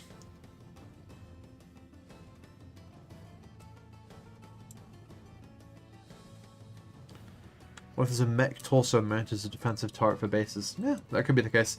I think you'd see turrets. Turrets and mechs really is what you should expect.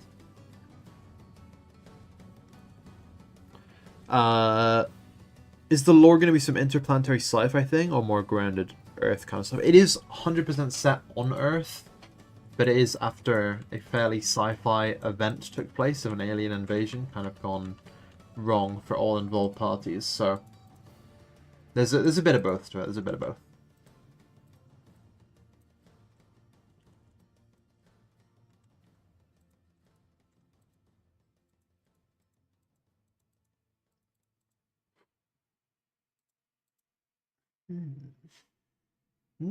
The Earth isn't very super anymore. It's kind of being destroyed in the story to a large degree.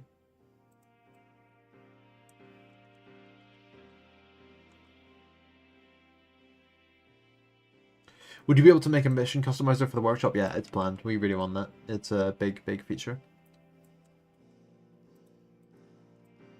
It's probably something that'll come like really close to launch or like after launch, but yeah, a mission customizer is a big thing. We really, really want to hit that. Because it'll add a lot to the game if you can have your own missions.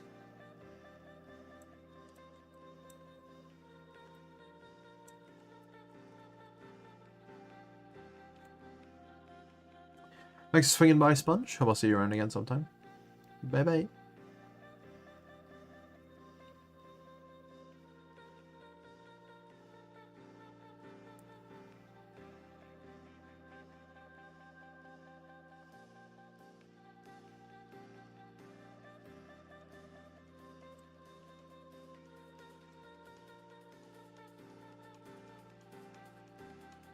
Picking out base material to edit here.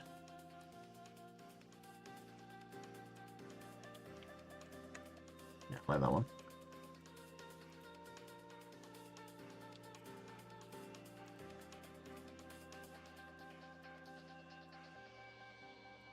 You know, it'd be crazy. Community made full length campaigns using the mission customizer. Yeah, I mean, As long as we can make the mission customizer, like, if you want to know, like, 100% certainty, like, is this feature going to be in the game?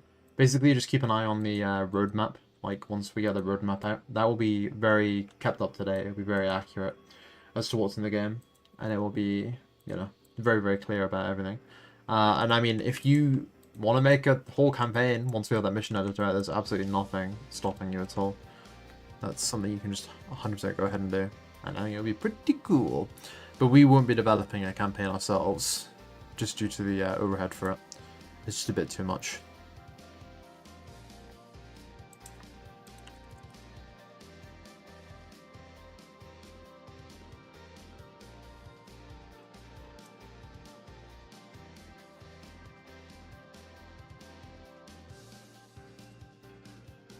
Certified fan between the couch cushions type of snack fund. I mean, look, any contributions to the snack fund, Udo, very appreciated. I need to do the setup so that it'll appear on the screen whenever anyone does anything that needs to be, you know, is worthy of popping up on the screen. And contributions to snack fund certainly are.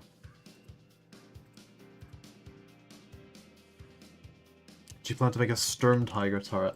Well, we were talking about it earlier. We were talking about how it would be kind of cool to have a really, like, impactful but slow firing or slow flying shell. So, you know, maybe. I think it's something that is interesting me more. As the stream goes on, I think about it more. It sounds like an increasingly good idea by the moment.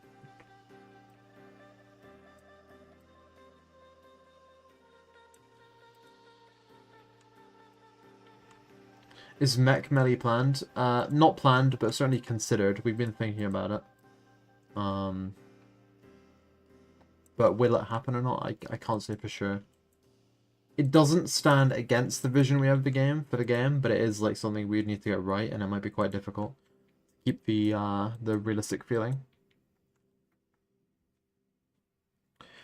Any mech weapons with a high RPM but low damage? Yeah, minigun. It doesn't get higher, pretty much. I wouldn't say it's low damage, but it's not exactly high damage either. It's just a very, very fast firing thing.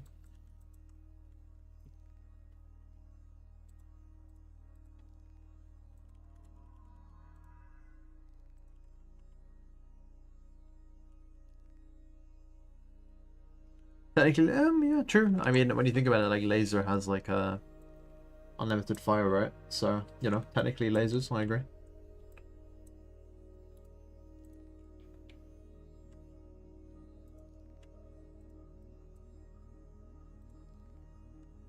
Any mechs that can jump? Yeah, 3 out of the current roster can jump if you equip them with the correct stuff.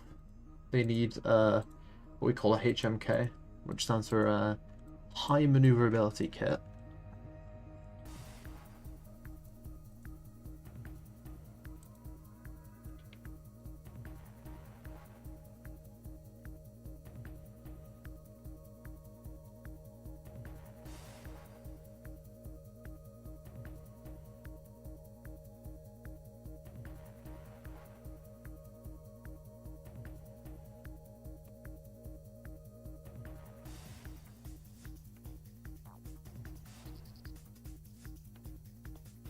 How many weapons can we fit into a mech? Basically as many as the mech has. It's not the same for every mech, so, you know, it depends. Some have only 1, some have up to, you know, as high as like 4. I think there'll probably be some 5s in the future.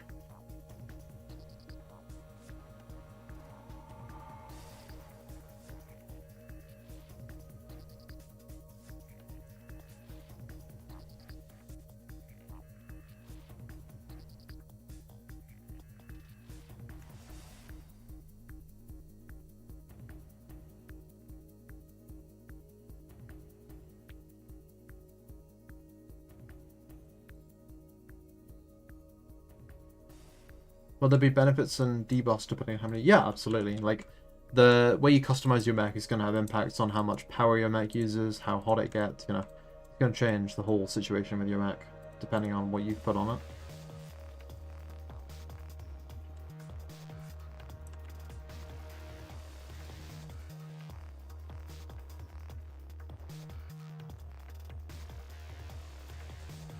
And a mono-leg jumpy mech with flailing arms. Very important, you say. Well, we'll look into it. It sounds a bit... It's like one of those things you'd see outside like a car dealership, you know, blowing in the wind. As a mech.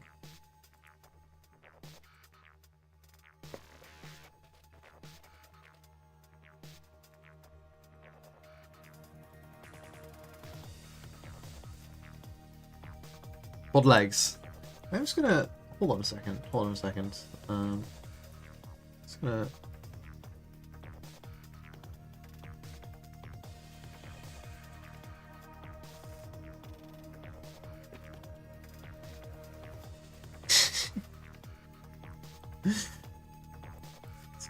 There we go. It's been mentioned a lot this stream, so I'm just gonna leave that there for today until we're done. But yeah, no, I mean there'll probably be horse legs, not horse legs. There'll probably never be horse legs. There'll probably be quad legs at some point. But right now we're just focusing on getting the bipedals as good as possible.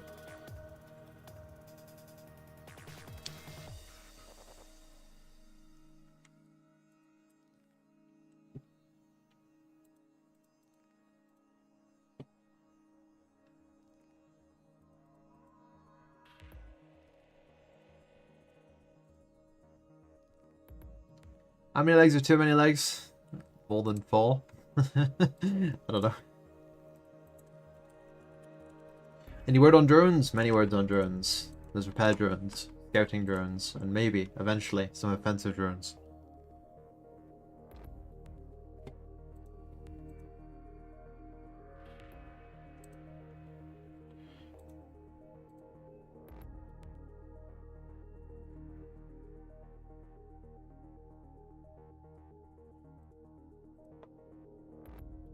Okay, so swap the stream over again quickly. Back to Blender for a jiffy. So I just have to quickly set up the other second UV channel that dictates how big the camouflage applies to the mech. Or to the weapon, rather. Just need a 20cm cube. And a second UV channel. Ostrich leg mechs, backward knees. I think, don't we already have that? Maybe? No, we only have like tri-joints. Yeah, that'd be cool. If I could design it well, I feel like that's the kind of mech that I would think is the hardest to design in a way that looks nice for anyone. So, yeah, maybe. I think I say that too much, but yeah, it's maybe. I think the problem with the ostrich leg is I would just feel like I couldn't design it that well. I would struggle with it.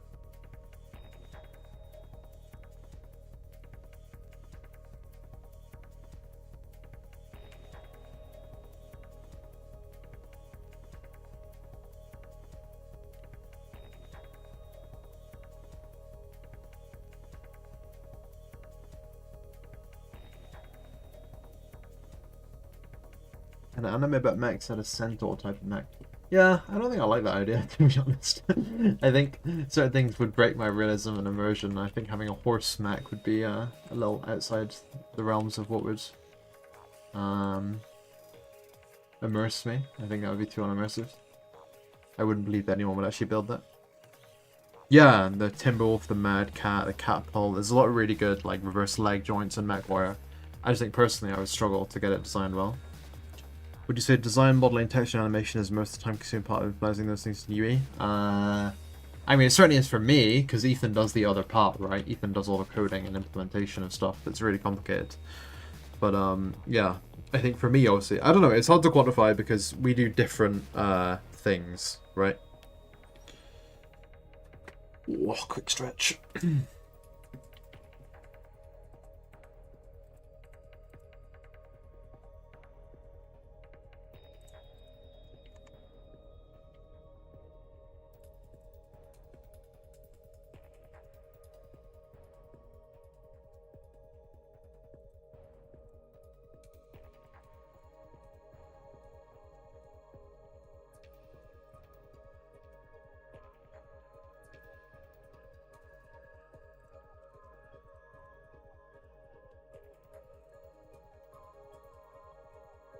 Will there be damage if two mechs into each run and shoot? Probably not damage. There will be like you know, it's going to be like a bonk, you know what I mean? It'll be like, dong.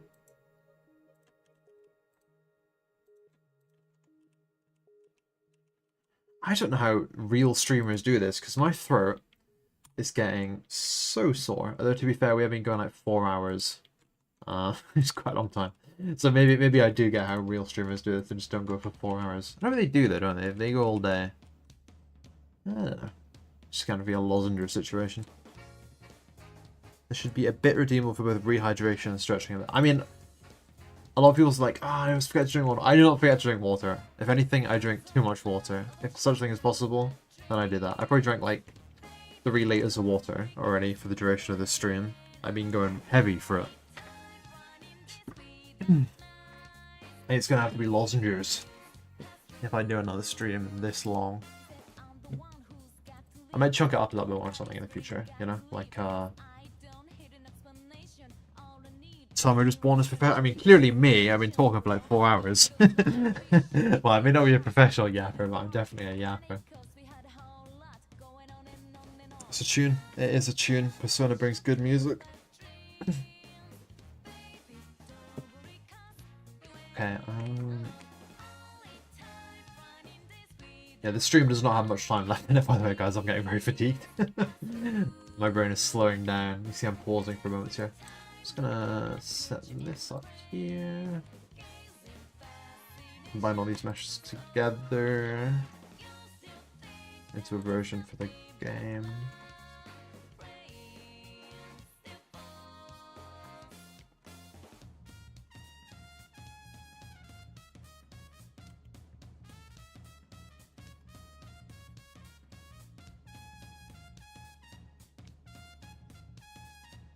But I'm actually going to split it into 2 separate meshes here. Because one of them's going to, or 3 even. One of them's going to be moving to aim it, one of them's going to be moving to have the barrel go flying backwards when it shoots.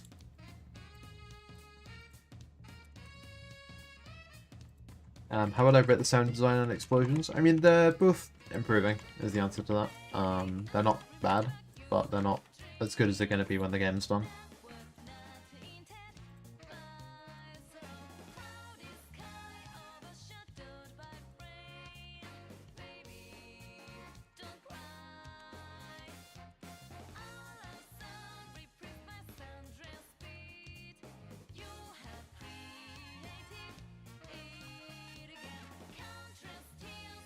Okay, let's export these pieces.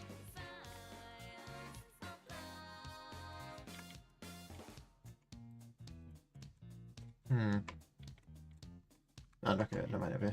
Everything's fine, everything's fine. I thought I accidentally messed up a little bit of it, but I haven't. It's good.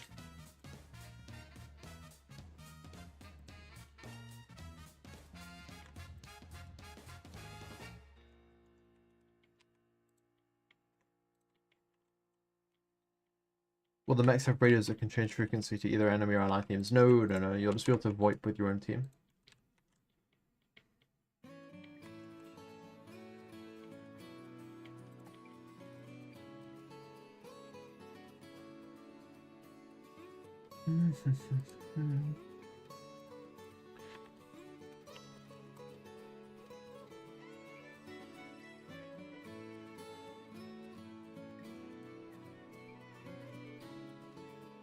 You'd be kind of surprised, like, well, I don't know, maybe you wouldn't. But you may be surprised, like, how much of the game development is like, and now I rename this file, and now I rename this file. Now I move these files into this folder, at least on my side of things. I'm sure Ethan does lots of it too, to be honest. But, yeah. I'm just renaming, exporting these pieces right now.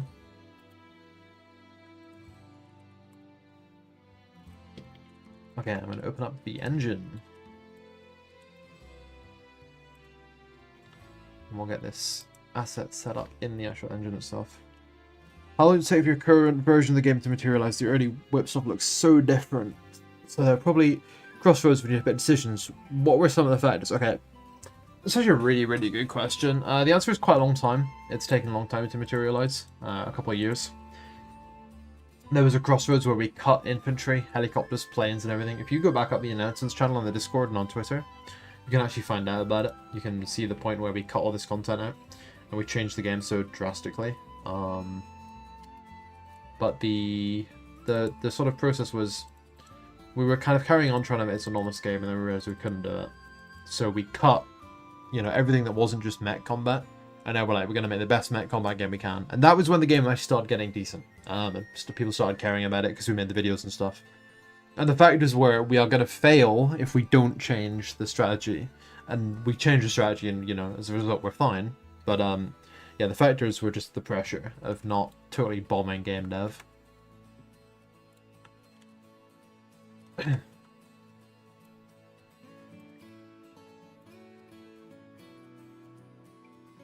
So Superman has his ice fortress, and I have this development room where I store a load of stuff. In here, we're going to set up this new weapon.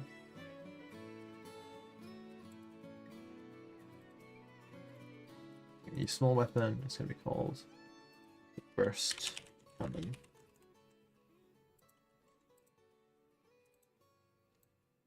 And if you want to learn to make games, Guy, as a person, that's a brilliant idea.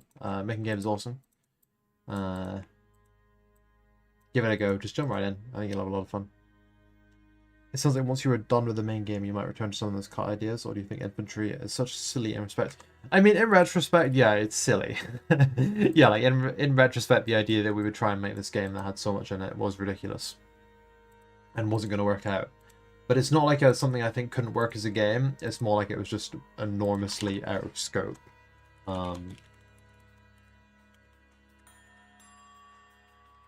So we may revisit it, but it wouldn't be as EOD. It would be as like EOD 2 or like, you know, EOD Ground Ops, or it'd have some different name. It would be a different game altogether. It wouldn't be the part of this project. It'd be its own thing. Because, you know, there was no... We are a micro studio. We talk about this a lot. There wasn't any way that we were gonna get the full game done. But this game, you know, Engines of Destruction, we can get this done, no problem. But there wasn't any way that we were going to finish Engines of Destruction with boats and airplanes and soldiers and VR for all of those things. But EOD with VR for mechs and just mech combat. Yeah, this we can absolutely do.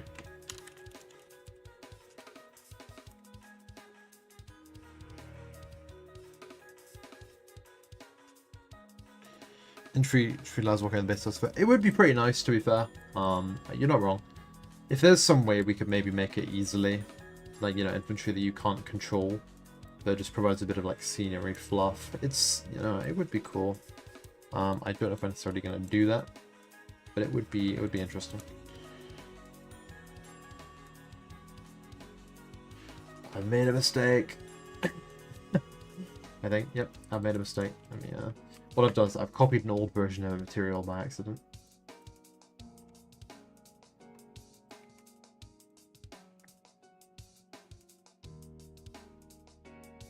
But yeah, I think some infantry walking around the base and stuff would be kind of cool. We have some old models and stuff lying around, but animation systems were a big problem back then, and it's a lot harder to animate a man than it is to animate a mech, procedurally at least. Oh, excuse me. Just getting a bit of a loading here. My screen's frozen up, but you can't see it. There's a loading bar. Unreal's doing its thing.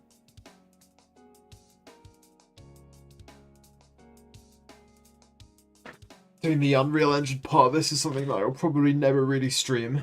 Because it's, well, I mean, obviously I'm doing it right now, but I will never focus on streaming the actual Unreal Engine, setting up avatars and things. It's not that interesting. It's quite dull, but I just want to show you guys what the final result looked like right now, so that's why I'm doing this.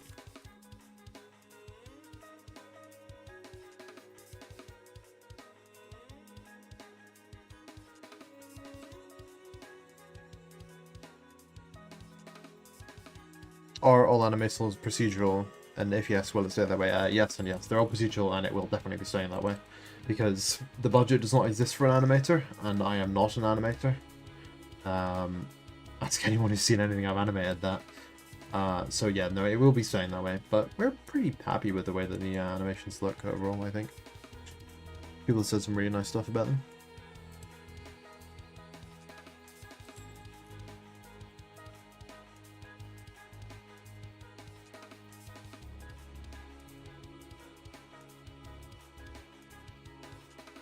Okay, here we go. Here's our pieces in game. There's our body of the cannon. Here's the barrel. And here's that like little aim point part in the center. Slide that back in there. Oh, that's wrong. That's not how that's meant to look. Uh-oh. Got the wrong material on it? Or have I not? Oh, I just didn't set up the textures. Whoops. You know, that will happen if you don't actually assign the textures to the model. Oh, that still looks very wrong.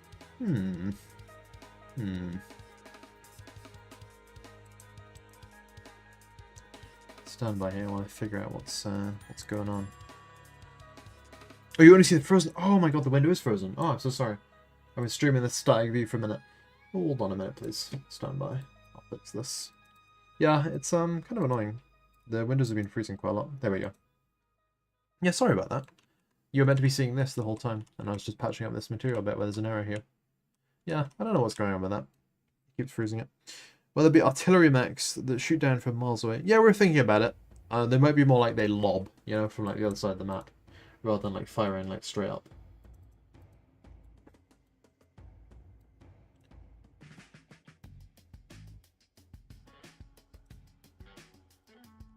Something a bit wrong with that there, as I'm sure you can agree. Not how that's meant to look. Don't know why. Might be a bit of a UV issue.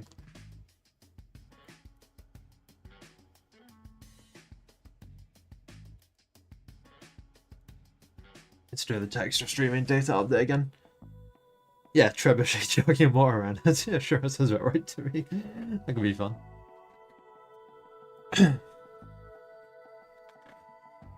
Let's go jump back to Blender because I've got a bit of a hunch of what's gone wrong here with these UVs. And hopefully I haven't totally bungled it.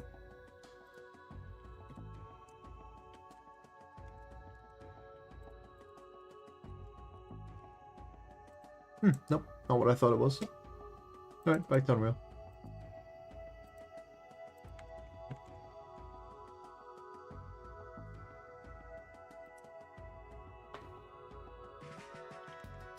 Which is still loading. There we go.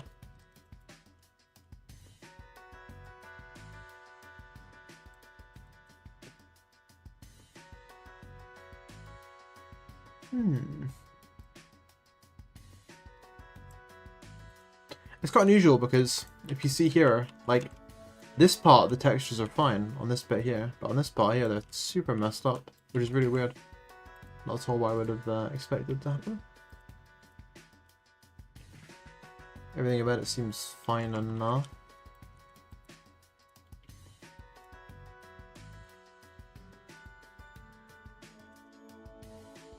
Oh, well, you know, it does help if you assign the right material, doesn't it?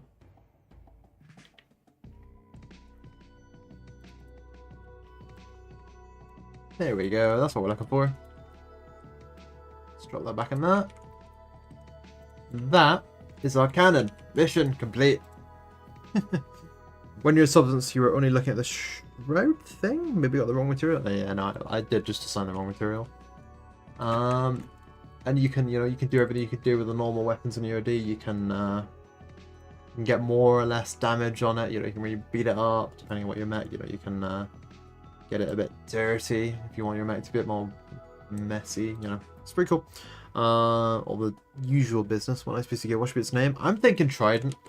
Hold out for the official word on the matter, but I think Trident is a pretty cool name for this that was come up with by your man who was in here before, whose name has slipped my mind, but I will quickly check it. Husky Wolf. Pretty cool name from that guy. Before we use that. But yeah, there you go. And that will be mounted. I mean, we can see how it would look on a cairn. Let's grab it. We'll drop a cairn in here.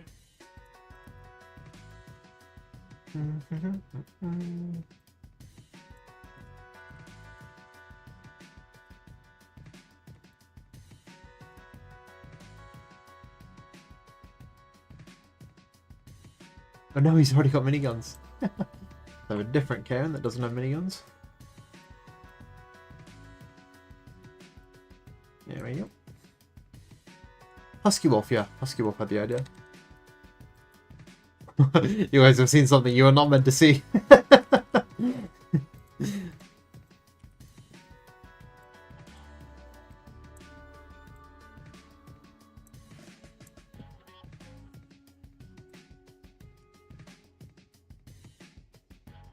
I don't know if I put a 3 in the name, I might just call it like the Trident. They do have eyes. It's a very rare Easter egg that happens. It's like got a 1 in 10,000 chance every time a Ken spawns. For it to spawn with a pair of big old googly eyes on it. There you go, look at that. Boom! I'm quite happy on that. Good day's work, that is.